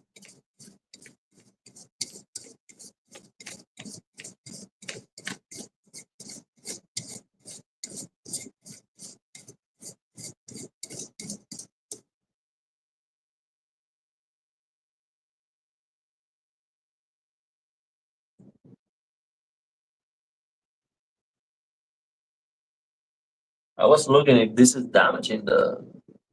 No. Or maybe it is damaging the. Oh yeah, we have to be careful with this. This is so soft. It might get damaged with the brush.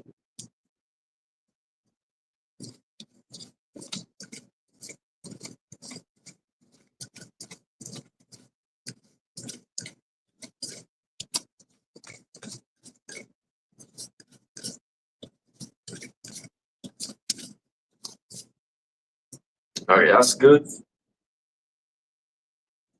And this is for the detailing. This white cloth is for the detailing. Okay. So I'm becoming a PC detailer. They do that for cars. Actually, I've done this kind of cleaning for my car, and I spend um, the whole day just trying to clean the thing.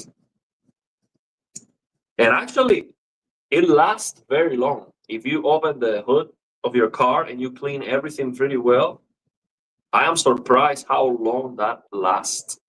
It lasts very, very long. You might think, well, it's just gonna get dirty immediately. No, it actually lasts very long. So there are some people who pay for detailing on their engine bay.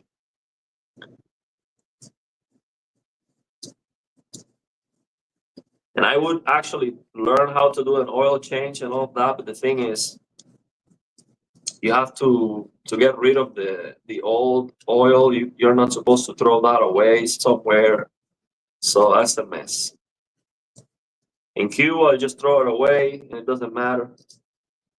Nobody cares. But here it's not it's a problem. So I prefer to just take it to the dealership anyway. So that was good. That was good cleaning. That was good cleaning. This one is good. Copper. Yeah, wax. Oh, wax off. Yeah, wax for the car. Yeah, makeup brushes. Yeah, someone's not gonna be happy if I use makeup brushes for it. with the freeze, spray, and compressed air. You can remove it extremely freeze, spray, and compressed air. Extremely efficiency and time saving. It also doesn't cost too much. So that's what I'm gonna do. I'm gonna buy something. But today they didn't have what I was looking for on the store. But I will search. And definitely next time I'm not gonna be doing all this work. I'm gonna buy something electric that can just blow everything. And yeah, that's gonna save me a lot of time and money. When was the last time you cleaned your CPU? Uh, yeah, last time I didn't do a very deep work. I just spent two of these, blow a little bit, and that was it. I didn't. It didn't do this. So it has been a long time. You really believe in what you're doing there on the carpet? It's not a matter of believing. I'm trying my best. I'm not very good at cleaning. Hold the fan while doing because electricity gets moving and cause damage your hardware. Yeah, someone said that. I'm not sure if it was you that I should not be spinning the fan.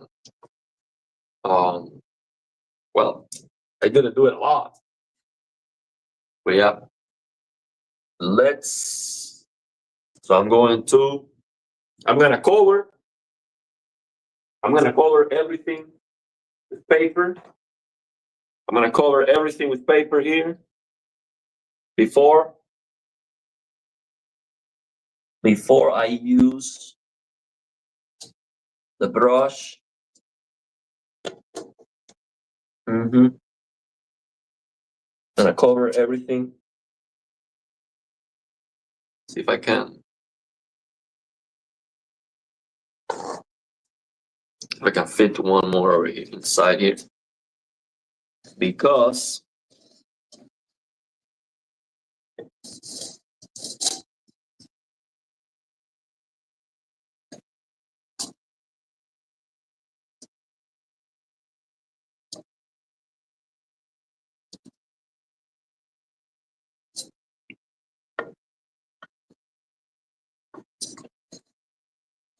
this is a new technique. A new technique that I'm developing for deep PC cleaning.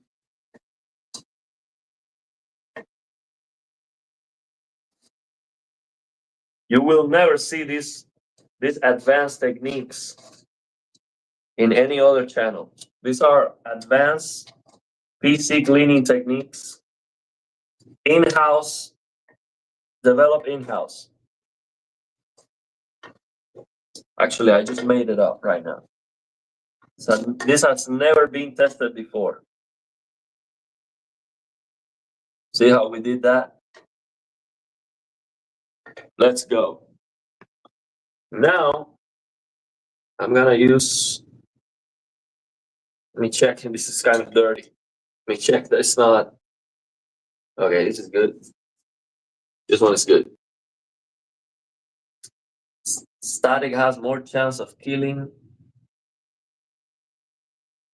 the Thanos than your PC. I don't know. So, an idea, you can buy an air bed pump and use it instead of compressed air. You plug it, it runs indefinitely, and there's no risk of water damage. Also pretty cheap. I have a vacuum, by the way, but it's too big and it's dirty too, so I don't want to risk it.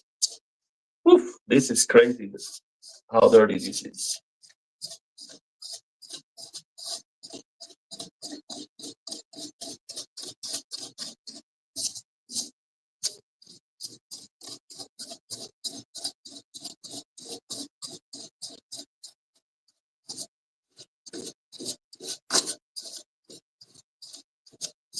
Oof, this is crazy. The thing is, I'm sure the dirt is a lot deeper, and I cannot reach that because this is not deep enough.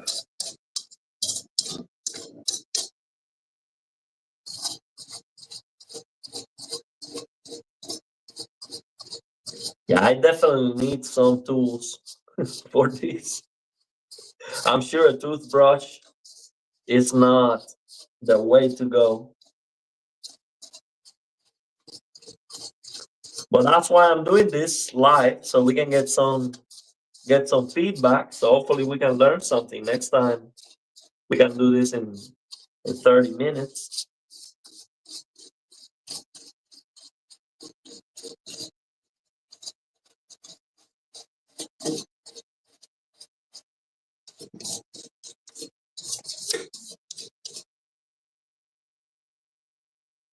It's going good. You're guys enjoying that? Are your legs fine? Because you are in that place for a long time. Yeah, I have developed a Shaolin level of inner peace, so I can do this kind of stuff. So my legs are fine. I can still throw some kicks. See, I can still Jet level of Kung Fu. No problem. I can do this all day. I can still do 40 pull-ups. No problem.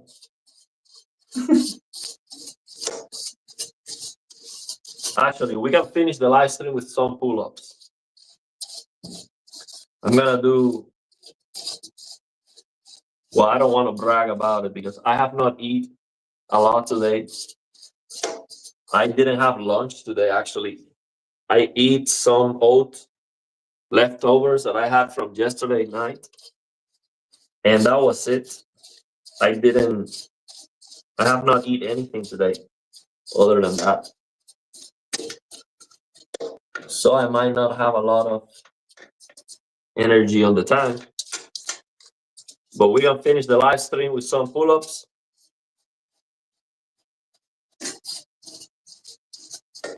Yeah, I think that it's not improving. It's not improving a lot.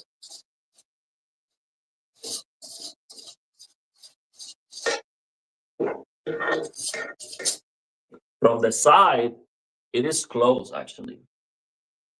The side of the cooler is closed. Like no. Yeah, you see, it's actually closed. Like I cannot get in deep. It seems like it is closed, so it directs the airflow in one direction. Don't forget to drink water. Yeah, I do have some water here. I've been sipping water. I think this is as good as we're gonna get. I'm gonna blow some air. Hopefully, see we have some air here. No, this is garbage already. Let's try this one. That's good.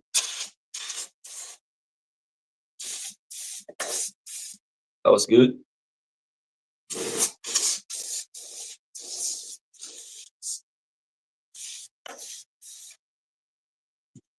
They don't last very long. $1.25. They sell some bigger ones for like $4 to $5. And on Best Buy, they had 2 of them for $20. I'm like, $20 for air. Wow, that's a lot of money for air. So yeah, I decided not to go with that. No way, $20 for air. Invite a viewer on the call. for a pull-up competition. Let's go. Who wants to compete with me? Let's go. Who wants to compete with me on pull-ups? Let's do it. I don't know how to invite anyone. I guess I can share a link. For no, not for money. I never like to bet money. Only I can only pull down. Yeah, the Best Buy compressed air is a ripoff. Only seconds to their HDMI cable. Yeah, HDMI cables on Best Buy are crazy expensive. Crazy. Okay, so we have 3 more. So I think it's worth blowing this one.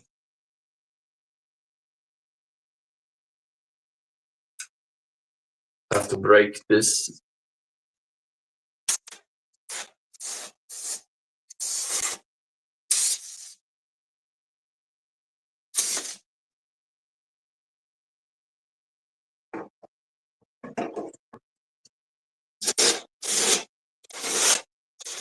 Yep. I cannot afford more. So I'm going to call that job done.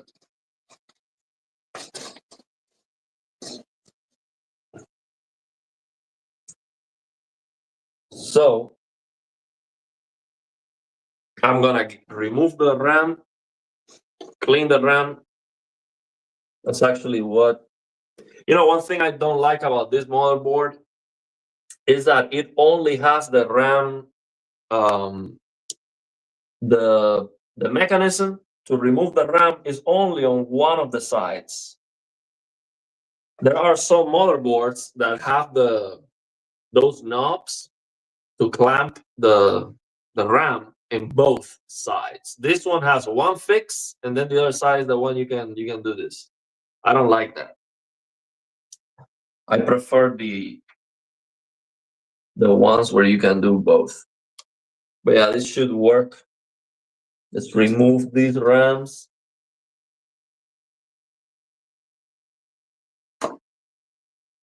That worked.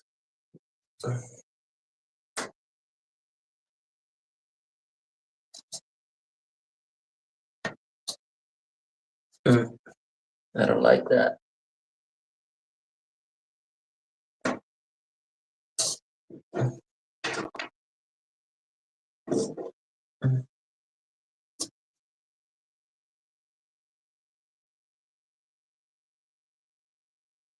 I don't even remember if they're supposed to come out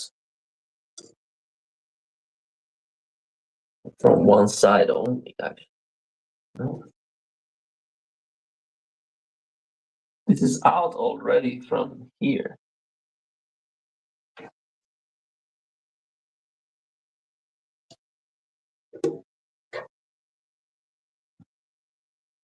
Man, this is supposed to be easy.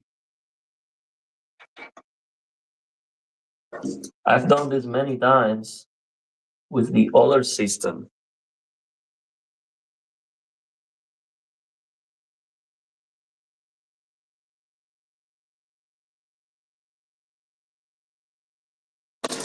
Yeah, it's just supposed to come out from one side only.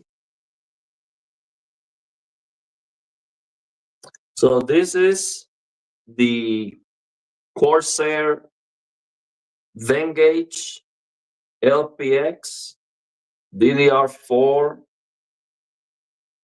3600 CL16 16 19 19 36 32 gigabytes 2 by 16. Show you the back. Get it closer.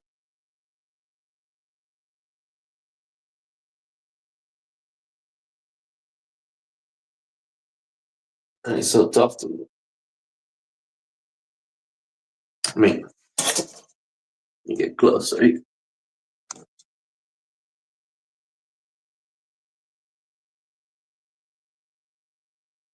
This is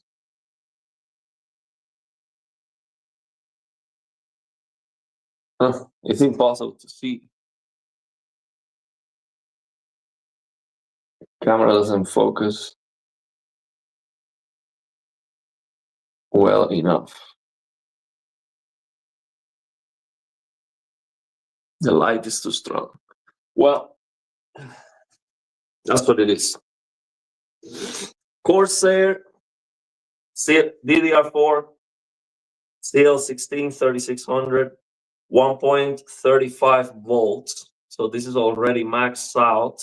There's no overclocking headroom remaining. 32 gigabytes of RAM. These are low profile.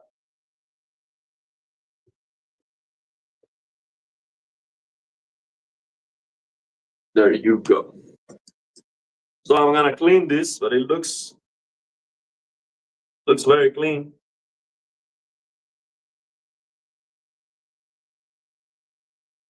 It looks perfectly clean.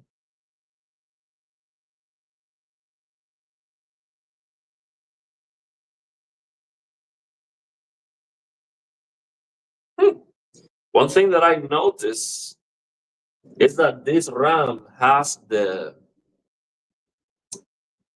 it's not flat. So the bottom of the RAM is not perfectly flat. It is, so let me show that here.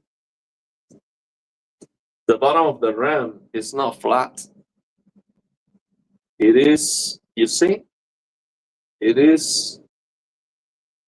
has a curvature. It's not flat. Maybe that's normal. I didn't notice that with the other RAMs that I have. That's weird.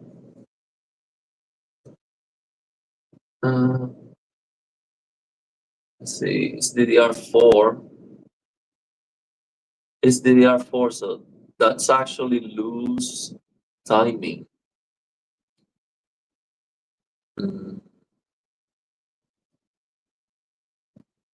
That's normal. Okay. I didn't notice that before. So it's normal.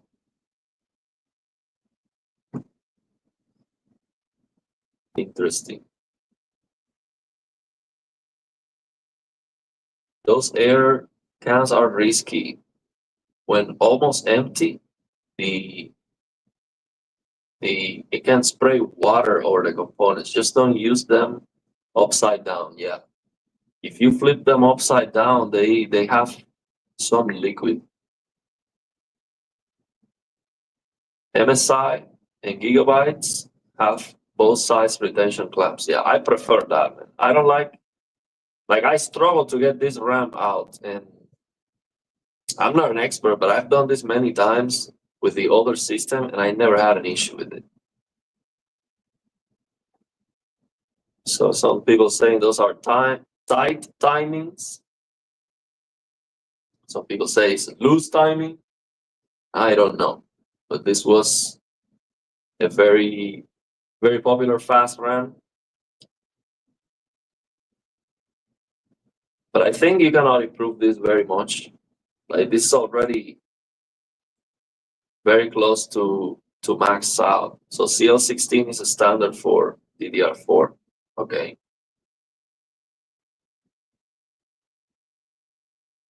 You would just reset it. So how do I reset it? Should I remove the battery? Remove the battery and all that stuff?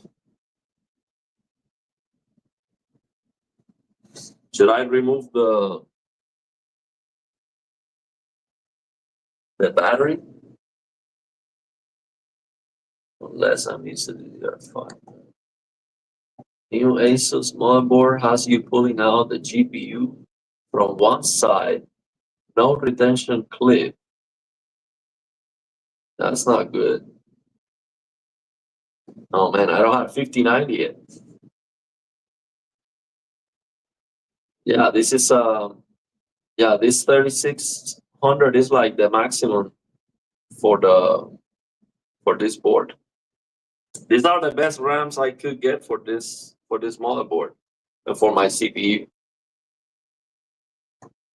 No reset, like plug the RAM and GPU all back in. Reset, no reset. Okay, yeah. Let's see, man. I hope there's something dirty here that I don't see because this actually looks absolutely flawless.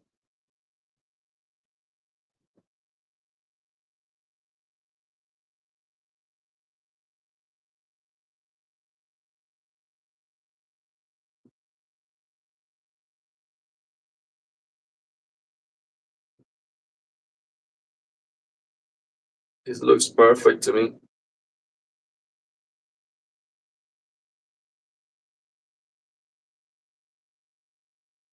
And I don't have an eraser.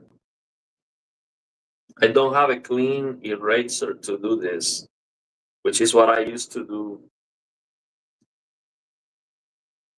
in Cuba. When I fix computers, I use an eraser and then a paper, like a white paper. I don't have that here. Can use.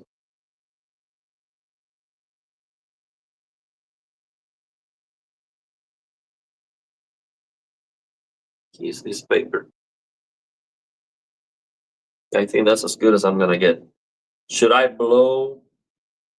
Should I blow air inside the RAM slot?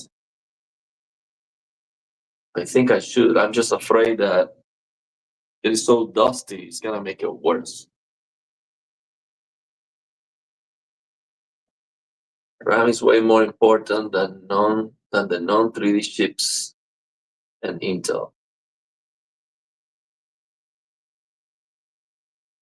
Yeah, AMD loses its performance about 3600. There is enough info about it online. Yeah. So I'm gonna blow before putting this one back in. But before putting it back, I'm gonna take the other one. So this is gonna be like this. I'll take the other one.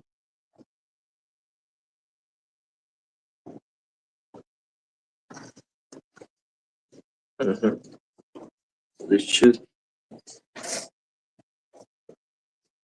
should come out.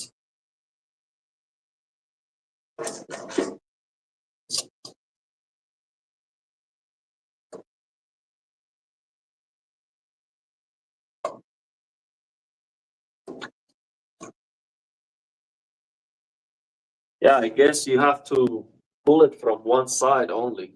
I don't like that.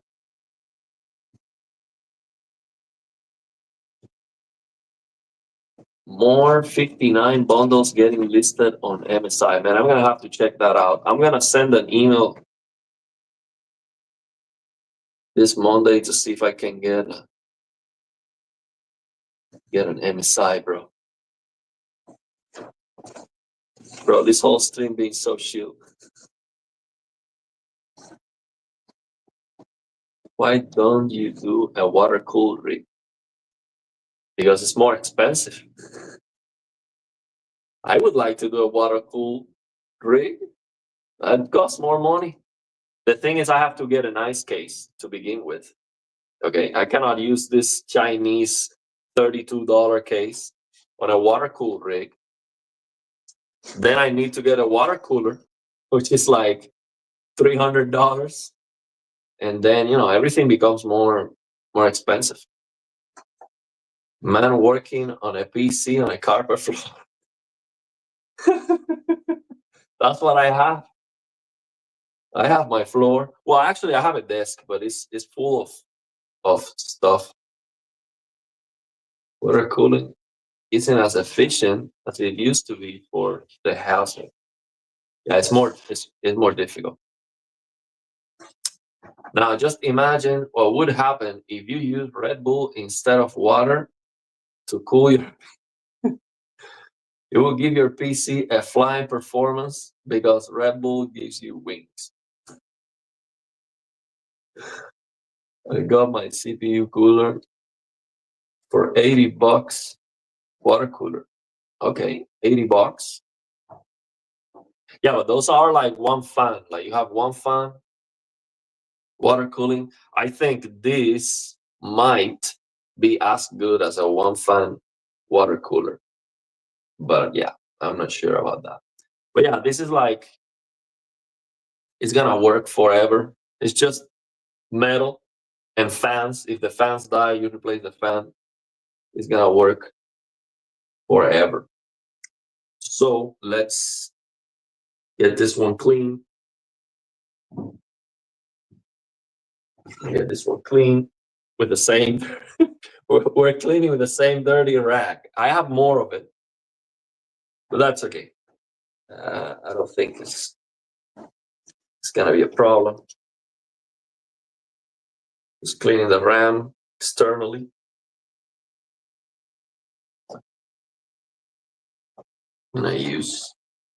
I'm not gonna use the hand sanitizer for these.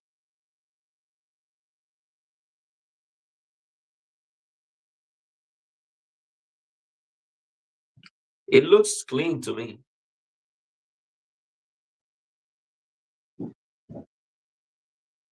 I am afraid this is not gonna be the problem at the end.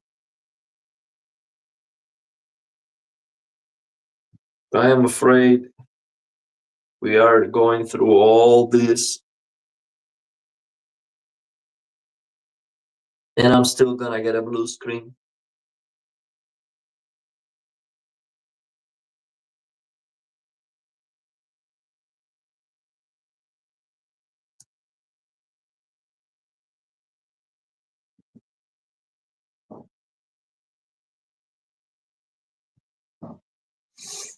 It should be good. I'm gonna try this paper here.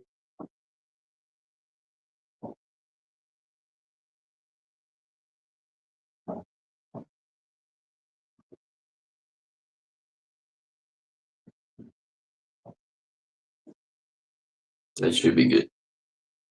So now I'm gonna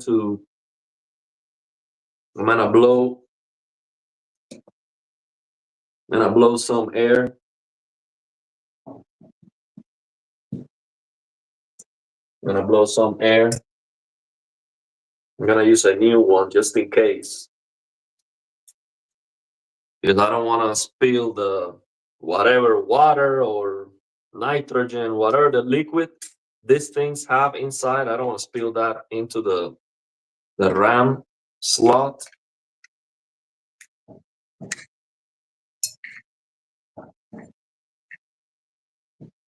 So I'm gonna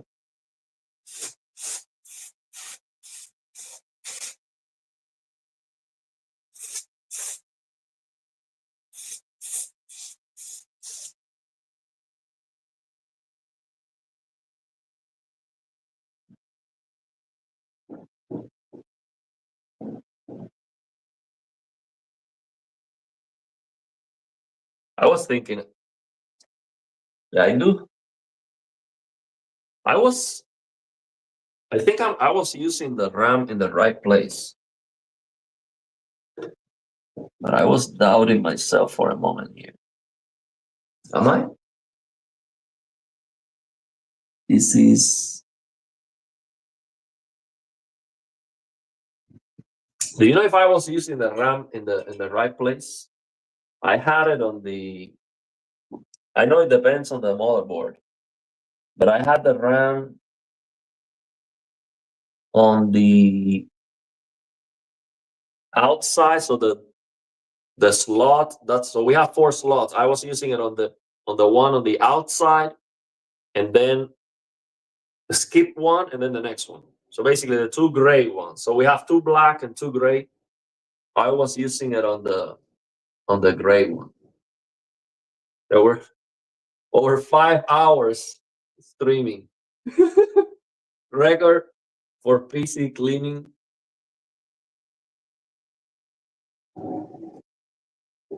Use those two white slots. Yeah, they are not white. They are gray. Yeah. Okay. Yeah. Same color. Yeah. Those are the. Yeah, I think those are the ones that I'm having no issues, bro. My life is going good. No issues. I'm just getting some blue screens, but everything is good. Every other slot should have been populated in order to use RAM dual channel. Yeah, I know the dual channel thing. I was just, when I did this, I read the manual, but I was just double thinking it now, just in case. So yeah, those are the two slots. So let's plug that back into place. Let's go. And I go in.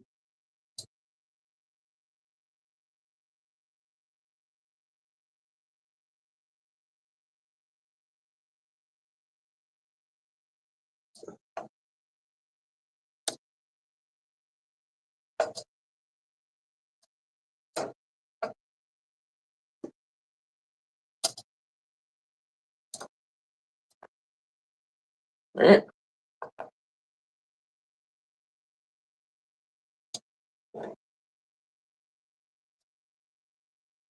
cannot see well here.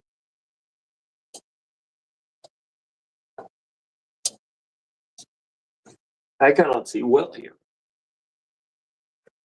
Try it.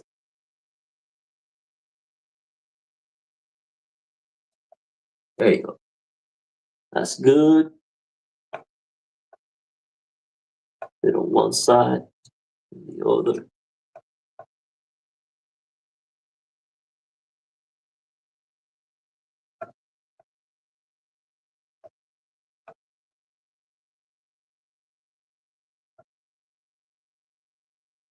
I don't know why I cannot find the. I cannot find the slot.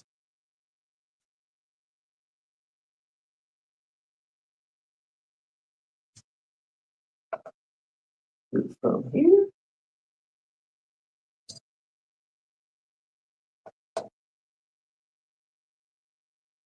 Oh, I know. So I have to lift it a little bit. There you go. See, the thing is with this system, I don't know if I should.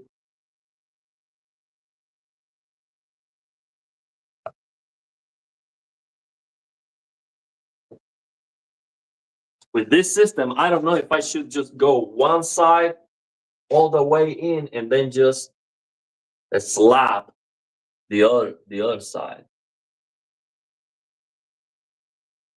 So how do you put the RAM with this system? Because usually with the two knobs, you just do this and you just put it, perfectly, like at the same time. Make sure you get the orientation right. One piece of the connector is longer than the other. Push perfectly flush. Okay, both sides. Okay. Okay. Uh,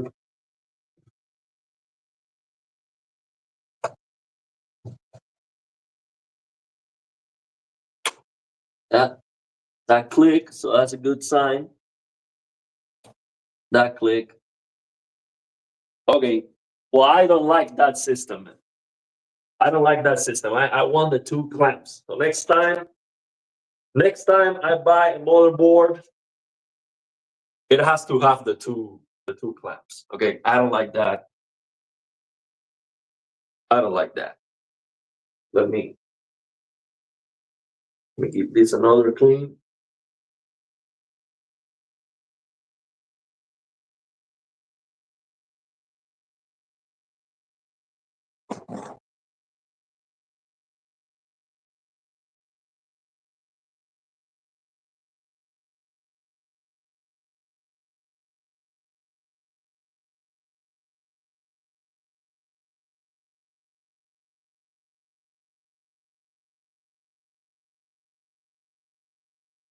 So this one should be easier now that we practice one time. This one should be a piece of cake.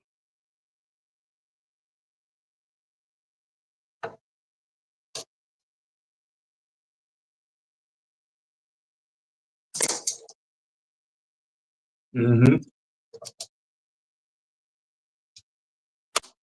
There you go.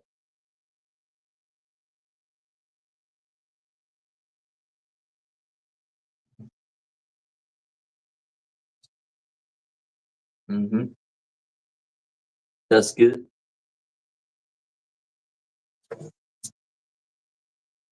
That's good. So now I'm gonna do. Should I do the GPU already? Yeah. I'm just gonna slap the GPU back. No, before I put the GPU, I need to put the fans back. Yeah.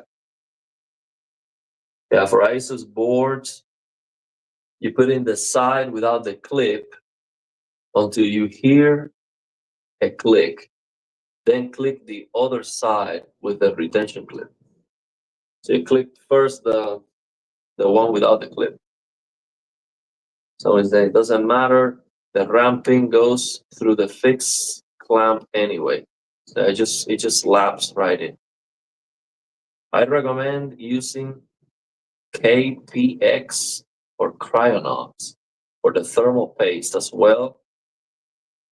For the 13900K high WMK, PTM isn't good for IHS. I have no idea what you're talking about, but your name is BIOS, so you definitely know your stuff. Yeah, Gamers Nexus will be proud. I know that. 5 hours and a half to clean the PC. I know. There's a lot of tech tubers that will be proud of my work here today, man. I know that for sure. So let's put this in. Man, this is still dirty. This is still dirty. Oh, maybe this got dirty with the brush.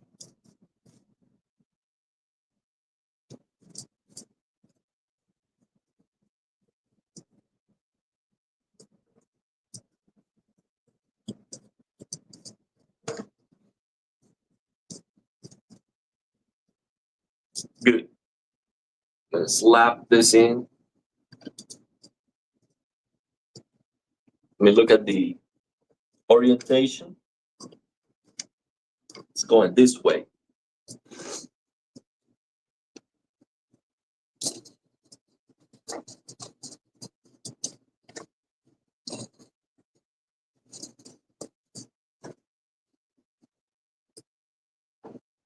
Now I'm gonna do this one first.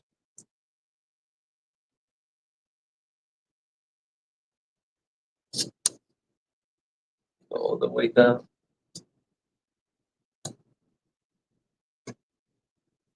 And then I'm gonna do the other one. These.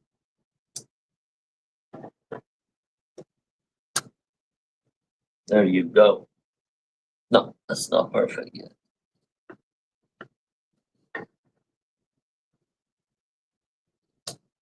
There you go. That's perfect.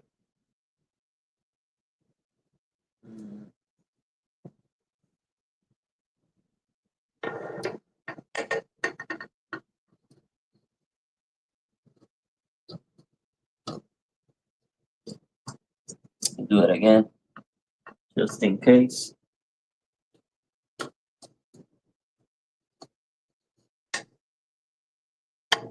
It's not perfect.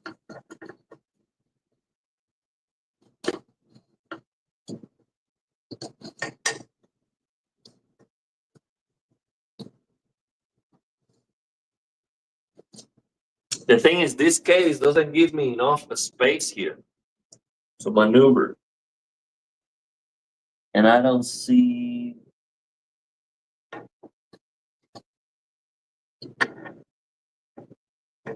I think it's good, but I'm not sure. And that's good already.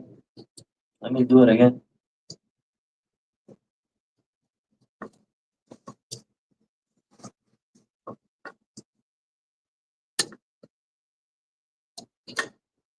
You know what? I'm gonna do this one first. I'll take this one out. And I'll do this one first with more space.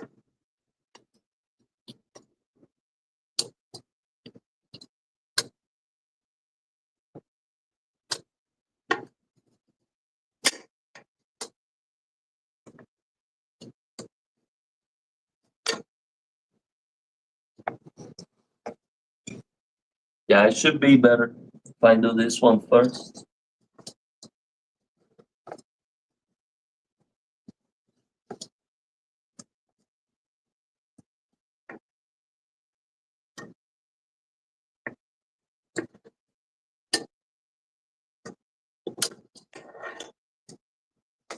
That's not good. That is not good. Man, I don't remember struggling with this that much. Last time I did. Samsung B-Die. RAM chips are top tier. I have ADATA 3600 CL16. Absolutely sweet spot for AM4. Yeah, I'm not sure. Do you know if these are Samsung B-Die or I don't know. I heard about that. I watched a Volzoid video about RAM, and he was talking about that stuff. He likes to do RAM overclocking and all that stuff. So maybe that's what you're talking about. There you go. Now it is perfect. Well,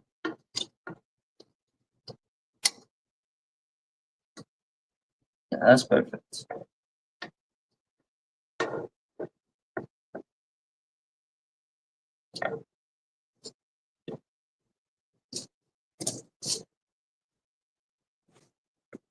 Just want to make sure that the clamp at the bottom is good.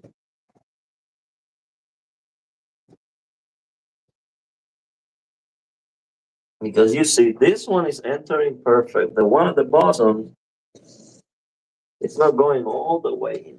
But I think that's okay, man. It doesn't have to be. Yeah, this one looks the same. So I'm just struggling for no reason. It's looking the same here. Yeah, that's good. It was good. I was just trying to make sure. That's good. Do this one.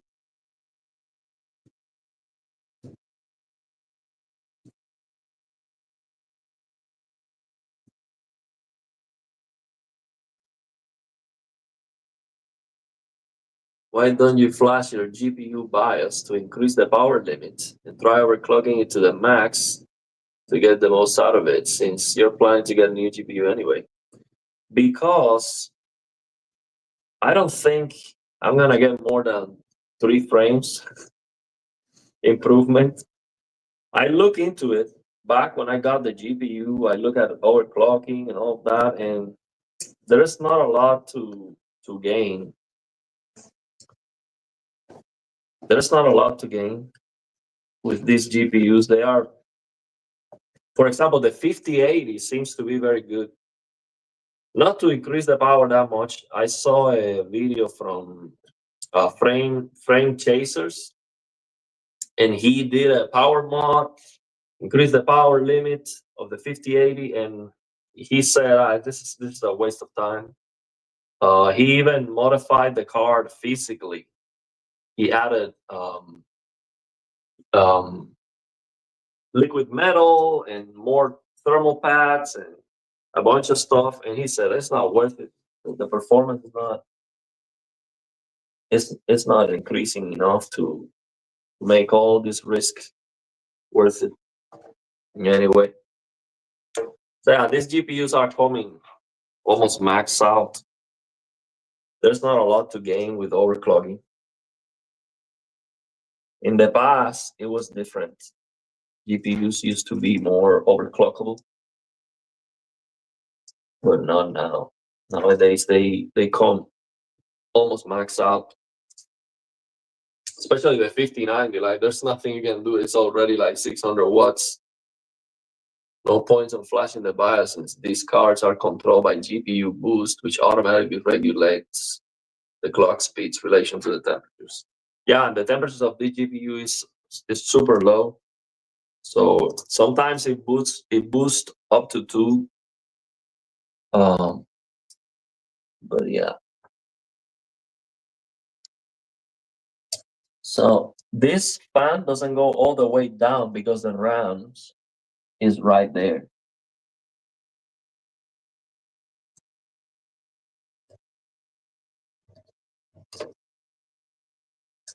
So I'm going to apply the same technique.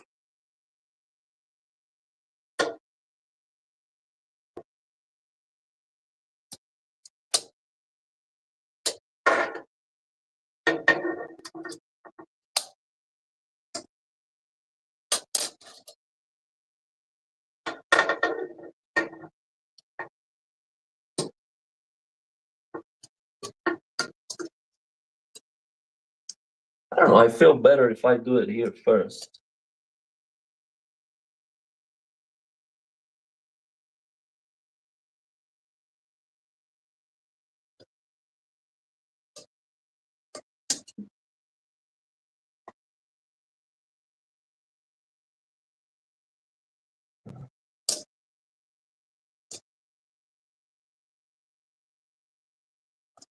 Man, this should be a lot easier.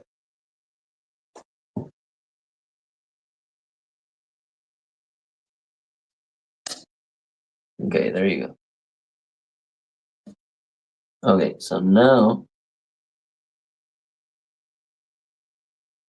I don't like that.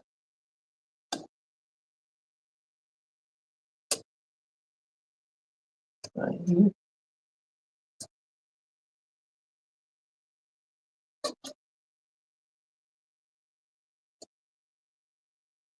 It should be good.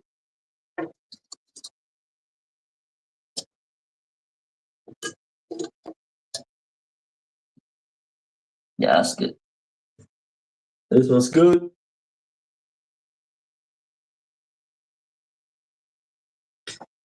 That is good. So I'm going to let me put this fans back. So before I do that, let me clean them a little bit better. NVIDIA just likes to hold the carrot on a stick in front of you. It is literally free and gives you the biggest performance. Okay, let's see what you're talking about.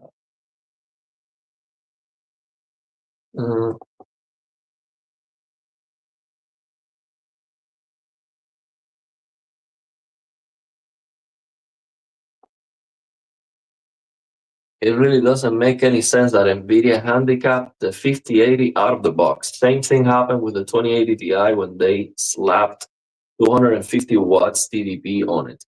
Yeah, it looks like the 5080 has a lot more to give than what NVIDIA did. Yeah, it literally frees and gives you the biggest improvement in thermal performance.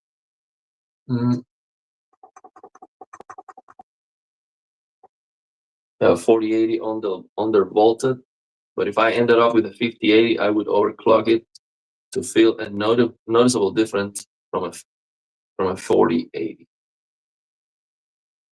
The definition of a true next generation upgrade is to improve the performance significantly without sacrificing on increasing the size, power draw, and cost by too much. In the next video, I'm going to show you how to blow your PC on HDR. So, yeah, we're almost done. We are almost done.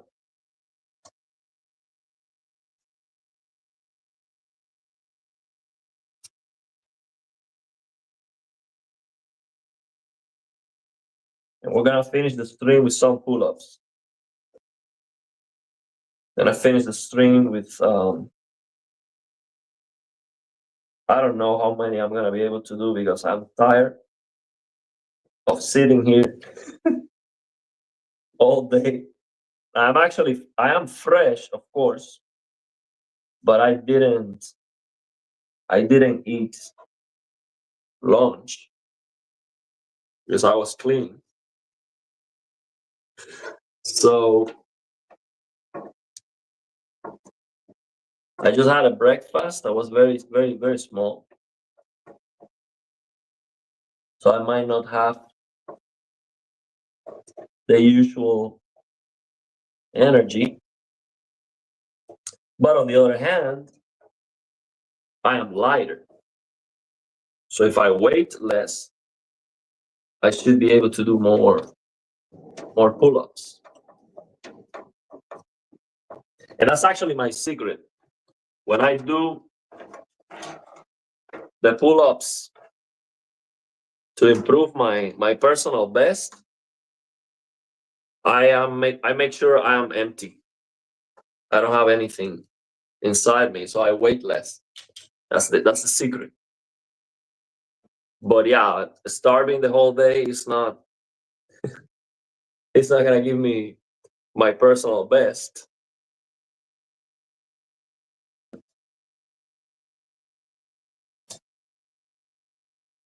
That should be good. Okay, so I'm going to put this fans back in. Oh, I forgot about cleaning this one.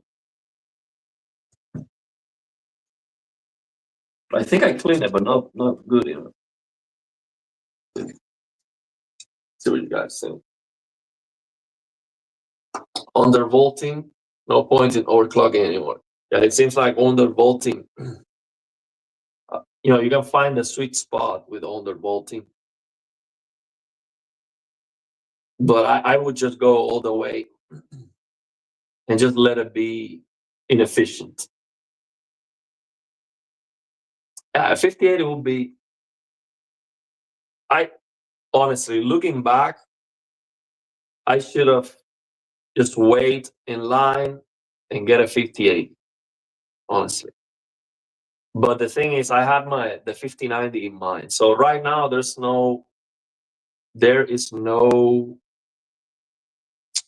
how can I say? There's no going back. Like it's a 5090 now. There's no 5080. But yeah, I should have buy the 5080 because I could have. I waited the whole night for no reason. Yeah.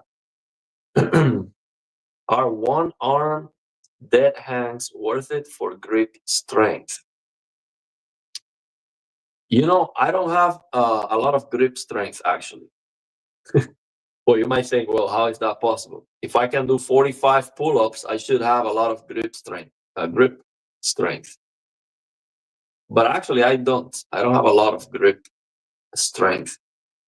I don't like the one arm pull-ups because the thing is, it is almost impossible to do it symmetrically. See, when you do exercise, it is mandatory that you do exactly the same with each side, and it is almost impossible to achieve that because there are so many muscles compensating when you're trying to do the pull-ups with one arm.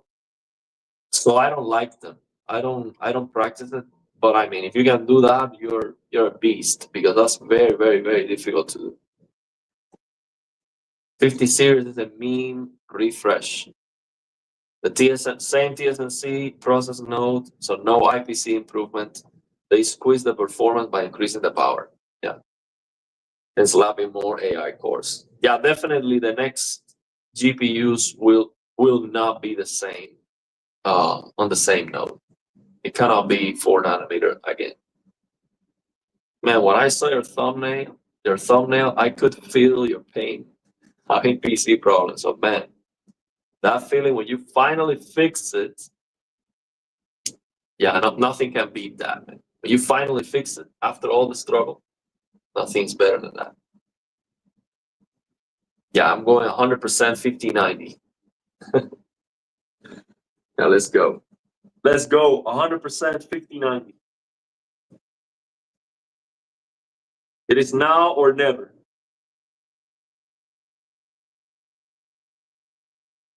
Yeah, it's gonna be tough, man. I asked on Best Buy today, actually. They said, we've never seen a 5090. Here in store, we've never seen it. It's only online. So Best Buy, only online. Forget about walking in and buying a new GPU. Forget about it, just online. And right now, you have to buy a $700 power supply or a $1,000 monitor to buy a 5090. That's crazy, man. But if you need a monitor, that's not terrible. That's not terrible. But if you need a power supply, $700, man, that really sucks. That's a lot of money for a power supply. It's gonna be a good one for sure, but man. So now let's make sure this time we have the fan in the right direction. It's this way. So we're going this way. I'm gonna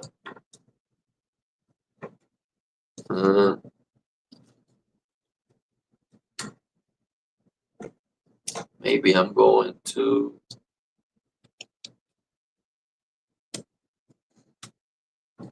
I'm gonna use this way.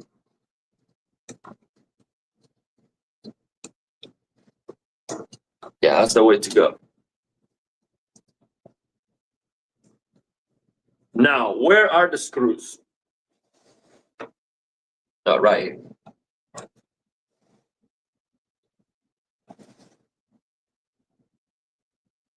It's my screwdriver over here.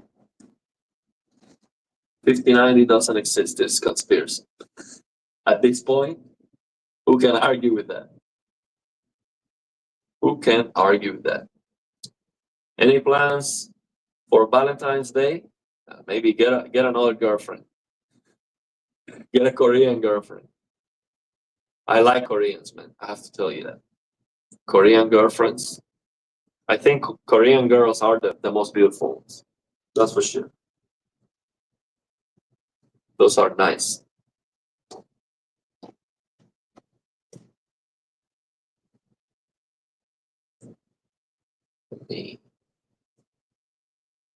You have to go to the future to get a 59. You can predict the future.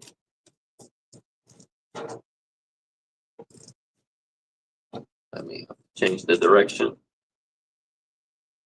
You know what would be a mess if I get one of these screws loose inside? That would be a mess.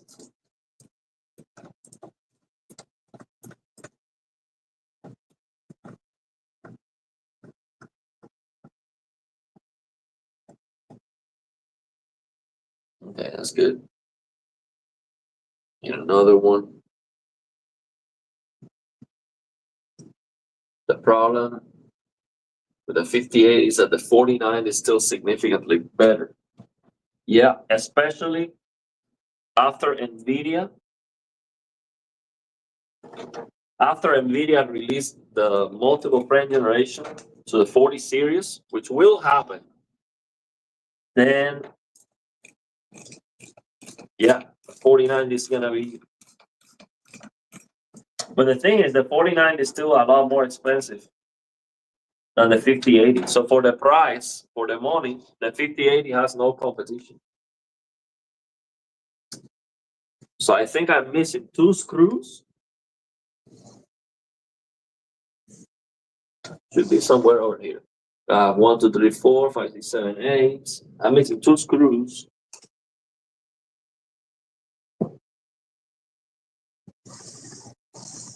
Huh.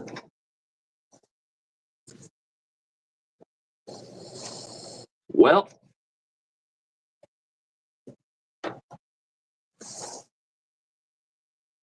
huh. I need 2 more screws.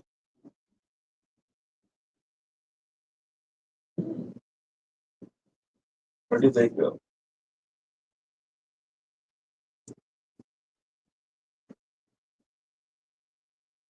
Huh.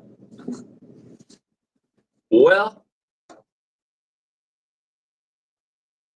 where are those 2 screws? I'm screwed.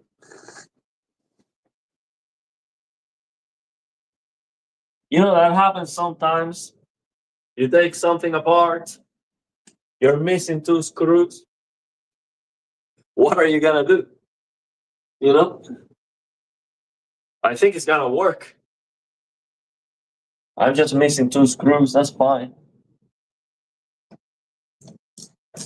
I'm gonna have to live with it.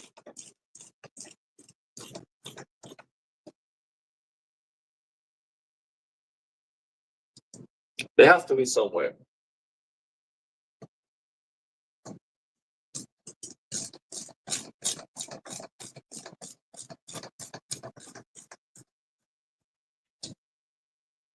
They have to be somewhere.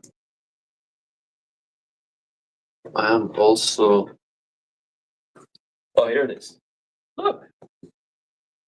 They were just inside, or just underneath this box. Okay, so we got this fan, this time in the right direction. Airflow going this way. It was previously it was going to the inside, so that was not good. So we are already improving things. Okay, a 6-hour stream at least. We improved the airflow of this case. Now I'm gonna put this two back in to place.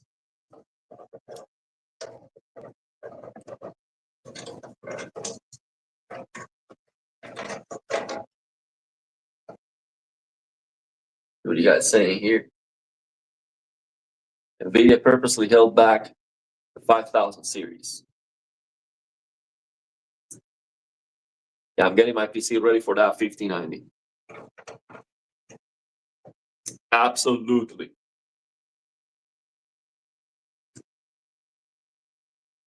Absolutely. I can put a 5090 right here, 750 watts. It doesn't matter.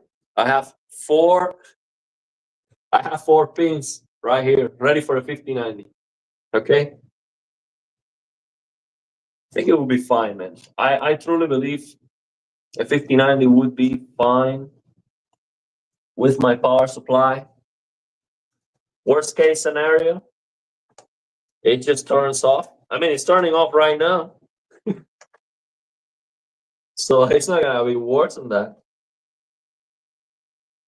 Hopefully, I don't get more blue screens after cleaning the RAM, especially cleaning the GPU. Let's see. I'll let you know. Let me screw this in.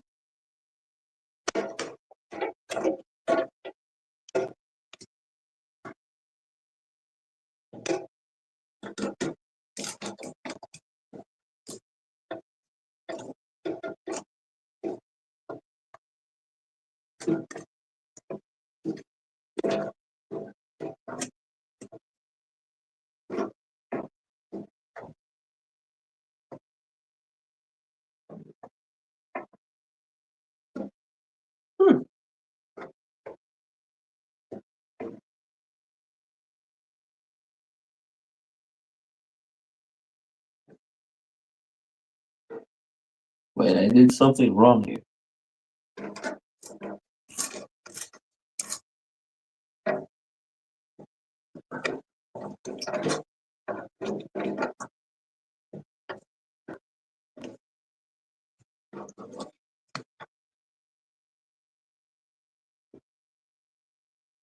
Yeah, getting my PC ready for GTA 6.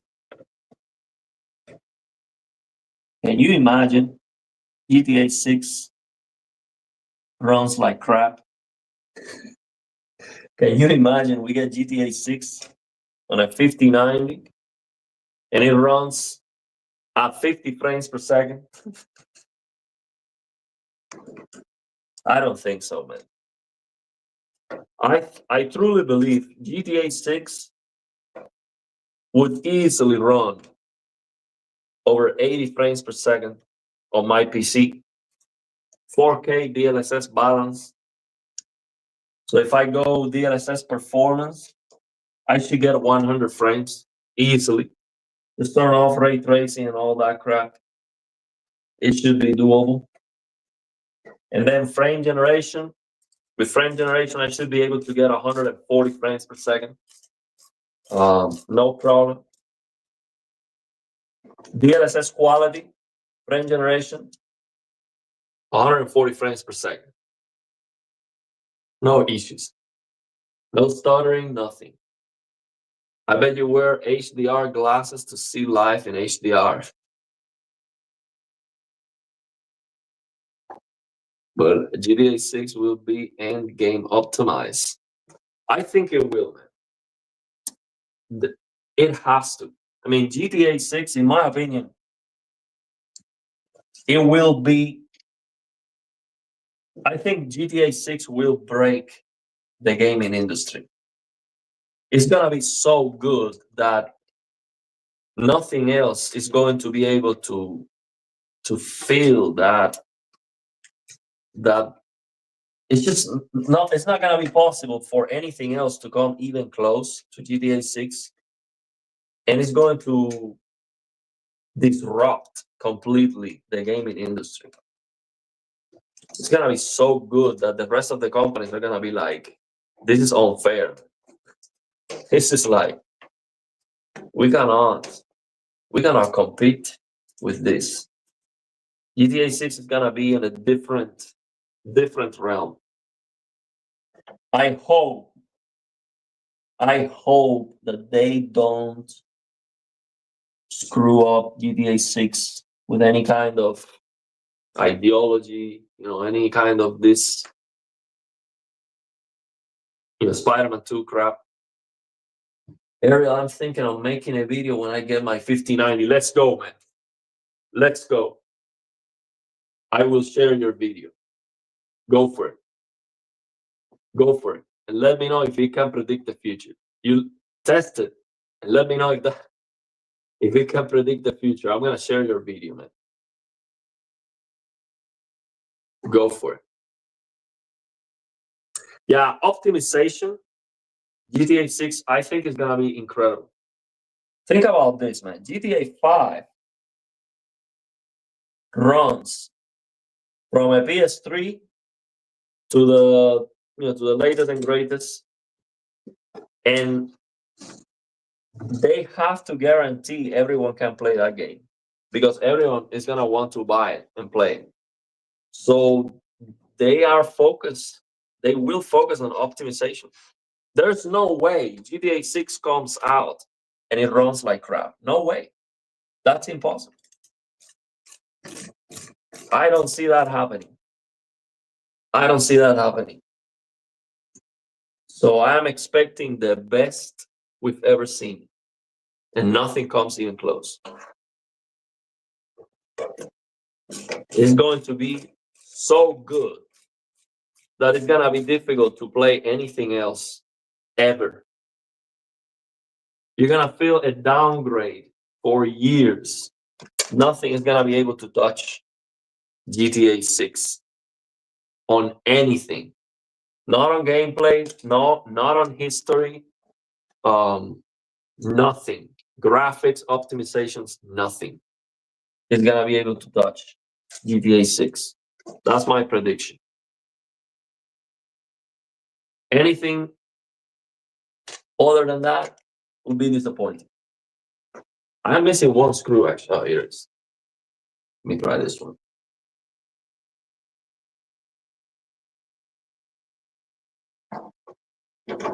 There you go.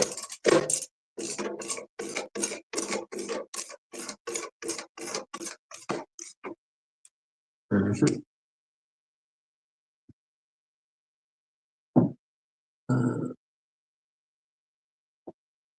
What is the secret to getting a gaming channel to take off? What do you think? What do you think got you to 10,000 subs? A lot of luck. A lot of luck. Honestly, it doesn't matter. I don't think it matters at all. If you start a YouTube channel right now, I don't think it matters at all if your first video is good or not.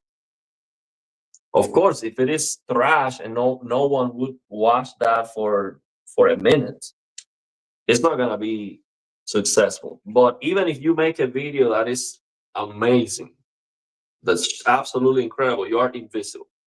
It's that simple. You are invisible on YouTube, no matter what you do.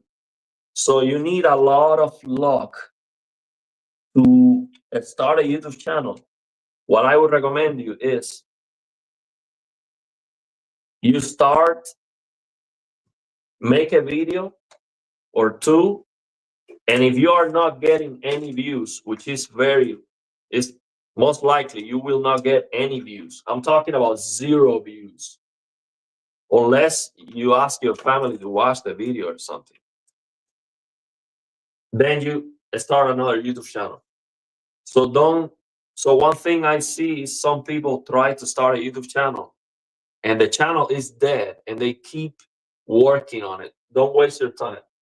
Create another account and upload the same video or a different video and try again.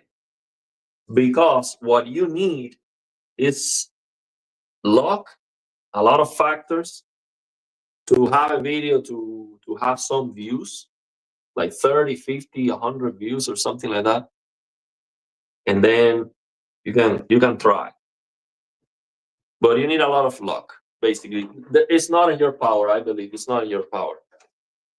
Now, once you have some attention, that's when you have to use that opportunity to share something that's useful. Share something that people want to watch. For some reason, it's useful information or it's funny, it's entertaining, whatever. So with YouTube, what I see is that you have to use the opportunity that you are given. If you have the opportunity to get some visibility, you have to use it well. So what I've tried to do with this channel is I don't try to call the attention for all the videos. If I know a video is not very good, I'm not going to try to have a thumbnail or a title that is attractive or it's gonna catch the attention. I accept that not all the videos are gonna be good. And when I do a good one, then I'm like, okay, this is the video where I want to have a title with a strong something that is gonna be more attractive. So that's what I've been trying to do.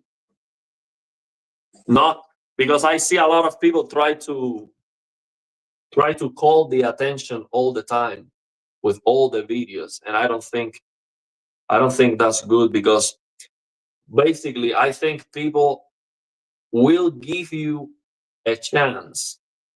So if they are going to give you a chance because you're calling their attention, you don't want to disappoint them. So don't call their attention. So that would be my recommendation. But I think you have to be lucky. That's the thing. Try your best, and if it doesn't work, open another channel and try again. No worries, we have lossless scaling if it runs like crap. I can't believe you are still live. I have been listening for many hours as I work. And you're still going. Man, 6 hours. And I have to say, this live stream has been amazing. We have consistently over 60 people on the live stream. We had over 100 for a very long time. We have 16 super chats, which is amazing. And yeah, I would have spent the whole day doing this anyway. So this is great. Absolutely amazing. So yeah, thank you very much for being here. We're gonna talk about whatever you want. And I think we are almost done. I'm going to one last time before I slap in the GPU. I'm going to clean it. I'm gonna clean the port one more time.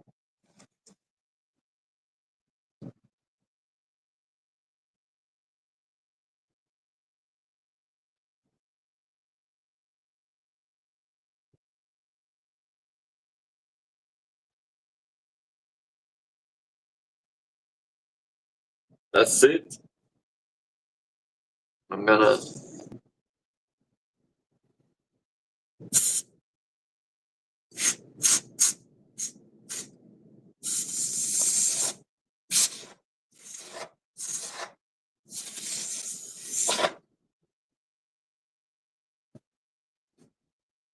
so we are ready to slap that GPU. Let me get this. We're gonna slap that GPU back in. It is shiny. It is clean. Let's go.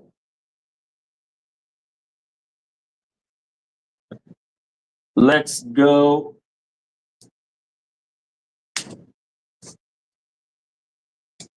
I'm going.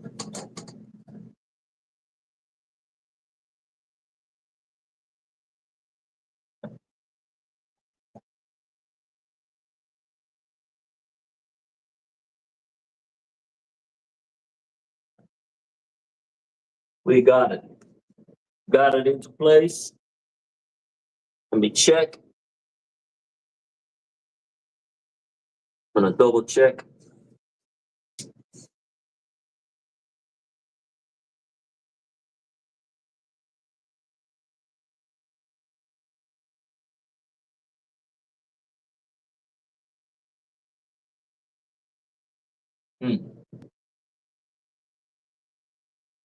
I'm not sure about this. Let me make sure. Hmm.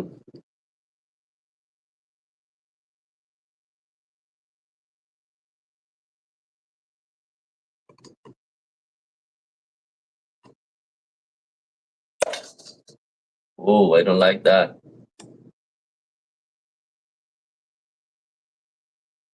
Oh, that's not good.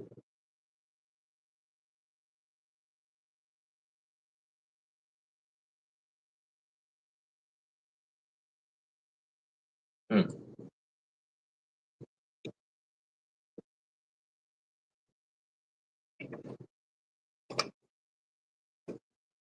Let me take this out. I don't like that.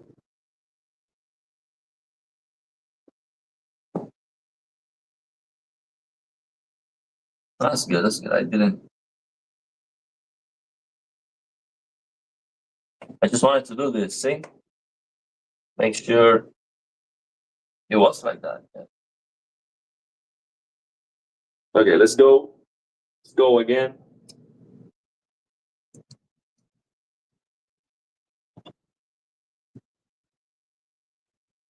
Let's slap that in.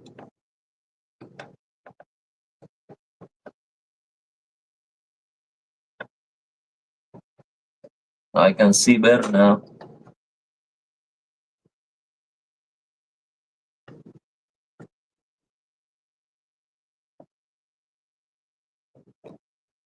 Oh, now it's good.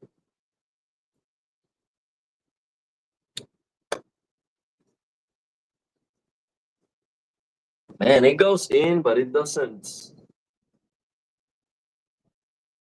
It didn't sound. So I want to hear that satisfying clip. And I don't hear that. I don't like it. I'm going to take it out again until I hear that. I'm not happy. Have to be careful with this. That's good. That's good enough. Take it out again.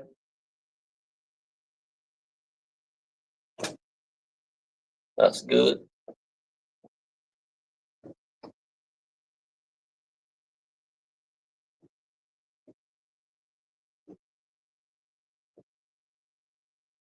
Okay, let's go.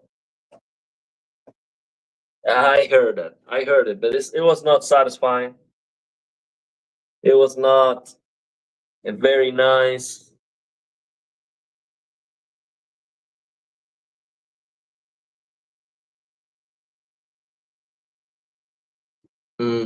That's good enough. Now I'm just gonna try to screw this in. You see, this case is so cheap, so Chinese in a bad way, that this is not the screw here. It's not aligning. It's not good. See, to have if I have to screw this in and then it's doing some force on the GPU, that's not great. But this is what I have. I think for the 59, I'm gonna get another case. Yeah, my mind is loud click. Yeah, I was expecting a loud click, and it clicked, but it was like, it was not like that's. I was hoping for a very powerful clip, and it didn't happen. Yeah, sometimes you don't hear the loud click. I was expecting that. So I guess when I review a motherboard, I'm going to do the click test. If it doesn't crack, then it's not good. It's not good. Okay, so Samsung updates. Man, I have to say this. 6-hour live stream. I don't think anyone else is gonna hear what I'm gonna tell you. I don't like to. I'm not going to speak bad about any YouTube channel, but you know what I'm talking about. There's a lot of fear mongering out there with the Samsung updates. It's fine, man. Samsung is not going to lower the brightness of your TV. It doesn't make any sense. The S95B situation was messed up. But still, if you go to the service menu and you max out the brightness, you get your 1500 nits. So it's fine. Yes, it can happen. A firmware update can break something, can make something worse. It can definitely happen. But it doesn't make any sense to buy a Samsung TV and then be afraid, oh, I'm not gonna even use the TV because connected to the internet because Samsung might break the TV with an update. Yes, it can happen, but what are you gonna do? Not use it? I don't think that makes any sense. Picture quality has not changed. Samsung nerfed the TV from the factory. Okay, it is a different panel. Before, at the very beginning, the S90D had a panel that was 2000 nits. The QD OLED was up to 2000 nits, and it had more full screen brightness. It is true that that was the panel that a lot of reviewers got. Okay, the Artings review that you see, that was with a brighter panel. So they changed that. That is true. But after you have the TV, it's not gonna get worse. That's just what it is. So don't worry about it, man. Just update the TV. It's fine. If you go to the service menu, you max out the brightness, they cannot take that away from you. You will always be able to access the service menu. Yes, you can. It's not gonna happen that they block you from accessing the service menu and then they're gonna lower the brightness of your TV. That's not gonna happen, man. So forget about that's just fear mongering. What's out there, and I don't call it out because I don't want to be fighting with anyone. If you get what I'm saying, like that's not what we do here. If someone ever makes a video, about me, and I'm not going to respond. Honestly, that's not the reason why I do this. If I have to be fighting with people here, that's not nice. I don't. I would not do YouTube if I have to be fighting. See, hate is a very uncomfortable feeling that I don't have. See, I don't hate anyone. That's very uncomfortable. I feel so good and I'm so happy. I'm not here to fight with anyone. But there's a lot of fear out there when it comes to the Samsung um, firmware updates. And why? Because it's a popular thing to do, but it is not true. So don't worry about it. Now I have contact with Classy Tech Calibrations. I can ask him if he knows better. He knows people. He calibrates these TVs. If there's an issue, he will know. I can ask him, hey, what do you think about this and that? Is there any issues? And we can get better information from him. So yeah, so far no issues. And I will let you know if something changes. I will let you know. This case is so bad. The screw is not aligning. I don't want to lose the screw going in.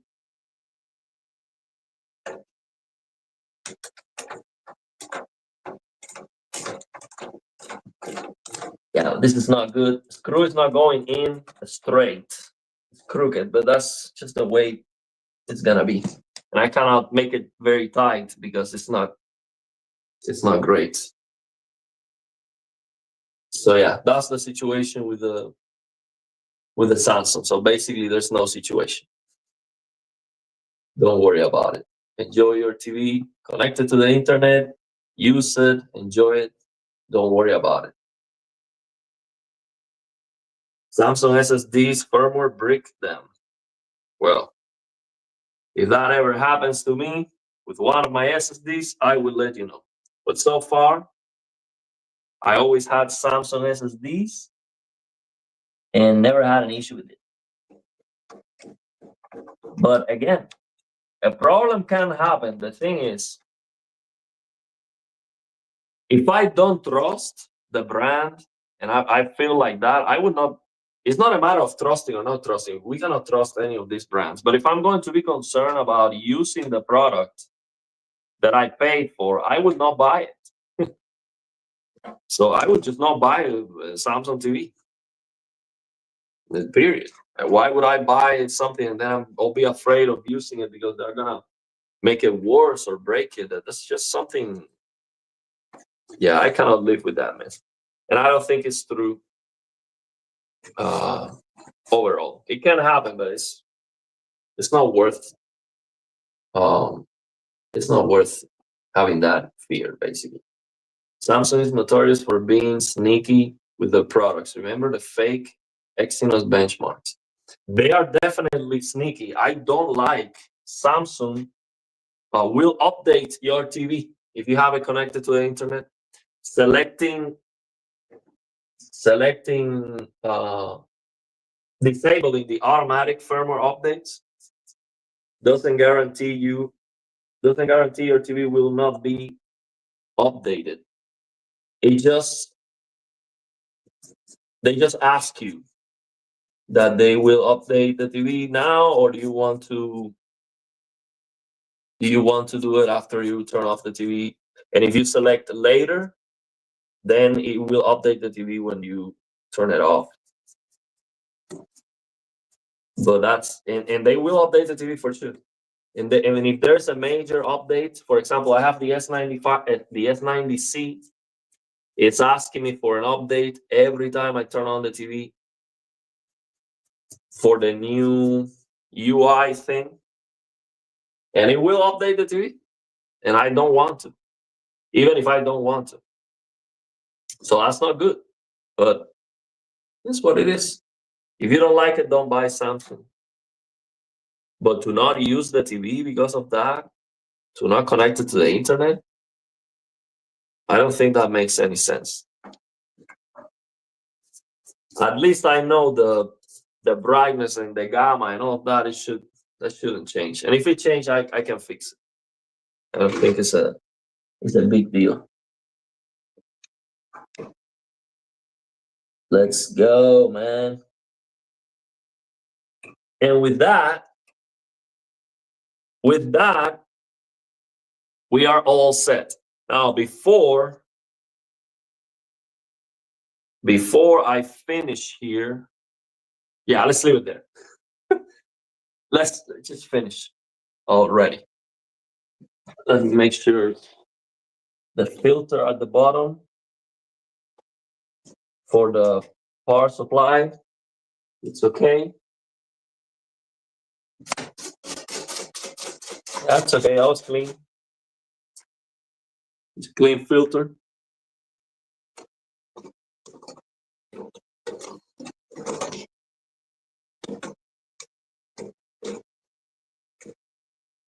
Well, we are ready. I hope I didn't miss anything.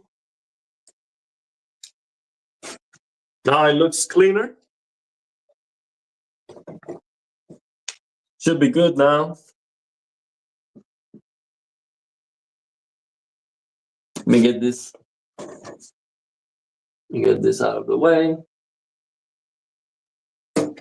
Can show you.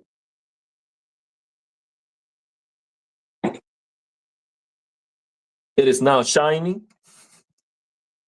It is shiny and clean. So, fingers crossed. The blue screens, fingers crossed. Blue screen was an issue with the RAM, and it's gonna be fixed now, hopefully. So I will let you know. We've been streaming for 6 hours and 19 minutes, definitely record. But this stream has been absolutely amazing. Thank you very much for joining. I mean, we had over 100 people for a very long time. Always over 60 people. We have 76 people right now on the chat. We have 16 super chats. Absolutely amazing. I would have done this by myself and spent even more time. So I must try to do it here with the community. I'm gonna read some comments before we finish. I'll finish at 6:30, 6 hours and 30 minutes, just to keep it close. Actually, I'm gonna do the pull-ups. I will change the camera position and I'm gonna do the pull-ups. Hopefully, we will have that CRT simulation by the time GTA 6 releases on PC. Man, I cannot wait for the CRT simulation to be ready to be used, because that means my 360 hertz display is gonna be 360 like in motion for every single game. I cannot wait for that. It's just gonna be amazing. And I want to get the 500 hertz QD OLED monitor this year. I'm going to ask MSI that. Actually, I don't want to burn my contact with MSI, asking them, hey, send me a motherboard, send me a power supply, send me this, send me that, because what I really, really want is, of course, my 5090. So I already asked them that. They know I want that. And I want the 500 hertz QD OLED monitor for review. So I'm only going to ask them that. I'm not going to ask them anything else. So I'm gonna try to reach out to other companies too. But yeah, that's what I really, really want. I am blown away with 360 hertz.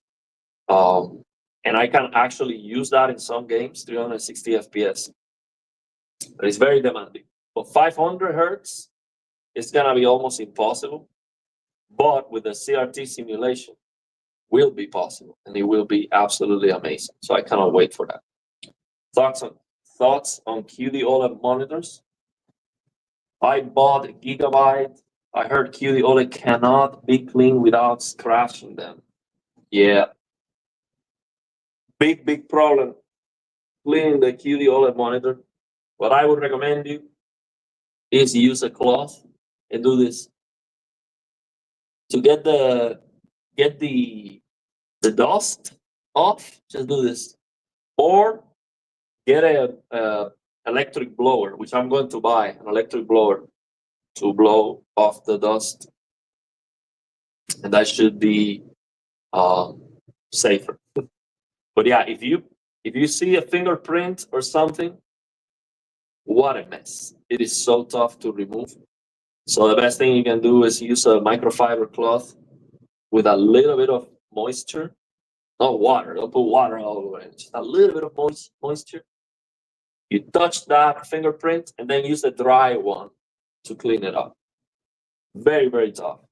I actually damaged the screen of my QD OLED monitor with my nails.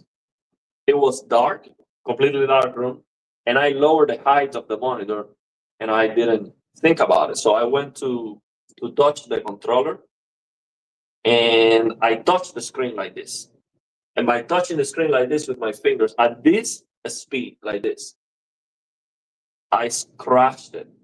Two scratches, very clear.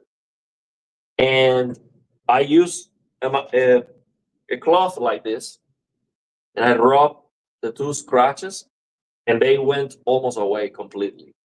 The surface of the screen is so soft that I did this and almost sand them down. So one of them is completely invisible. I cannot see it. And the other one is very hard to tell, but it is there. I scratched it.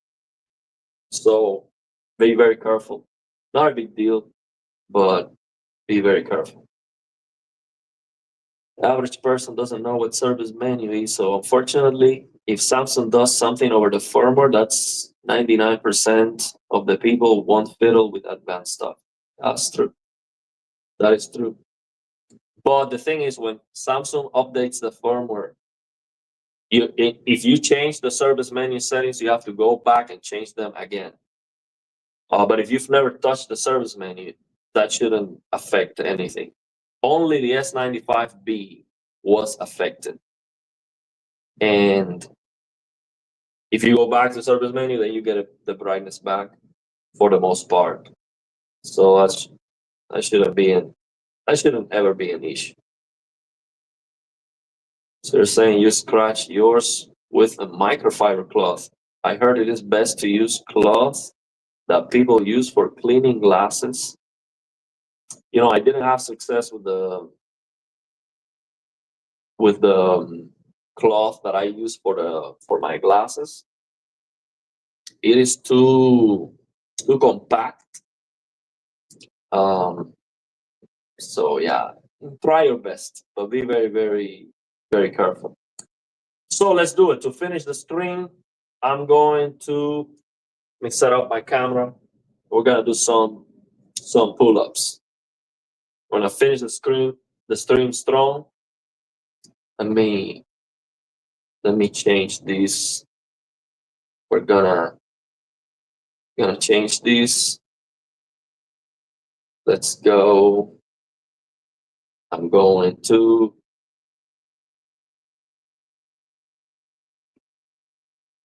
okay. So I'm gonna go for the win. Let's see how many pull-ups we can do. Let me move the camera. I am definitely tired of sitting all day. But it shouldn't be a problem. It shouldn't be a problem. Let me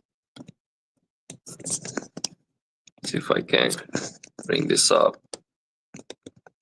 Good. I'm gonna separate.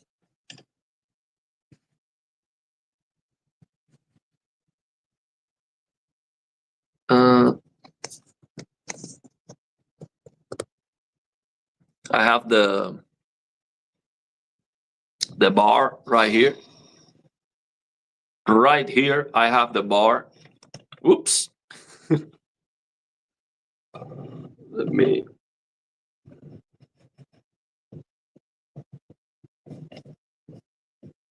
Let's go. Let's go for 40. See if we can do 40. 40 pull-ups. Let's go.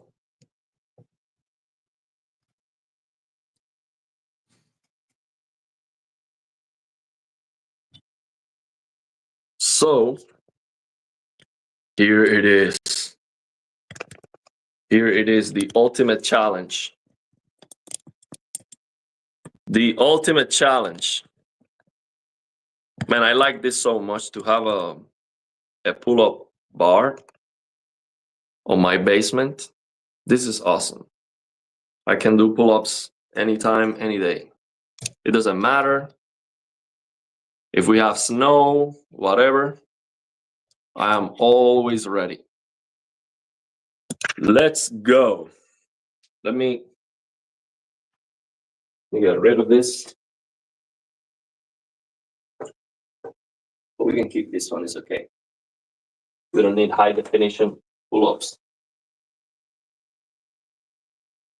So, we get this out of the way. Let's go. Let's see how many pull-ups. How many pull-ups? Let's go. Can you muscle up? Gonna make a muscle up tutorial. I am Ariel. Muscle up tutorial. Okay. HDR pull-ups. Okay, let's go. I'm gonna do. Let me take some water.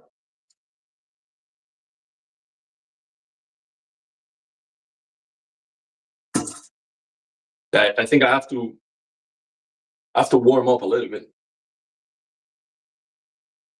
I've been sitting all day. You hear that?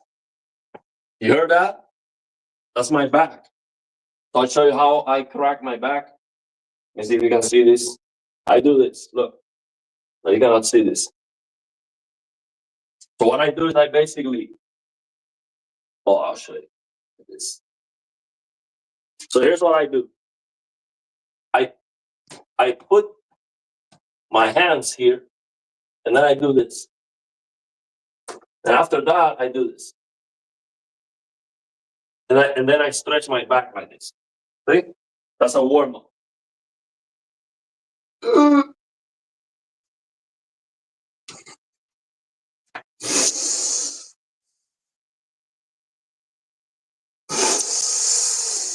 Taking a deep breath.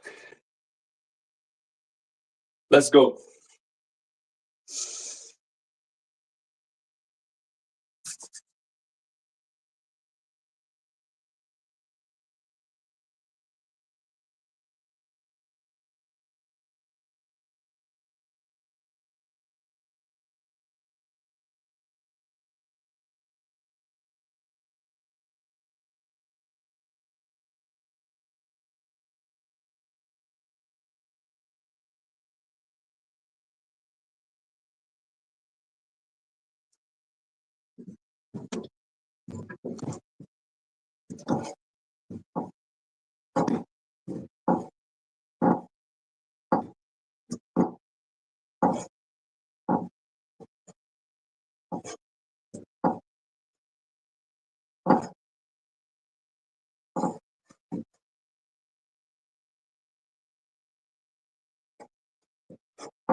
Mission accomplished. Let's go. 40 pull-ups.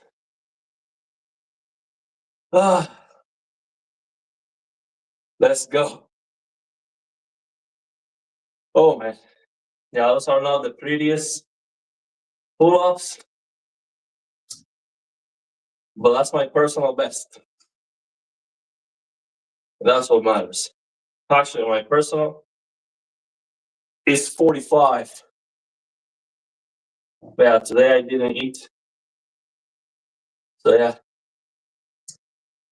I focus on the quantity.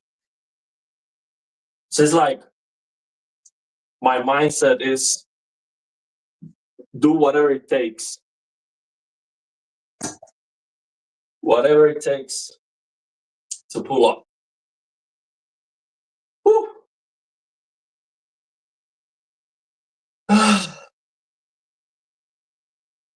Well, yeah, if I do it perfectly, I might do 30. I'll do that one time. I will do them perfectly. I can do 30. A muscle up tutorial. Let's do it. I'll do a live stream. So yeah, man, let's leave it there. We've been here for the whole day, 6 hours and a half. Thank you very much for everyone being here. Hopefully, the computer will turn on and the blue screen is gonna go. It's not gonna happen. Pull-ups are the ones where your palms are facing forward with a full arm extension. Yeah, I cannot do 40 of those. That's for sure. I might do 30. Hope you get your PC fix. I hope. Big up love. Thank you very much. Well, thank you very much, man. Hopefully it is fixed. I'll show you Spider-Man 2 running. Hopefully perfect. No blue screens. So I'm gonna take a shower, eat something. Then I'm gonna test the PC. And hopefully it is fixed. Just don't plug the PC right away. Why not? Yeah, I can do 30. Probably more.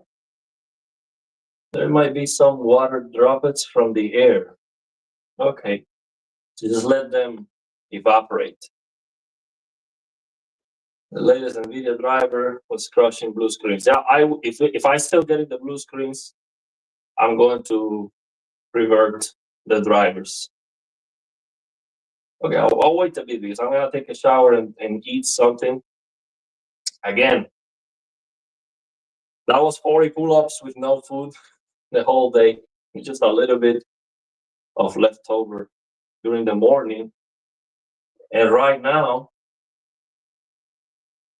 it's 10 p.m. 10 p.m. I have not eaten anything the whole day. So let's leave it there. Thanks for everyone for being here.